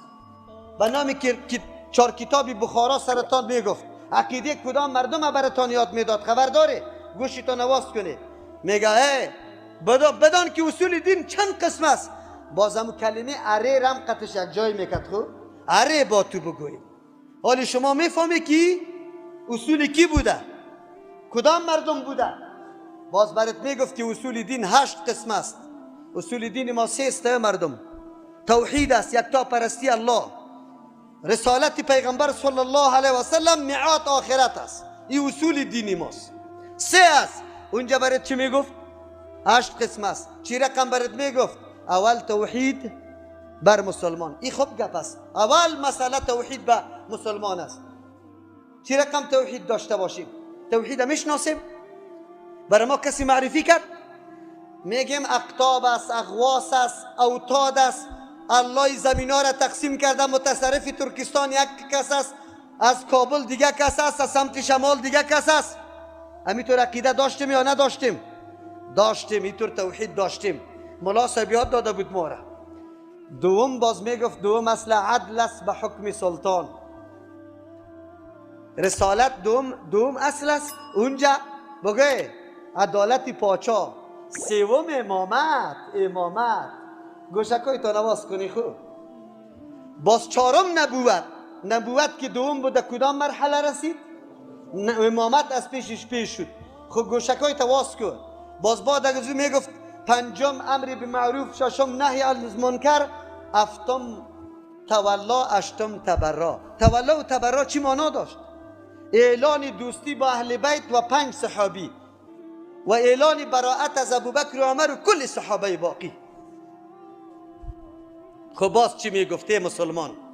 ای مسلمان، من گای برای شما میگم شکر الله را بکشه که درسای قرآن براتان حاصل است، قلبایتان یک دم منور شده. حدیث رسول الله برات گفته میشه. اونجا امین مولا صاحب شما را خرم جور میکرد نعوذ بالله و کافرم جور میکرد. میفهمی؟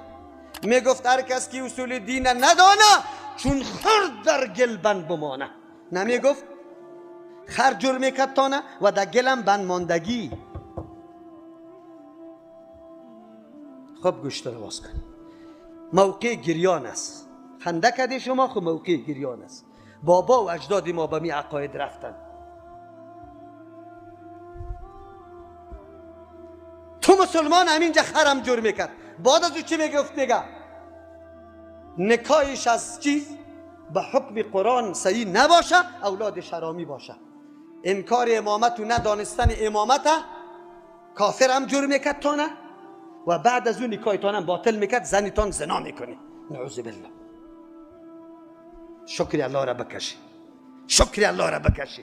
امروز درس قرآن عام است، برش نشسته، ولی افسوس است که این ملت و این مردم این عزتمندی قدر قرآن نکرده. شما حالات این مردم هم میبینید، درس قرآن منعقد میشه، مردم اعتنا نکرده، بلکه سنگ اندازی کرده، خلل اندازی کرده، مردم هم نکرده. این مردم در روز قیامت به الله جواب میده، پیش الله رفته نیست جواب میده. این مردمی که قدر قرآن ندانسته. امروز کدام روشنی که در قلب ما وجود داره، نوری کیست؟ نوری قرآن است که ما توحید آشنا شده.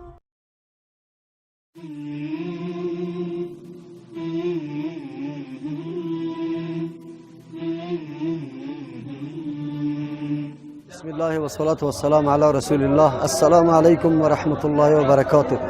به همه شنونده ها و بینندگان گرامی و همه مسلمان هایی که در هر گوشه دنیا زندگی دارند، از همه اولتر عید پرمیمنت سعید اضحی را برایشان تبریک میگم.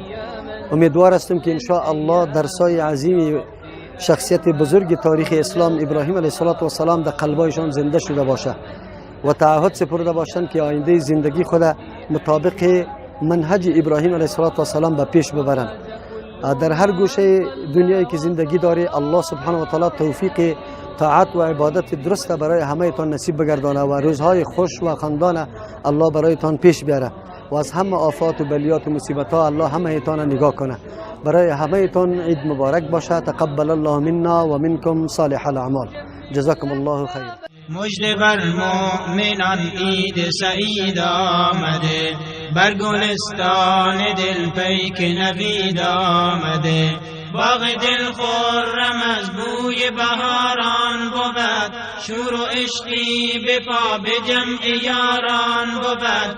تازگی و تراوت و خوشی و صفا، ارمغان پسندیده باران بود. مژده بر مؤمنان عید سعید آمده، بر گلستان دل پیک نوید آمده. مژده بر مؤمنان عید سعید آمده، بر گلستان دل پیک نوید آمده. از رخ دل غبار و گرد غم را زدا، سینه را تو ز زنگار بدید صفا. با نشاط و سرور و شادی و شرح صدر، هدیه اینا و شایسته بگیر از خدا. مژده بر مؤمنان عید سعید آمده، از خدا بر شما لطف مزید آمده. مژده بر مؤمنان عید سعید آمده، از خدا بر شما لطف مزید آمده.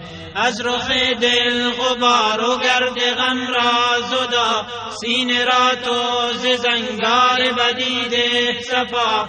با نشاط و سرور و شادی و شرح صدر، هدیه اینا و شایسته بگیر از خدا.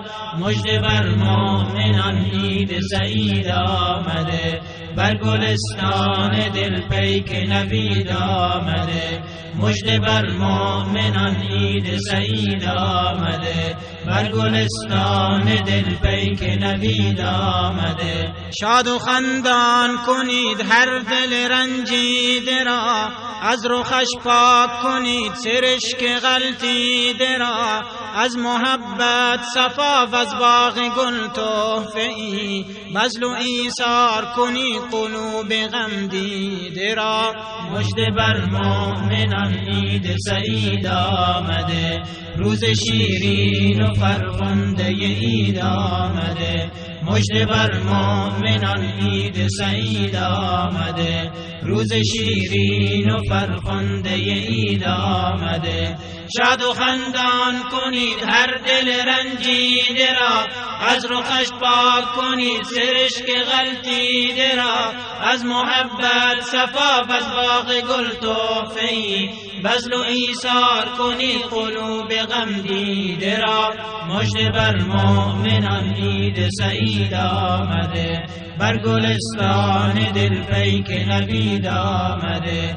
مژده بر مؤمنان عید سعید آمده، بر گلستان دل پیک نوید آمده. آتش کینه را به خنده خاموش کنید، آتش کینه را به خنده خاموش کنید، بغض و رنج گذشته را فراموش کنید، بغض و رنج گذشته را فراموش کنید.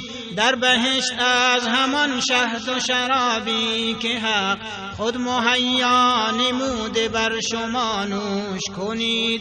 مژده بر مؤمنان عید سعید آمده، خوشدلی بهر جملگی پدید آمده. مژده بر مؤمنان عید سعید آمده، خوشدلی بهر جملگی پدید آمده. آتش کینه را به خنده خاموش کنید، بغض و رنج گذشته را فراموش کنید. در بهشت از همان شهد و شرابی که حق خود مهیا نموده بر شما نوش کنید. مژده بر مؤمنان عید سعید آمده، بر گلستان دل پیک نوید آمده. مژده بر مؤمنان عید سعید آمده، بر گلستان دل پیک نوید آمده. روز بخشش ز درگاه خدای غفور، مرگ تاریکی و روز نشاط و سرور. بندگی را به دل نهفته ایدی دگر، اندر آن روز که از جرم و گناهید بدور. مژده بر مؤمنان عید سعید آمده، خنده بر لب زنید روز حمید آمده. مژده بر مؤمنان عید سعید آمده، خنده بر لب زنید روز حمید آمده. روز بخشش ز درگاه خدای غفور، مرگ تاریکی و روز نشاط و سرور. بندگی را به دل نهفته ایدی دگر، اندر آن روز که از جرم و گناهی بدور. مژده بر مؤمنان عید سعید آمده، بر گلستان دل پیک نوید آمده. مژده بر مؤمنان عید سعید آمده، بر گلستان دل پیک نوید آمده.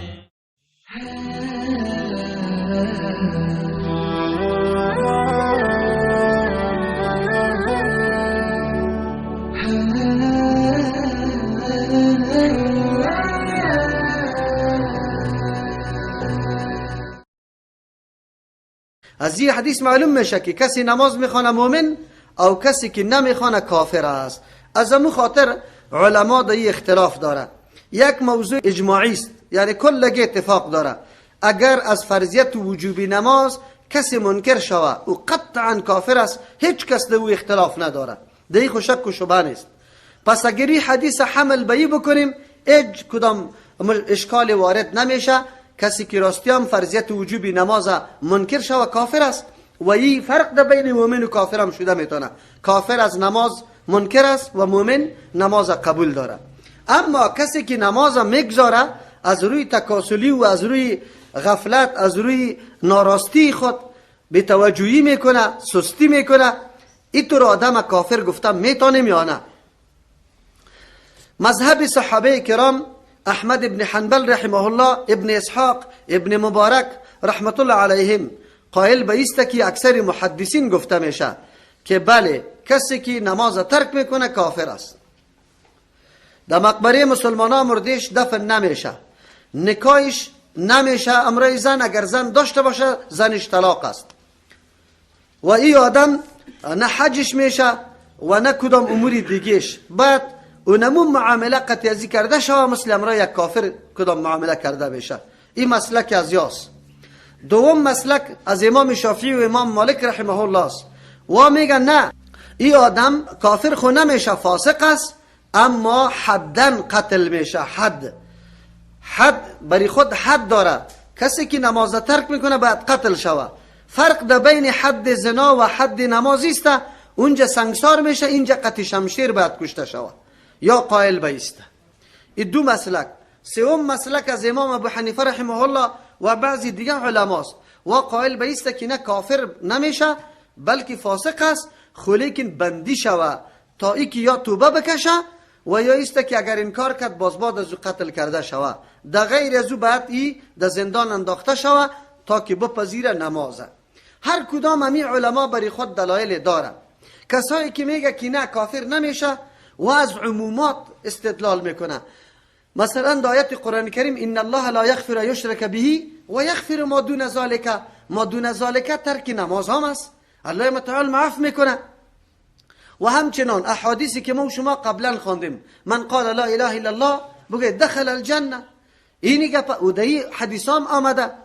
در یک حدیث دیگه میایه پیامبر علیه الصلاة والسلام میفرمه که الله 5 وقت نماز است که فرض کرده، اگر کسی ای را ادا کرد عهدی از او یا ذمه از او پیش الله متعال است، اگر نیک ادا نکرد ذمه الله از پیشش اوسو میشه، دل خوشی الله که او را عذاب میده و یا معاف میکنه. از این حدیث و دلیل میگیره کسی که پیامبر علیه السلام میگه که اگر نمازها را نخواند پس آل ذمه الله اوسو میشه، در اختیار الله یا در مشیت الله قرار میگیره که او را عذاب میده یا معاف میکنه. اگری کافر میشد قطعا معاف نمیکرد. از این عمومات یا استدلال میگیره که نه کافر نیست. اما قول اول که از عام محدثین است، قول از یا است که نه تارک صلات کافر است. دلایل چی داره؟ اینی حدیث دلیل پشت سری حدیث های دیگه که برای ما و شما میاد این کلش برای ما دلیل است. و همچنان کان اصحاب رسول الله صلی الله علیه وسلم حدیث است لا یرون نمی دیدن یا عقیده نداشتن چیره یک ترک العمل ترک العمل کفر که یک عمل ترک بکنی را کفر بگویه، غیر از صلات، غیر از چی؟ نماز. ترک نماز صحابه عقیده داشتن که کفر است. در این مورد دیگه اونجا امرت ان اقاتل الناس حتی یقولوا لا اله الا الله و یقیموا الصلاه، اونجا اقامت نماز قتی لا اله الا الله ذکر شده. در آیت قرآن کریم آمده که اگر فین آمنوا و اقاموا الصلاه، اگر ایمان آوردن و نماز قائم کردن باز بعد از او فخلوا سبیلهم آمده رایشان اعلا بکنه. این خودش دلیل بالای این گپ است که ترک نماز کفر است. البته دیگه اعمال طاعات مثل نماز واره نیست. نماز امرش خیلی شدید است او سخت است. از امو خاطر است که نماز به هیچ وجه ساقط نمیشه. اگر از کسی ساقط میشد میگه از اون مجاهدی که به خاطر دفاع دین قتل دشمن در صف وجود داره یک در شمشیر میزنه، دمو موقع بعد نماز از پیش چی میشد؟ ساقط میشد. چرا؟ به خاطر که دفاع مجموعی دین و جهاد کرده است. اما از او آدم در محتر حالت هم نماز معاف نیسته. به هر ترتیب امر نماز بسیار سخت است و دلیل ای را میگیره که پیامبر علیه السلام میگه کسی که نمازها را محافظت سری نمازها داره دیگه الله متعال چی؟ در جنت داخل میکنه. اگر نیک محافظت نمیکنه امرای کی حشر میشه؟ امرای فرعون، هامان، امرای امیه ابن خلف، قطعی مردم نمرود، قطعی از یا حشر میشه. این صریح دلیل است. نظر به دلایل که آدم ببینه یقینا مسلک اول قوی است از نگاه دلایل. اطلاق کافر بالای همینطور تارک نماز شده. اما اینجا یک محاکمه میشه، یعنی دلایل اردو جانب جمع کو و بعد از او تطبیق در بین دلایل هم بیار مسئله واضح شود. وقتی که مجموعه دلایل را جمع بکنی در کدام جایی که پیامبر علیه الصلاة والسلام گفته که کافر نمیشه، مراد از او یک نماز و دو نماز است. یک نماز و چی است؟ دو نماز است که از پیشش باقی میمانه. و در جایی که پیامبر علیه الصلاة والسلام میگه که نه، مثل که این حدیث است که فارق در بین کی شرک و کفر و در بین مسلمان چیز ترک نماز. این در صورتی است که هیچ نماز نمیخوانه، در عمر نماز نخوانده، اینی آدم کافر است. آلی دیگر جمع در بین دلایل هم میاد و مسئله خوب واضح شد. پس معلوم شد که تارک الصلات دو قسم است. یکی که از سر نماز نخوانده و نمیخوانم که با تأسف امروز در وطن ما و شما خیلی زیاد است. خود تعجب دریسته که نه پدرش رو از خانه کشید، نه مادر تعلقی خود قطع کرد، نه برادر قطعش تعلقی خود قطع کرد و نه زن گفت که من قطع تو دیگه نه نکاح خطا نشده، تو مرتد هستی، یعنی که اگر اول از عقیده نداشتی هیچ کافر بودی نکاحم نشده. کس نمیگه. میبینه زن شوهری خدا میبینه شراب حلال میدانه، نعوذ بالله میخوره، میبینه بچوش میسر زنا را حلال میدانه میکنه، نماز نمیخونه، روزه را میخوره، بازم همراهش زن است. تو در روز قیامت به الله چی جواب میگی؟ آیا شوهر دیگه پیدا نمیشد؟ چرا توی زندگی را ادامه میدی؟ و همچنان شوهر زن خود دیده که نعوذ بالله الله اکبر نماز نمیخونه، روزه نمیگیره، باز زن نشسته در اونجا. خود زن بیچاره را دیگر نداشت، عرف و عادت و رواجای مردم یک کمی او را چی کرده بود؟ محاصره کرده بود که حالی چطور از این قطع تعلقه بکنم. اما مرد خوب اختیار داره، طلاق داده میتونه، چی دیگه ای را نگاه کرده ای؟ لیکن افسوس است در این وطن کسی که قرآن و حدیث نخوانده باشه از چی معلومات داره؟ مردم از این جمعه در روسیه قطع زن روسی نکاح میکنه، در فرانسه قطع زن فرانسوی بدون اینکه که اسلام آورده باشه نکاح میکنه. از این طور مردم نعوذ بالله اگر تو نکاح بکنی ده حلال بدانی خود کافر هستی. چرا چیزی حرام حلال دانستن چیز نه؟ کفر است.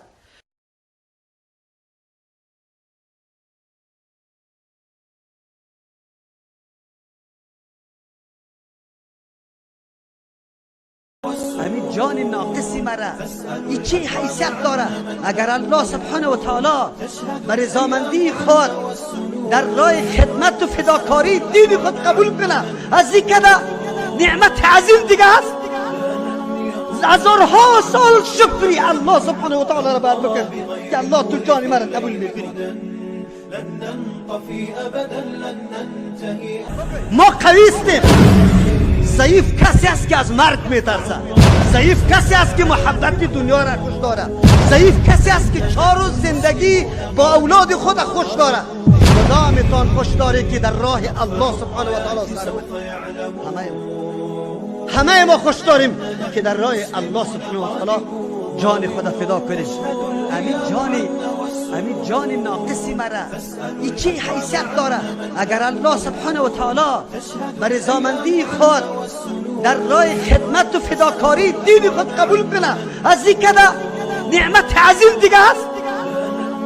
هزارها سال شکری الله سبحانه و تعالی را بر بکن که الله تو جان مرا قبول میکنی. یک دفعه متوجه شو سری کجا حمله کرده ای کاش که تو ملا و تو حاجی و تو صوفی و تو دکاندار و تو سردمدار و تو مجاهد که خود مجاهد میگی و لاف میزنی که ما از مذهب امام ابو حنیفه رحمه الله دفاع میکنم. کاش که تو از مذهب امام ابو حنیفه رحمه الله دفاع بکنی، کاش که تو بشناسی مذهب امام ابو حنیفه رحمه الله را، کاش که تو حمله میکردی به یک فاحشه خانه. دم منطقه که توی فتوا را میدید جناب بچه را کالای زن پوشانده میشه و رقصانده میشه، شو تا صبح ساز است. لواطت به سطح جهان نشر شد که مرکز لواطت در افغانستان است. ها جناب مولوی که فتوا داده ای تو را به الله قسم ده همسایگی دمی کار نمیشه.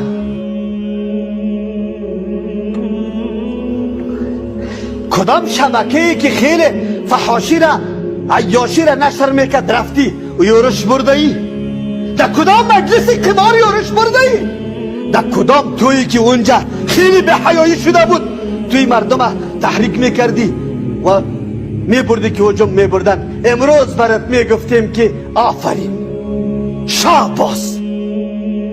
تو در جایی که قرآن حدیث در درس داده میشد او را یورش برده ای، کی را لط کرده ای؟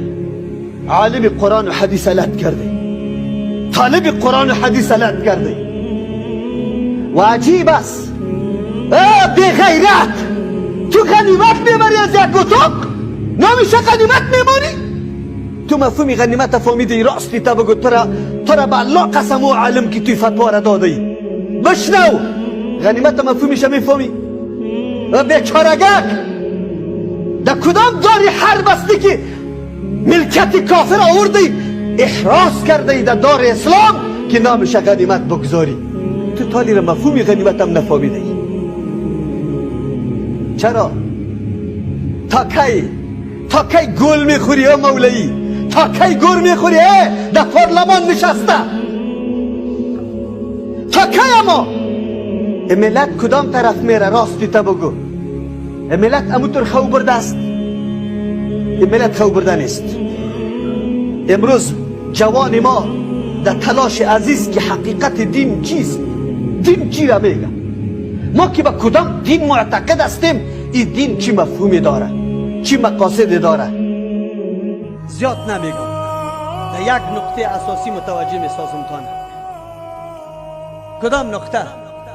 اگر رسول الله صلی الله علیه و سلم اهمیت دعوت میدانه، از عقیده را میدانه، صحابی را در حالت رفتار نصیحت میکنه. با ابن عباس رضی الله عنهما میگه یا غلام، عقیده را برش نشان میده. احفظ الله یحفظک، الله را حفاظت کو که تو را حفاظت بکنه. یک نقطه اخیری را براتان میگم، دیگه را میگذارم تشریح. همه ایتان الحمدلله علما و اتمنو کتابا را خوانده. یک نقطه را رسول الله برش میگه وعلم، بدان، در قلبت بشانی سخنه. و همین نکته را برای شما میگم که تا آلی را گپ زده شد، علما گفت شما هم وعلمو بدانی، در دلتان بشانه ان الامه لو اجتمعت على ان ينفعوك بشيء لم ينفعوك الا بشيء قد كتبه الله لك. برای شما میگم سلفیا، اگر کل مخلوق جمع شود، دنیا جمع شود، یک کل دنیا فعلا جمع شده علیه محو کردن همی عقیده قرآن و حدیث جمع شده، این مبارزه کفری علیه همی عقیده است، علیه همی مراکز قرآن و سنت است. ولو با الله قسم اگر گپی دیگه باشه، خو یادتان باشه اگر کل از یا جمع شود با کل نیروی خود، در او زمانی نیروها نبود ولی است، با این نیروی خود که برای تو نفع برسانه، رسانده میتونه. رسول الله گفت که لم ينفعوك الا بشيء قد كتبه الله لك، مگر برای تو نفع رسانده میتونه چیزی را کی براتون نوشته کرده؟ الله سبحانه. شما چی عقیده داری؟ شما چی عقیده داری؟ برای ما نفع کی میرسانه؟ کی نصرت ما را میکنه؟ خو شرط است ان تنصر الله، شرط است اگر من نصرت دین الله را کردم، با الله قسم الله مرا حفاظت میکنه، الله مرا نصرت میکنه. پس چی ضرور است؟ حفاظت دین الله سبحانه و تعالی به اندازه توان و طاقت ما، به اندازه توانم که در هر نقطه قرار دارم. ولو اجتمعوا على ان يضروك لم يضروك الا بشيء قد كتبه الله عليك، چیزی را که الله با بالایت نوشته کرده ضرر برات رسانده. خیر ما ضعیف هستیم یعنی که قوی هستیم؟ بگوی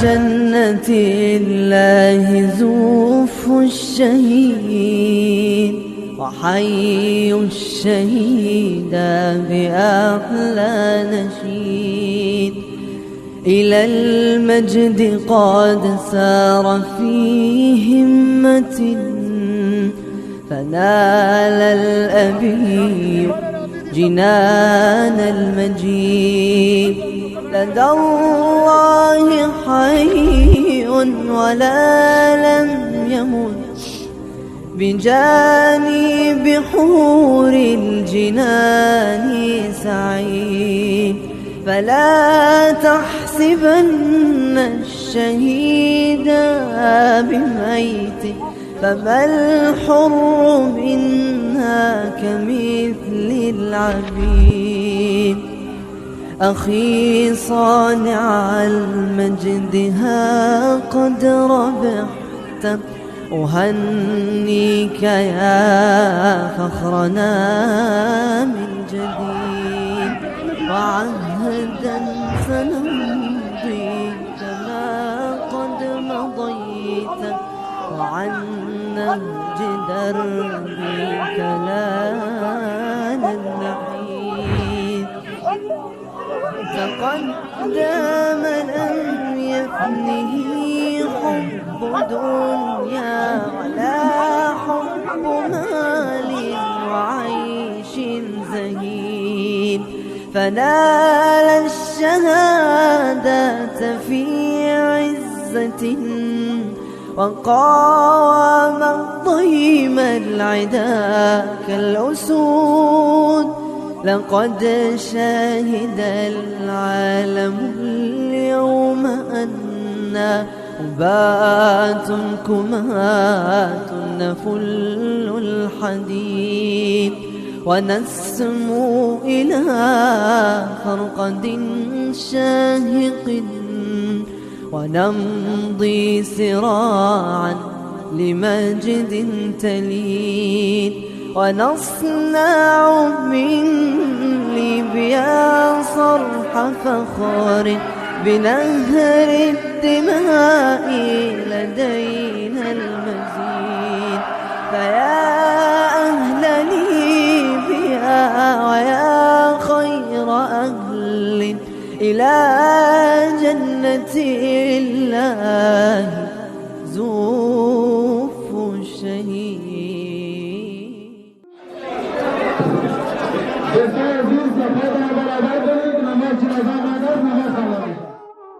سفارات الله أكبر.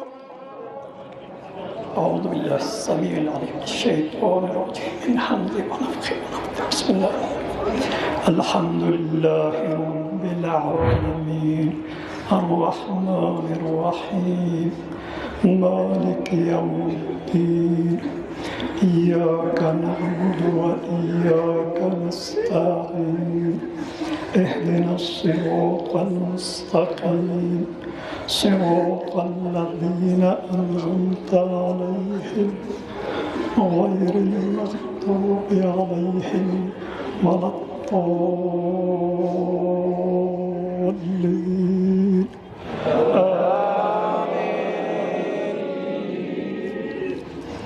قل هو الله أحد الله الصمد لم يلد ولم يولد ولم يكن له كفوا أحد.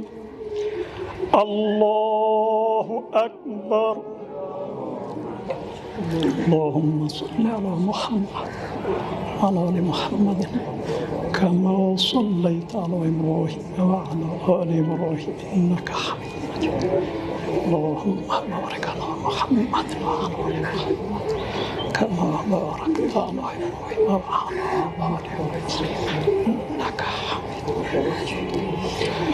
الله أكبر. اللهم اغفر لحينا وميتنا وشاهدنا وغائبنا وصغيرنا وكبيرنا وذكرنا وأنثانا. اللهم من أحييته منا فأحيي على الإسلام، ومن توفيته منا فتوفه على الإيمان. اللهم اغفر له وارحمه وعافه واعف عنه واكرم نزله ووسع مدخله واغسله بالماء والثلج والبرد ونقه من الذنوب والخطايا كما ينقى الثوب الابيض من الدنس، وابدله دارا خيرا من داره وأهلا خيرا من أهله، وأدخله الجنة وأعده من عذاب القبر وعذاب النار. اللهم إنا جئنا الشفعاء إليك فشفعنا فيهما. اللهم إن كان محسنا فزد في حسناتهما، وإن كان مسيئين فتجاوز وتجاوز عن سيئاتهما اللهم لا تحرمنا أجرهما ولا تفتنا بعدهما واغفر لنا ولهما اللهم إن هذين عبداك وابناء أمتك ناصيتهما بيدك عدل فيهما قضاءك اللهم إنا نسألك يا الله أن تغفر لهما وترحمهما وتدخلهما الفردوس الأعلى اللهم ارزق أهلهما الصبر والسلام اللهم ارزقنا جميعا الصبر والسلام اللهم لا تحرمنا أجرهما ولا تفتنا بعدهما واغفر لنا ولهما لا إله إلا أنت سبحانك إنا كنا من الظالمين آمين وصلى الله وسلم على خير خلق محمد وآله وصحبه أجمعين الله أكبر الله أكبر السلام عليكم ورحمة الله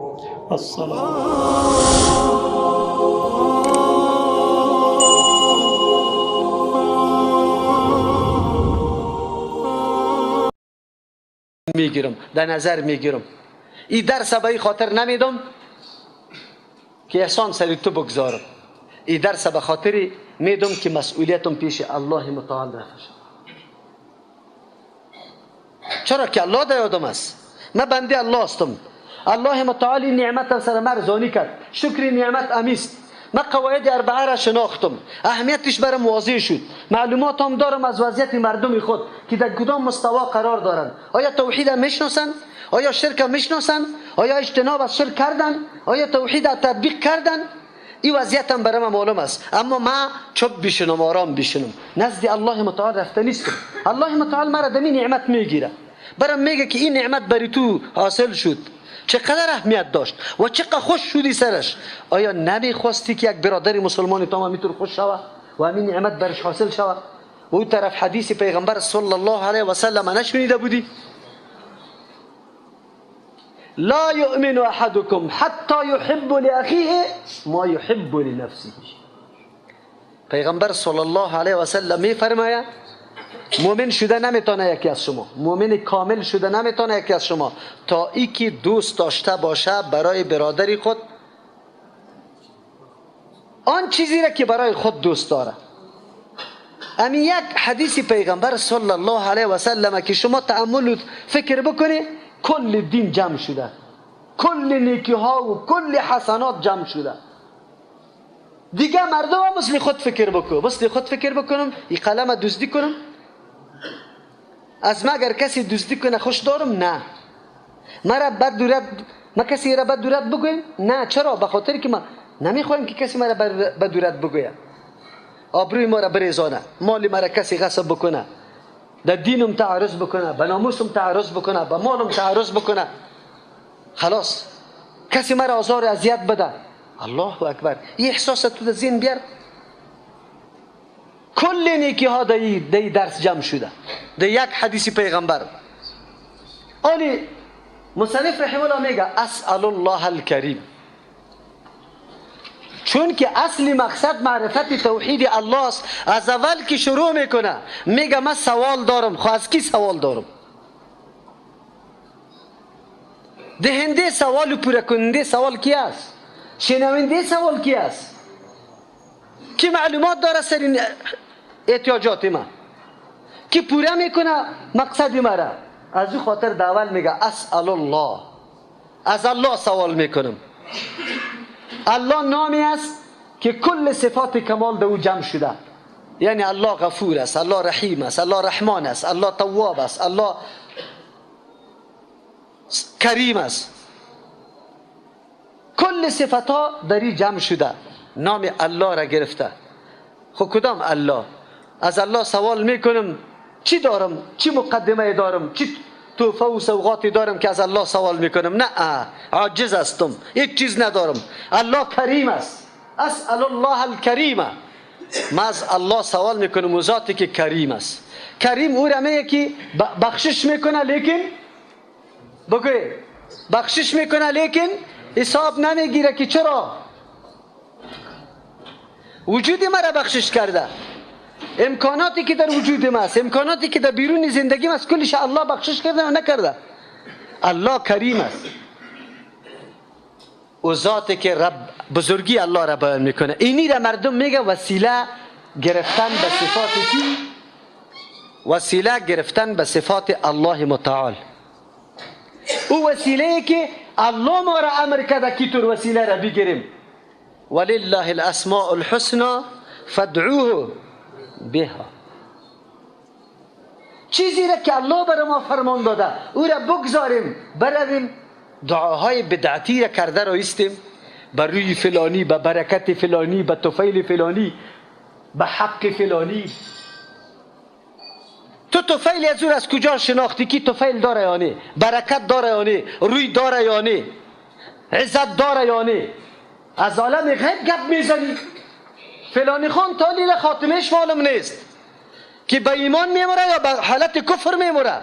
وقتی که رفته معلوم نیست که توحید میشناخت یا نه. چرا او دعای را نمی کنی که الله متعال برات امر کرده؟ وسیله را صفات الله متعال بگی. مستقی مصنف رحمه الله وسیله را صفات الله گرفته. یک صفت الله چیست؟ رب العرش العظیم. بزرگترین مخلوق کیست؟ بگوی بزرگترین مخلوق عرش الله است. عرش الله است. الله مالک عرش است. کل کائنات، کل کائنات. ای که قرآن میگه الرحمن علی العرش استوا، الله سر عرش برابر شد. آسمان و زمین چی است؟ ای که مردم میگه الله در هر جای است. تو بزرگی الله را در این محدوده، در این خانگاه جای میدی، در این دنیاگاه جای میدی. الله عظیم است. بزرگترین مخلوق عرش است. عرش. تو میگی الله متعال میگیری نعوذ بالله در یک خانگاه جای میدی. کاش این نکته ها را علما بدانه، عوام بگذار. تالی را علمای ما می عقیدش در مورد صفات الله متعال جور نیست. عقیدش در مورد صفات الله متعال درست نیست، مطابق قرآن و حدیث نیست. وقتی سوال میکنه میگه الله در هر جای است. الله به اعتبار علم و قدرت خود در هر جای است. هیچ چیز از علم الله بیرون نیست. هیچ چیز ذره هم از قدرت الله بیرون نیست. اما الله را تو باز اگر تو میگی مطابق قرآن که الله سری عرش است، او برات میگه سعی که مجسمه شدی، به الله جسم قائل شد، و بدبخت لعنت الله سری تو نشوه. تو الله را در کل زمین حتی در زیر پای خدا میگی نعوذ بالله، در تشناب و کنارا بود وجود خنزیر و سگ هم میگی. تو مجسمه نیستی، تو لعین نیستی. کسی که قرآن میگه، آیت قرآن میگه، تو را مجسمه میگی. یاد داریم این عقیده را در مورد الله متعال یاد داریم که الله سر عرش است. امور رقم که لایق شان کیست؟ نه تشبیه میدیم، نه تمثیل میکنیم، نه کیفیت بیان میکنیم، نه تاویل معنای غلطی دیگر میگیریم. امور رقم که قرآن ذکر کرده، حدیث ذکر کرده و لایق شان کیست؟ این عقیده اهل سنت والجماعت، عقیده سلف است. اگر این عقیده را کس نداشته باشه او اهل سنت والجماعت شده نمیتونه. بله او کسایی که خطا شده در اجتهاد او را نمیگم. در غیر از او در اهل سنت والجماعت خود شمار کرده نمیتونی تی عقیده را نداشته باشی. خب لیکن ای کاش که علمای ما می عقیده را میداشت.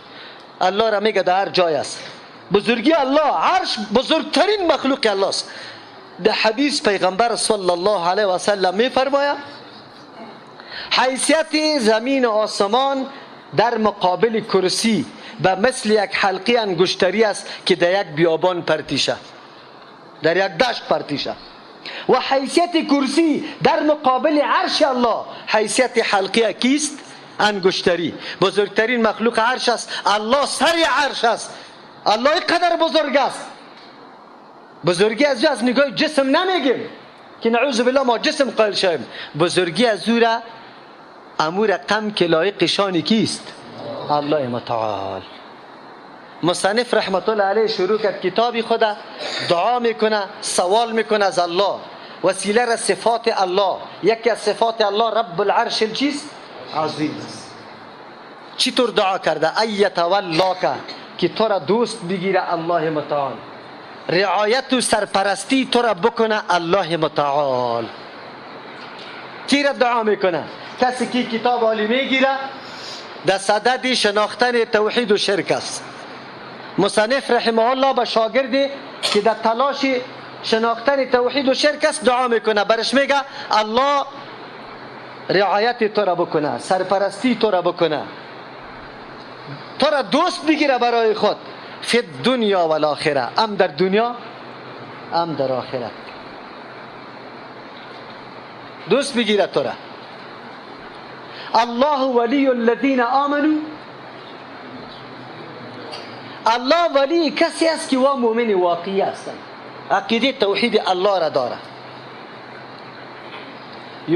یخرجهم من الظلمات الی النور، کسی که الله ولی شوه، رعایت و سرپرستیش بکنه، آل دیگه ثمره و نتیجه ولایت چیست؟ این دوستی و رعایت چی است؟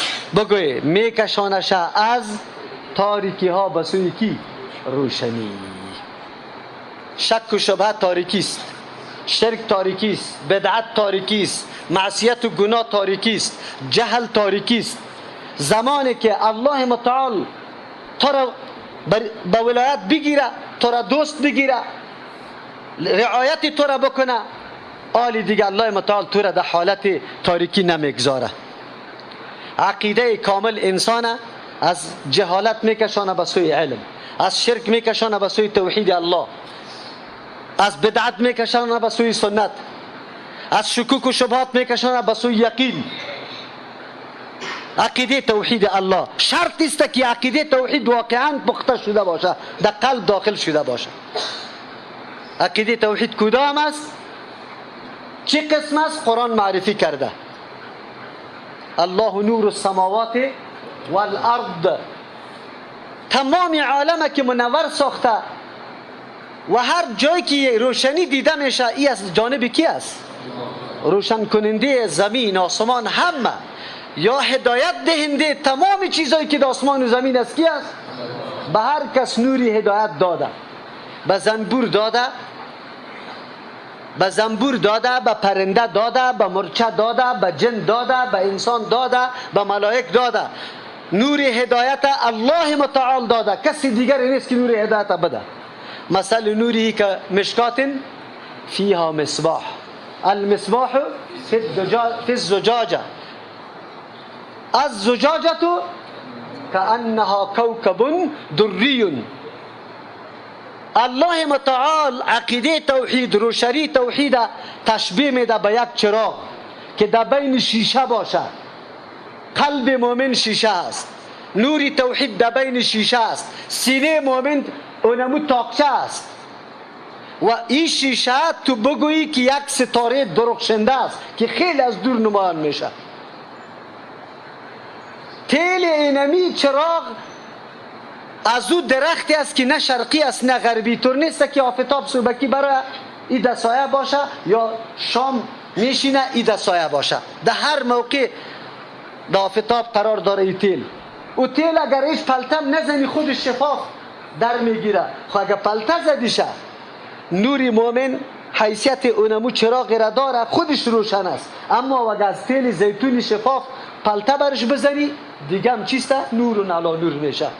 مؤمن فطرتاً تو در پیدایش که پیدا میشی این نوری توحید در قلبت است. اگر این را آبیاری کردی، قوت دادی توسط درس قرآن و حدیث، این دیگه نورون چی میشه؟ آلی دیگه هیچ نوع شکوک را نمیده در قلبت، آلی دیگه تاریکی وجود نداره. آلی میشناسی اینی حق است، اینی باطل است، اینی طاعت است، اینی معصیت است، اینی ثواب است، اینی عذاب است، مکمل شناخته رایستی. اینی شرک است، اینی توحید است. این نور که وقتی در قلب داخل شود، خو نور امو رقم قوت نمیگیره تا وقتی که درس نخوانی. مصنف رحمه الله آلی شروع میکنه برای ما و شما این نور معرفی میکنه که کدام است.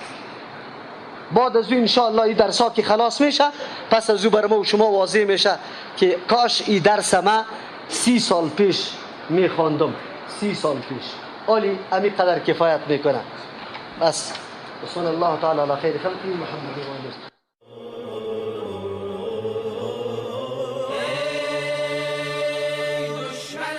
سنگ خاره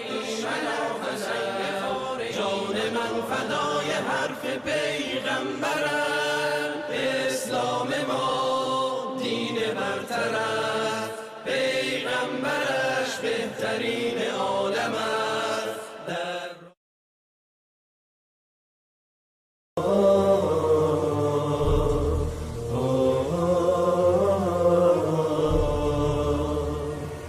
ای اسلام ای دین جاودان، ای راحت پر جود و توان، دور است و اندیشه بدان، پاینده هستی و جاودان.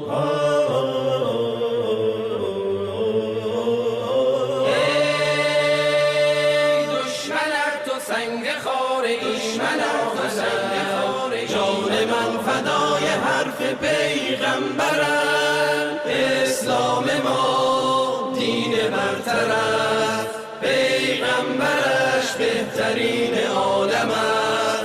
در راه تو کی ارزشی دارد این جان ما، پاینده هستی اسلام ما. در راه تو کی ارزشی دارد این جان ما، پاینده هستی اسلام ما.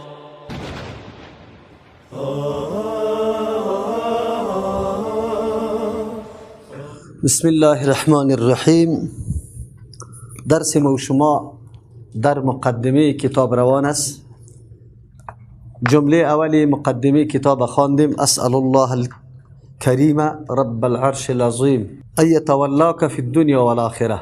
مصنف رحمه الله سوال کرده بود از الله متعال و دعا کرده بود به کسی که در تلاش یاد گرفتن عقیده توحید الله متعال است.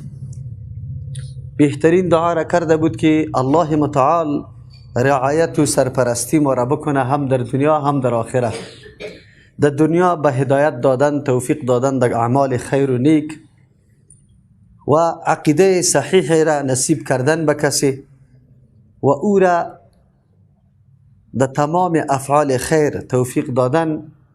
این تولی یا دوستی الله متعال امرای بندی خود در دنیا است و یکی دوستی الله متعال امرای بندی خود در آخرت است یا رعایت بندی خود در آخرت میکنه.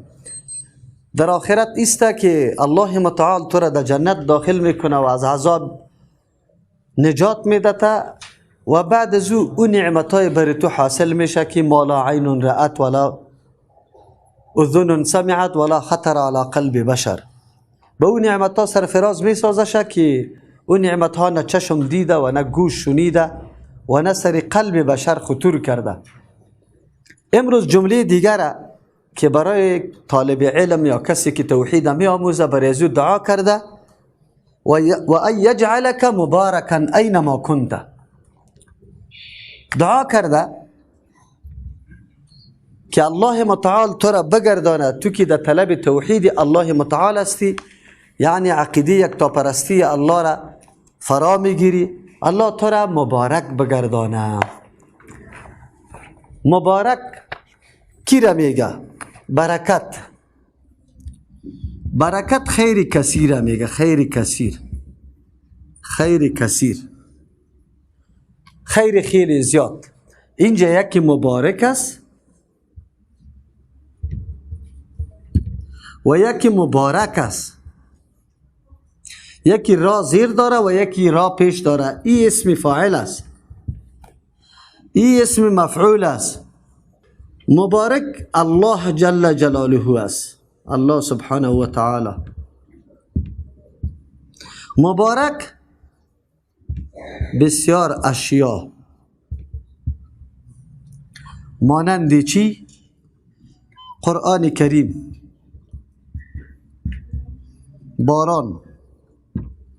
کعبه، درخت تیل زیتون، روغن زیتون، به درخت زیتون مطابق نص باید چی بکنیم و غیره. عمر رسول الله صلی الله علیه و سلم. امی جمله را بحث میکنیم. مصنف رحمه الله برای طالب علم دعا کرد که تو را الله مبارک بگردانه، در تو برکت بندازه، در وجودی تو، در عملی تو، در عمری تو، در اولادی تو، در کار و روزگاری تو، در مالی تو، الله متعال در کلش برکت بندازه. چقدر دعای خیلی جامع است، چقدر دعای خیلی نیک است. تو را مبارک بگردانه. شخص مبارک نشست برخاست، گفتار کردارش همه فقط خیر رساندن برای مردم است. همه وجودی تو خیر میشه، همه وجودی تو نفع رسانی میشه که الله متعال تو را توفیق نصیب بکنه. مصنف برای طالب، یعنی کسی که طلب توحید میکنه، دعا را برش کرده. آلی برکت خو خیر کثیر میگه، خیر کثیر در عمر انسان. یک آدم خیلی عمر طولانی 100 ساله نداره. ما علمای داریم که عمرش 35 سال به او طرف بالا نرفته، وفات کرده، اما آنقدر کتابای مفید نوشته کرده که تا روز قیامت او کتاب تدریس میشه و تعلیم میشه. الله متعال در عمرش برکت انداخته. نمونه بزرگ از او رسول الله صلی الله علیه و سلم است. یکی از جمله خصوصیت های ممتاز پیغمبر صلی الله علیه و سلم که دشمنا او را تایید میکنه و اعتراف کرده، و یک زن غربی سری موضوع سری مثلا کتاب نوشته کرده. او عمر پیغمبر علیه السلام است، 23 سال عمر پیغمبر علیه السلام است، اما فتوحات و گسترش عقیده رسول الله صلی الله علیه و سلم آنقدر وسیع است و آنقدر زیاد است که یک کسی 230 سال عمر داشته باشه به این اندازه نخواد دعوتش گسترش پیدا بکنه، وسعت پیدا بکنه، و یکی از دلایل حقانیت این دین است. عقیده حق و دعوت حق و دین حق همینطور است. با مجردی که آغاز پیدا میکنه یک دم انتشار پیدا میکنه. الحمدلله امروز مثال اصلیش ما و شما به چشم سر میبینیم. با وصفی که دشمنا چقدر تبلیغات میکنه، دعوت به سوی قرآن و سنت. نه تلویزیون داریم، نه رادیو داریم، نه مساجد در دست ماست، نه مراکز تعلیمی خیلی زیاد داریم، نه مدارس داریم. امیال فعلا ما انتها که کوشش کردیم در رمضان مبارک یا در زمستان یک دوره های تفسیر داریم و دروس مقطعی در حلقات داریم. دیگه اینطور مرکز تعلیمی بزرگ هم نداریم. اما الحمدلله اقبال و توجه و داخل شدن جوانا را میبینی در کدام سرعت است. این دلیل حقانیت که چی میباشه؟ یک دعوت حق میباشه. در اونجا هرقل که سوال میکرد از کسی که نزدیک قریش بود، از پیغمبر علیه السلام حالاتش پرسان میکرد. یکی رم سوال کرد که یزیدون ام ینقصون، این مردم زیاد شده روان است یا کم شده روان است؟ گفت نه، زیاد شده روان است. گروه حق همیشه زیاد میشه، کم نمیشه، ذوب نمیشه، مزمحل و از بین نمیره. و الله متعال توفیق نصیب میکنه به افرادش که سخت مقاومت میکنه. برادرای عوام ما یک نفر است، کل قوم در مقابلش میخیزه، معلوماتی کافیم نداره، اما در مقابل علمای استاد میشه، میگه اینی کار من نمیکنم. یک برادر در جنازه پدر خود استاد شد، گفت من اسقاط نمیکنم، نیست در دین. ملا صاحبا قرار خود ای طرف کردن. دیگه توان نداشتن که بگویه که چرا به مردم بگویه که مردکه خو از دین انکار میکنه. چرا؟ به خاطری که حق است. حق خود واضح میکنه. با یک فرد عامی امی علما مقاومت و استادگی نتانستن که بگویه که نه خود دین است، ما ایراد میکرده نیستیم. چرا؟ به خاطری که اساس نداشت، سند نداشت. رسول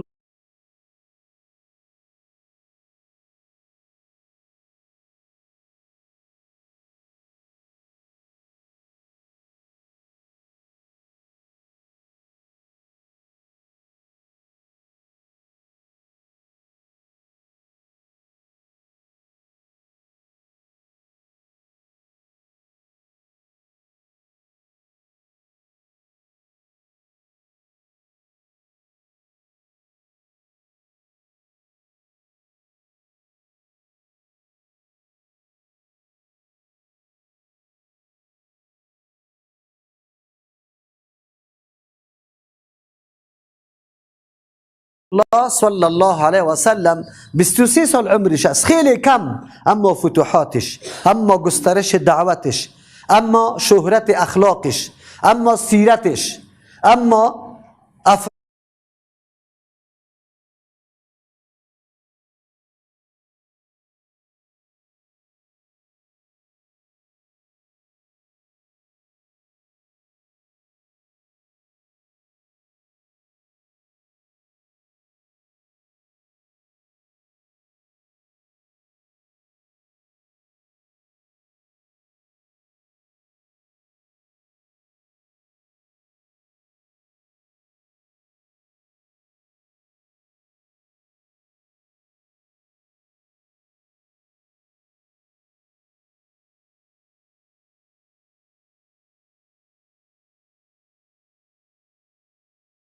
افرادی که میآید داخل این نظام الدین میشه چقدر است؟ در وقت کم عالی امپراتوری روم در او طرف، فارس در این طرف، یمن در او طرف، کلش در لرزه است. نمیتونه در مقابل گروه کوچکی که ظهور کرده مقاومت بکنه. گپی ما در برکت بود. الله متعال در 23 سال عمر رسول الله صلی الله علیه و سلم آنقدر برکت انداخته بود، خیر کثیر انداخته بود که در وقت کم به این مقدار خدمت دین شده.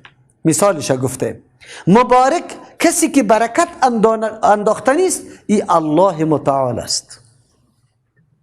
تبارک الذی بیده الملک، برکت دهنده ذاتی است که در ید که لایق شان الله است. چی است؟ سلطه و پاچایی و حکمت است.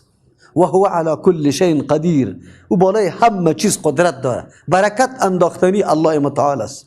چیزی که در خیر کثیر باشه او را مبارک میگه. مثال دادیم قرآن کریم کتاب انزلناه الیک مبارک، این کتابی است الله متعال میگه بسیار عظیم و شان، قابل قدر، قابل عظمت که ما نازل کردیم. خود چطور کتاب است؟ مبارک، یک دم خیر کثیر است. کسی که با این کتاب رابطه پیدا کنه، تعلق خود پیدا بکنه، از هر نگاه که باشه تعلق تلاوت پیدا میکنه، فهم معنا و درس تعلیمش میکنه، احکامش تطبیق میکنه، دعوت به سوی کتاب الله میده، تدریس و تعلیم کتاب الله را میکنه. الله متعال و آدم برکت نصیب میکنه و به چشم سر ما و شما مشاهده میکنیم که کسی خدمت قرآن کریم بکنه الله متعال او را ذلیل نمیسازه. کتابی است الله دیش خیر کثیر گذاشته، یک حرفشه الف لام میم، سینی که الله متعال برات نوشته میکنه. زمانی که حلقه قرآن کریم باشه و شخص آمده باشه هیچ اراده شنیدن هم نداشته باشه، اما در حلقه نشسته، الله متعال امر میکنه ملکه کی مردم را برش اعلان بکو که یارم بخشیده. ملک پس به الله متعال میگه اینجا کسی هم هست که حتی نامده به اراده تعلم. گفتی مجلس، الله متعال میگه این مجلس اینطور مجلسی است که در این کسی شریک شده باشه هم نشینی از یا بدبخت نمیشه، هم نشینی از یا بدبخت نمیشه. مجلس قرآن نمیطور است. مجتمع قوم فی بیت من بیوت الله، جمع نمیشه یک قوم در خانه از خانه های عبادت الله الا نزلت علیهم السکینه، بالایشان اطمینان نازل میشه، سکون و آرامش در قلبشان پیدا میشه، سکینه و آرامش، قلبش مطمئن میشه. زمانی که تو را کسی بگویه که قرآن اینطور فتوا داده، خلاص دیگه گپ خلاص شد، باز متردد نیستی، باز شک و شکوک نداری. و غشیتهم الرحمه، رحمت یارا میپیچانه. در یک خانه از عبادات الله اگر یک قوم جمع میشه مثل که آلی ما و شما جمع میشیم، الله متعال میفرماید که سکون نازل میشه و رحمت فرا میگیره. و حفتهم الملائکه، یارا میپیچانه ملائک پایین میشه به استقبال تو، به تمجید تو، به مدح تو، به خوبی تو. خب شرطی که با کتاب الله سروکاری داشته باشی. و ذکرهم الله فی من عنده. الله این مردم یاد میکنه در پیش او ملائکی که پیش الله متعال قرار داره، منزلت و مقام داره. قرآن مبارک شد یا نشد؟ مجلسش به کدام سرحد رسید؟ و ما در جمعه براتان گفته بودم که رمضان کدام برکت پیدا کرده از تعلق کی؟ نزول قرآن. شب قدر که عبادتش از 1000 ماه عبادت بهتر است از جهت مقارنت و پیوست بودن قرآن کریم. این برکت ها از قرآن پیدا شده. از این خاطر الله متعال دی برکت انداخته. این کتابی است که دی برکت است، خیر کثیر است. باران میبینی پایین میشه، زمین خشک است، آب و هوا را میبینی مردم خیلی تنگ آمده. وقتی که باران میباره زمین یک دم زنده میشه، گیاه های متنوع، گل های متنوع، درخت های متنوع، همه چیزا یک دم زنده میشه. الله دیش برکت انداخته، همه چیز زنده میشه، نمو میکنه، سبب منفعت برای مخلوق و مردم میشه. الله در باران برکت انداخته. کعبه طواف از او عبادت است. کعبه بوسه کردن از او از کنجش عبادت است. کعبه ظهور صدا و ندای توحید از اونجا آغاز یافته. کعبه یک نماز در اونجا 1,00,000 نماز برابر است. الله دیش خیر کثیر انداخته، مبارک است. درخت زیتون، درختی که ام روغن است، برای خوراک به درد میخوره، ام برای مالیدن، ام برای سوختاندن، ام برای تداوی. کدام به هر چیزی که تو میخوایی زیتون به درد خوردنی هست. الله متعال دی برکت انداخته. معلوم شد که برکت امور میگه که خیر کثیرش به مخلوق میرسه، نفعش به مخلوق میرسه. زمانی که در یک شخص در مالش خیر کثیر مردم باشه، در علمش خیر کثیر مردم باشه، در قوتش خیر کثیر مردم باشه، در عمرش خیر کثیر مردم باشه، او آدم مبارک است. اما تأسف در اینجاست امروز مبارک به پیر صاحبا گفته میشه. پیری که در خانقاه نشسته است مردم به سجده خود دعوت میده، به شرک دعوت میده، مردم بنده های خود جور کردن، اعوذ بالله، تحریف قرآن میکنه، میگه شریعت جداست، طریقت جدا است. او را مردم میگه مبارک. برکت از کجا شدی؟ نفعش به مردم رسید یا ضررش؟ ضرر عادی نه، ضرر مالی نه، ضرر دو دشنامی 4 دقیقه‌ای نه، ضرر دائمی جهنمی شدن که تو را مبتلا به نعوذ بالله شرک کرده و کل اعمال نیکی تو توسط این شرک مکمل از بین میره. مصنف رحمه الله کتاب قواعد اربعه را به خاطر نوشته کرده که ما و شما بشناسیم که شرک چی است، شرک بشناسیم که چی است و چه قسم انسان در کجا میرسانه. خیر اینطور مردم ها را چطور ما مبارک گفته میتونیم؟ چی برکت داره؟ مردم در گمراهی انداخته، یک حدیث رسول الله را برش تشریح کرده، یک آیت قرآن را برش ترجمه کرده. امی دوستایی که همیشه در خانقاه ها سر زده، شما را به الله قسم خودتان انصاف بکنی، امی قدر عمر رفته کدام حدیث خوانده، درس قرآن خوانده، از دین چیزی را فرا گرفته بجز از اینکه سجده کنه، پسکایی حرکت کنه و پیر صاحب ملاقاتش همونطور نیسته. باید در دستت که پنجره بیدی در دستش پول باید موجود باشه و دستش هم بوسه بکنی و در خانه اگر آوردی خلاص دیگه آلی دستش در دستشوی عادی نشوی، در کاسه چینی بشوی، آبی دستش بخو. اینطور مردم بر مبارک است. مبارک کی را میگه؟ بله، کسی که از کتاب الله دور زندگی میکنه اینمی حالش است. کسی که به الله بندگی نمیکنه اینمی بنده مخلوق جور میشه. الله متعال عمرش تباه میکنه، کل عمرش اینمی طور مصیبت است. مصنف رحمه الله به کسی که طلب ای درس میکنه دعای دیگر کرده که و یجعلک مبارکن اینما کنت. الله تو را مبارک بگردانه، در وجود تو نفع بگذاره، در علم تو نفع بگذاره، در مال تو نفع بگذاره، در اولاد تو نفع بگذاره، در عمر تو نفع بگذاره که همیشه خیرت به مردم برسه. مرد مومن یا صفت مومن است که همیشه خیرش به کی برسه؟ همیشه یه احساس داشته باشی که خیر شما به مردم برسه، تمازی نداشته باشی که او بر ما چیزی بکنه. الید العلیا خیر من الید السفلی. دستی که بالا باشه که دهنده است این بهتر است از اون دستی که گرنده است. انسان تا تلاش بکنه، این صفت مومن است. مصنف رحمه الله میفهمه که شاگرد توحید باید این صفتا را پیدا بکنه، همیشه قدم برای خیر و نفع رساندن مردم بگذاره. این جمله بود انشاءالله. خلاص شد. و صلی الله تعالی علی خیر خلقه محمد و آله و اصحابه اجمعین برحمتک یا ارحم الراحمین.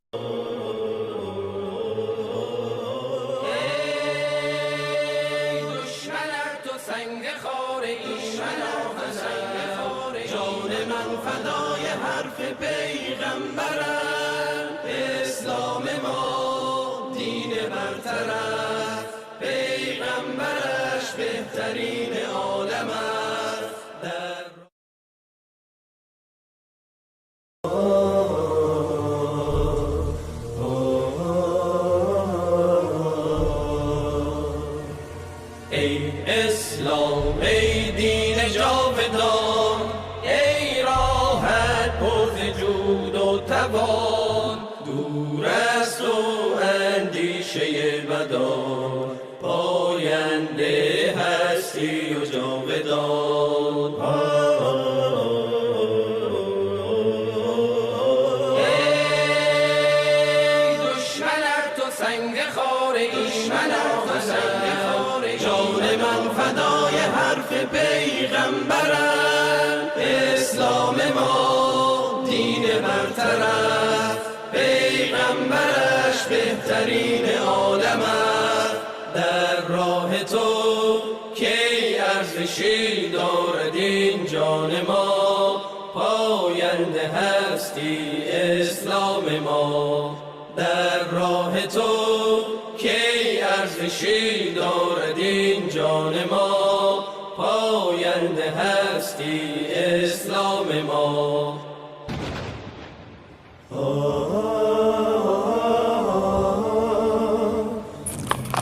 بسم الله و صلاة و السلام علی رسول الله. درس ما و شما در مقدمه بود. در مقدمه اول گپی که مصنف رحمه الله گفته، او دعا کرده برای کسی که در طلب تعلیم توحید است، یعنی در صدد عزیزته که توحید خوب یاد بگیره. در دعای خود مصنف رحمه الله جملات را استعمال کرده بود که خیلی پرمعنا بود و اشاره به این شده بود که یک مؤمن واقعی باید این صفات را در زندگی خود داشته باشد. شان مؤمن و حالت مؤمن تقاضای امی گپا را میکنه. از امو خاطر مصنف رحمت الله علیه دعاهای دیگر که بر ما گفته بود که اول دوستی کردن الله یا رعایت کردن الله برای بندگان خود، دوم جمله که ما را مبارک بگردانه در هر جایی که هستیم، و سیوم جمله ای را گفته و یجعلک ممن اذا اعطی شکر، و تو را الله بگردانه ممن از او جمله کسانی که اذا اعطی وقتی که برش نعمت داده میشه شکر، مست نمیشه، غافل نمیشه، تکبر نمیکنه، الله را زیاد نمیکشه بلکه شکر میکنه. و اذا ابتلی وقتی که مبتلا کرده شو و مصیبت ها و تکالیف صبر میکنه. و بعد از او و اذا اذنب استغفر، وقتی که گناه میکنه زود بخشش طلب میکنه از الله متعال برای خود. این سه چیز اگر کسی در زندگی خود پورا کرد، سه امر شد: شکر در وقت نعمت، صبر در وقت مصیبت و تکالیف، استغفار در وقت گناه. این سه عنوان سعادت است، نیک بختی. این طور آدم نیک بخت است. این عنوان نیک بختی و سعادت است. کمی جمله ها را تشریح میکنیم تشریح تو میکنیم که مصنف بر ما دعا کرده که تو را بگردانه از او جمله کسانی که وقتی که چیزی برش داده شود شکر میکنه. انسان سه حالت داره، یا در حالت راحت و نعمت می باشه، یا در حالت مصیبت و تکلیف می باشه، یا در حالت گناه می باشه. در هر موقعی که به کدام یک از سه امور روبرو میشه، امو وظیفه مناسب از او را بجا میاره. ایرا مردم میگه شناخت حقیقت. حقیقت شناخته در زندگی انسان از این سه حالت قطعا بیرون نمیشه، لیکن یادم الله متعال بصیرت نصیبش کرده، حقیقت درک کرده، با وصفه که حالات مختلف سرش میه، از جاده حق نمیبرایه. آن چیزی که الله متعال برش وظیفه داده امور به سر میرسانه. اول موضوع دادن نعمت است. امتحانات الله دو قسم است. گاهی الله متعال انسان امتحان میکنه به نعمتهای خود، آنقدر ارزانی کنه نعمتها را برات، اینقدر دروازه های نعمت باز کنه که از هر طرف سرت میاد. اولادا را ببینی، مال و دارایی تا ببینی، صحت و عافیت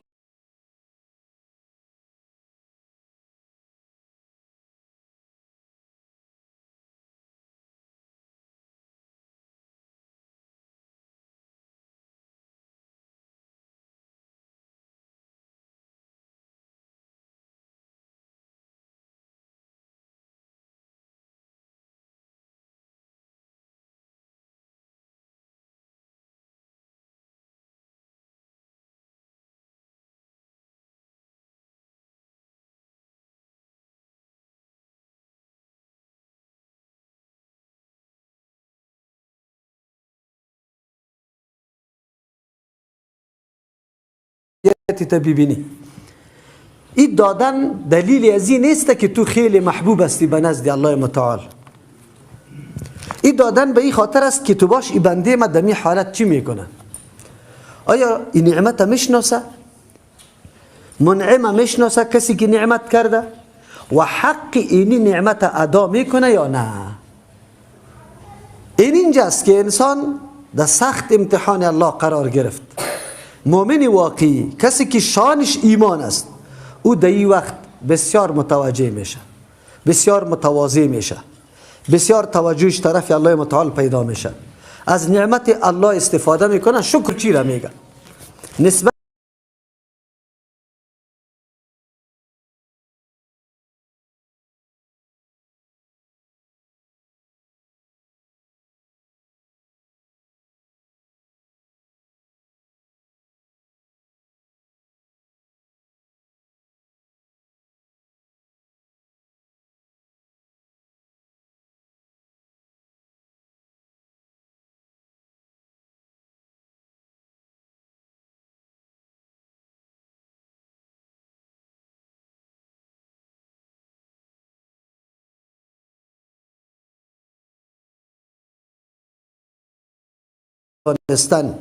و امین نعمت برای کدام مقصد که داده شده استعمال کردن و استفاده کردن.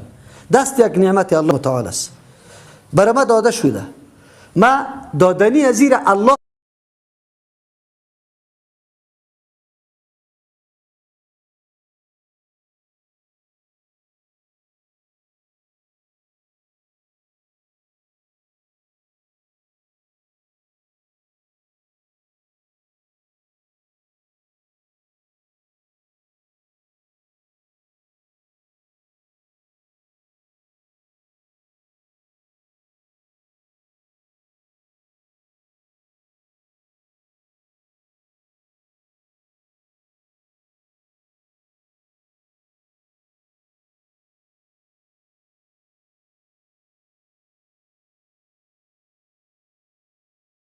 میدانم، ایره پیرو آقا صاحب و ایشان صاحب نمیدانم. وجود خدا، چشم خدا، تمام نعمتای خدا، اولاد خدا دادنیش الله متعال میدانم. نسبتی از یارا به غیر الله به کسی دیگری نمیکنم. چرا نعمت از الله هست، الله برم داده. نمیگم که حسین داد، سخی داد، اتو نمیگم علی داد، نمیگم که اگر فلانی آقا بند نمیداد این زنده باقی نمیماند. این تو نمیگم، در این صورت مؤمن باقی نمیمانم اگر من این کار میکنم. شکر امیر میگه که تو نعمت الله را بشناسی، نسبتش به الله بکنی. هر نعمت نسبتش به الله متعال میشه. اگر او اولاد است، اگر او صحت است، اگر او علم است، هر کمالی که داری، هر راحتی که الله برات داده، دهنده ازی، منعم ازی الله متعال است، کسی دیگری نیست. امین نعمت استفاده بکو برای امو مقصدی که الله برات داده. علم الله برات داده، مقصد از علم چی است؟ امو کار بکو. مال الله برات داده، مقصد از مال چی است؟ امو کار بکو. صحت الله برات داده، مقصد از صحت چی است؟ امو کار بکو. این پکه نعمت است برای گرمی. این را در وقتش استفاده کردن، برای امین مقصد استفاده کردن، این شکران نعمت است. تابستان میآید، پکه وجود داره، سویچ میزنی، پکه دور میخوره، هوای سرد برات میده، راحت عبادت الله را میکنی. اما زمستان شد، بالا سعی کردی، پکه چی میکنه؟ پرایش گرفتی، میده کردی، اوسو کردی، تو ناشکری نعمت الله را کردی. آلی در تابستان که سویچ میزنی، تنها ماشین دور میخوره، لیکن پر وجود نداره که هوا را تولید بکنه. و این نعمت ها سرفراز ساخته. نعمت های الله متنوع است. بس اوقات انسان فقط ما و شما نعمت الله فقط اینمین مادیات دنیا را، زرق و برق دنیا را میگیم. اگر کسی خوب موتر داشت میگم والله الله سرش خیلی احسان کرده. اگر کسی خوب بلدینگ خیلی الله قطعش احسان کرده. اگر باغ داشت میگه خیلی الله.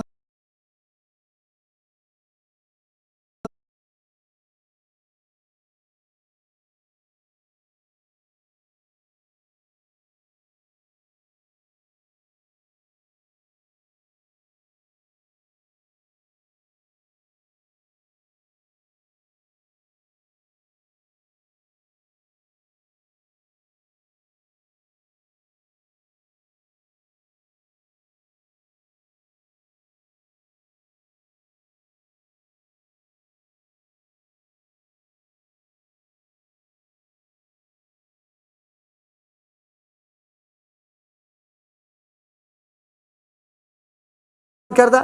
اگر اولادای زیاد داشت، اگر وظیفه خوب داشت، ایرم و شما همیشه نظر بندگانی که در این محیط دنیا خیلی زیاد گرویده هستند، مستغرق هستند، نظرشان سری مادیات دنیاست. اگر کسی با این نعمتهای مادی دنیا سرفراز باشه، میگیم والله الله سرش نعمت کرده. اما اون نعمتهایی که خیلی با قیمت داره، خیلی ارزش داره، هیچ قیمتش پر نمیشه، اون نعمت ها را هیچ ما توجه نمیکنیم که الله سر ما نعمت کرده. صحت نعمت عظیم است. یادم موتر $1,00,000 سوار میشه، در این شک نیست. 20 منزل بلند منزل داره، اولادا داره، وظیفه قوی داره، اما نان جو میخوره، گوشت خورده نمیتونه، میوه خورده نمیتونه، میوه لذیذ خورده نمیتونه. الله صحت از پیش گرفته. آدم دیگر میبینی بله اما چیز برش مهیاست، اما ایمان نداره، غیرت نداره، حیثیت نداره، آبرو نداره، یا نعمت هاست. بس اوقات الله متعال از یک مخلوق همین نعمت ها را میگیره. ما میبینیم بله دارایی خیلی زیاد داره، اما غیرت داره، مردم نمیشناسش. دخترش کجاست، زنش کجاست، میشناسش. آبرو و عزت داره. اگر روی خود طرف مردم بگردانه، 2 نفر گپی از زیر قبول داره، قطش همکاری میکنه، محبت قطش داره؟ نه نداره. الله این نعمت، به این نعمت ما و شما توجه نمیکنیم، به نعمت های معنوی. در جمله نعمت های معنوی بزرگترین نعمت هدایت است. عقیده صحیح است که الله متعال نصیب کسی کرده باشه. چرا که بعد از صحت عقیده، بعد از هدایت الله متعال، همه امور انسان درست میشه، راست میشه، صداقت پیدا میکنه. این بهترین نعمت است. ما توجه ما دیش نمی باشه، فکر میکنیم که الله سر ما نعوذ بالله ما را زحمت داده و از نعمت محروم کرده، حالا که طور نیست. پس بنده مومن شانش است زمانی که نعمت برش داده میشه شکر میکشه، از این نعمت استفاده درست میکنه، مثبت میکنه. اینترنت نعمت است، تلفن نعمت است، اما در دست کی قرار داره و چی استفاده میکنه؟ نعمت است. نشوه که انسان نعمت در دستش قرار بگیره نعوذ بالله ناسپاسی کنه، نسبت نعمت به الله نکنه، بگویه که ای خو آقا صاحب به برکت آقا صاحب برم داده شد، نسبتش به الله متعال نمی کنی. یا بله منعم حقیقی الله را میدانی لیکن مست هستی، حالی دیگه مردمم نادیده میگیری، در قصه کسام نیستی، هر نوع ظلم روا میداری و از عبادت الله، از عاجزی و بندگی الله غافل هستی، نه نماز میخونی، نه روزه را در زیرت میگیری، مخلوق میره طرف مسجد دشانت نمیه که مردم کدام طرف روان است، با وصفی که نسبت به شخص دیگری تو خیلی زیاد سهولت داری، خیلی زیاد سهولت داری. اشخاصی را میبینیم معیوب است، در بایسکلک دیگه نفر میگه که میره یک تیله بدی که در مسجد در جماعت میرم، در مسجد در جماعت میرم. اما امکانات داره. شاید اینجا در مسجد ما و شما در خفتن اینطور کسی بیا که به کرای آمدن خود در اینجا ایران مانده باشه که آران پس در خانه میرم یا نه، اما اشخاصی هست موترهای لکس در پیشش است، در هر محفل بدعت و در هر محفل معصیت همیشه روان است، لیکن در یک محفل دین حاضر شده نتانسته. و با چشم سر میبینیم، با چشم سر میبینیم همیشه در محفلای کنسردا و در محفلای رقص و در محفلای رقصاندن دخترها و زنا در دوبی در اینجا در کنسرت ها وقت تیر میکنه. خدا جایی که در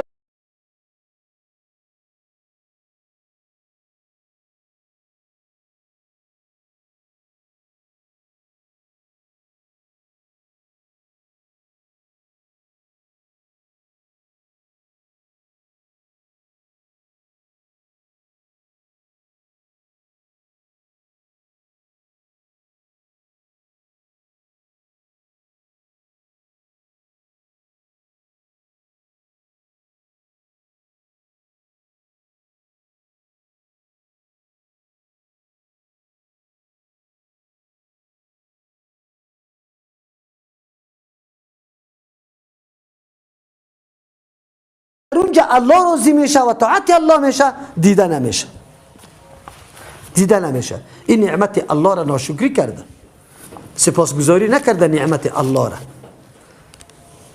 ما در اینجا در درس میایم، در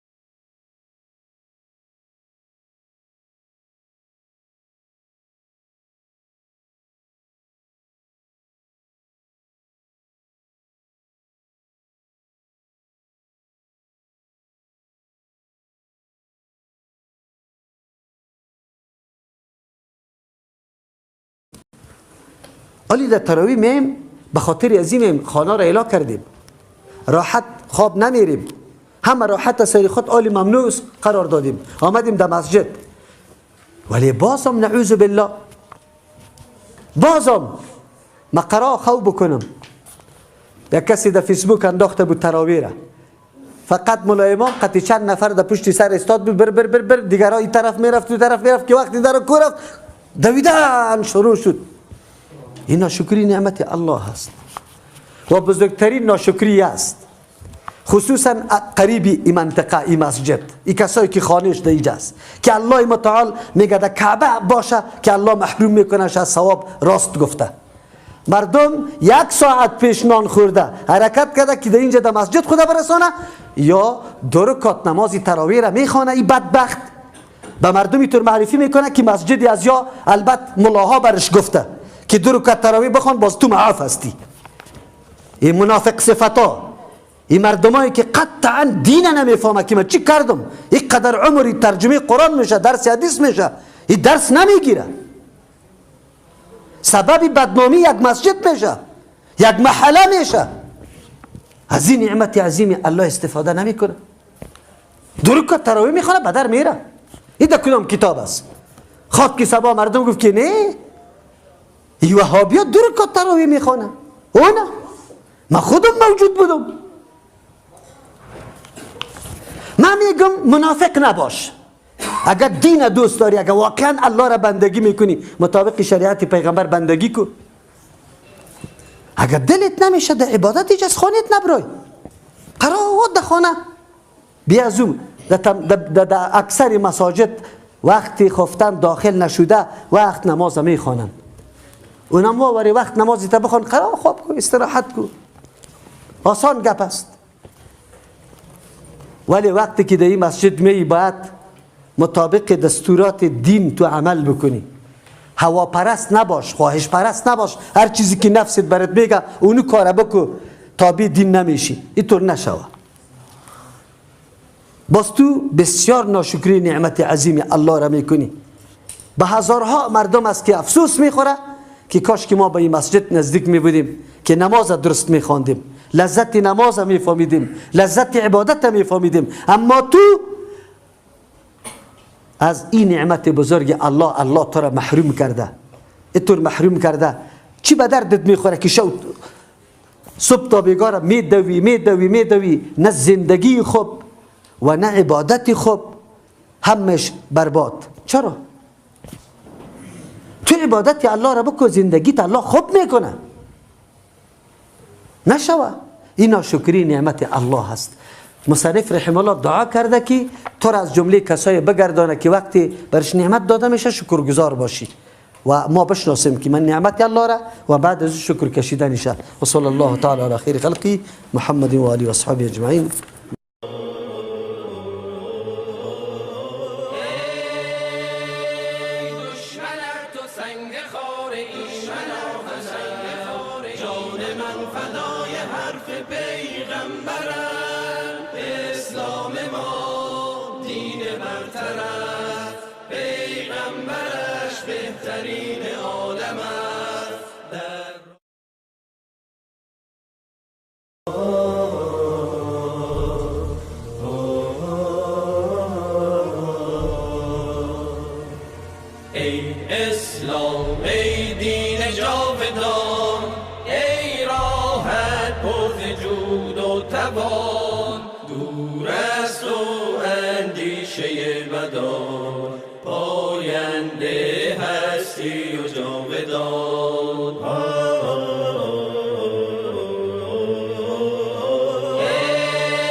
بهترین عالم است. در راه تو کی ارزشی دارد این جان ما، پاینده هستی اسلام ما. در راه تو کی ارزشی دارد این جان ما، پاینده هستی اسلام ما.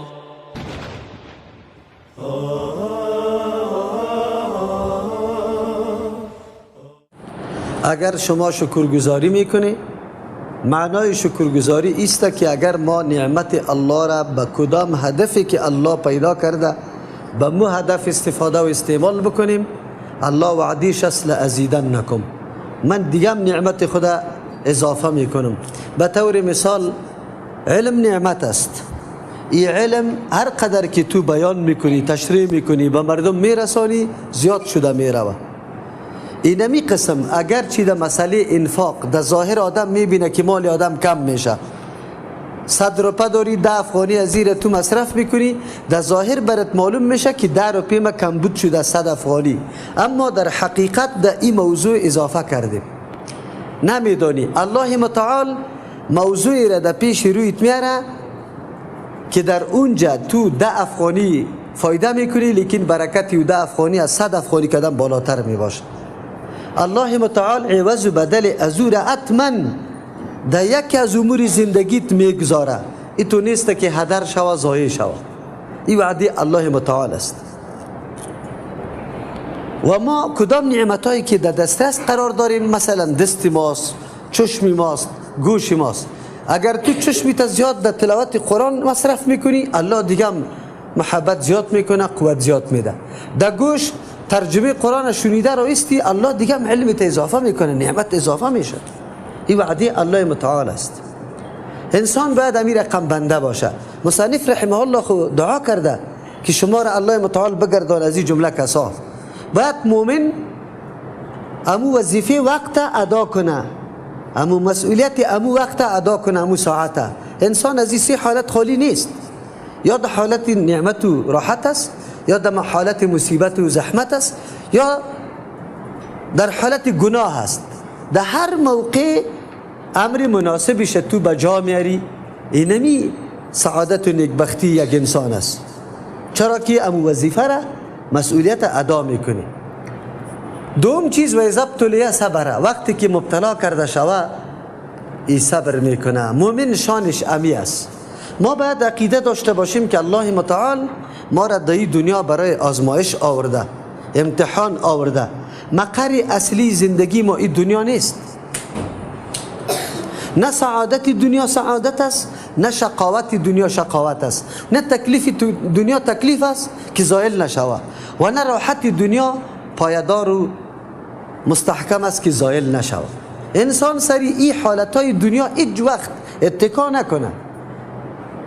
از او خاطر این دنیا فقط محل آزمایش است و یک پل عبوری است برای رسیدن به جهان دیگه. چی بکنیم مالی؟ در امتحانات الله متعال چی بکنیم؟ اگر ما مبتلا به مصائب شویم صبر میکنیم. چرا؟ اگر صبر نکنیم مصیبت ما دبل میشه. یکی تکلیف برد رسیده، دوم صبر نکدی، اجری که الله نوشته کرده بودو زائل شد. عدم صبر چی را میگه؟ شکایت کردن، جزع و فزع کردن، از الله ناامید شدن، در حالت قنوط و ناامیدی رسیدن که مایوس میشی که ولی اینطور حالت سرم رسیده. حالا که طور نیست.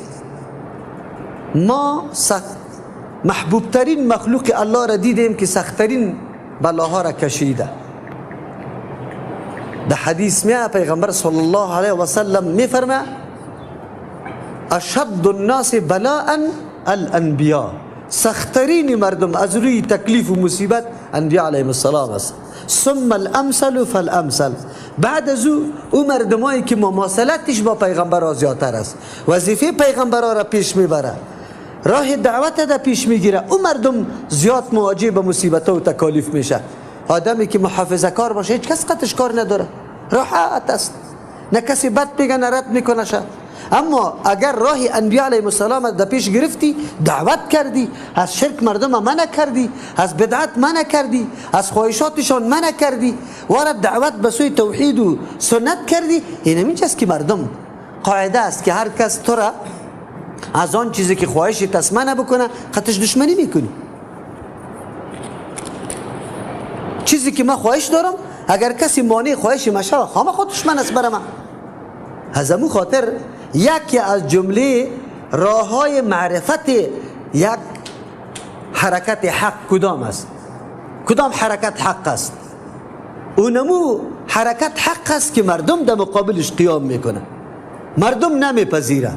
چرا؟ مردم خواسته های خود میخواه و تو میگی که نه این خواسته از عقل تو نشأت کرده، ای بیجا هست. ما تو باید مطابق قانون او اللهی که ما تو را پیدا کرده مطابق او قانون حرکت کنیم، نه مطابق خواست عقل ما. چرا؟ عقل ما ناقص است، انجامش خراب میشه. اینجاست که مردم در مقابلت میخیزه. پس مؤمن واقعی کی است؟ که زمان ابتلا بیا و صبر میکنه.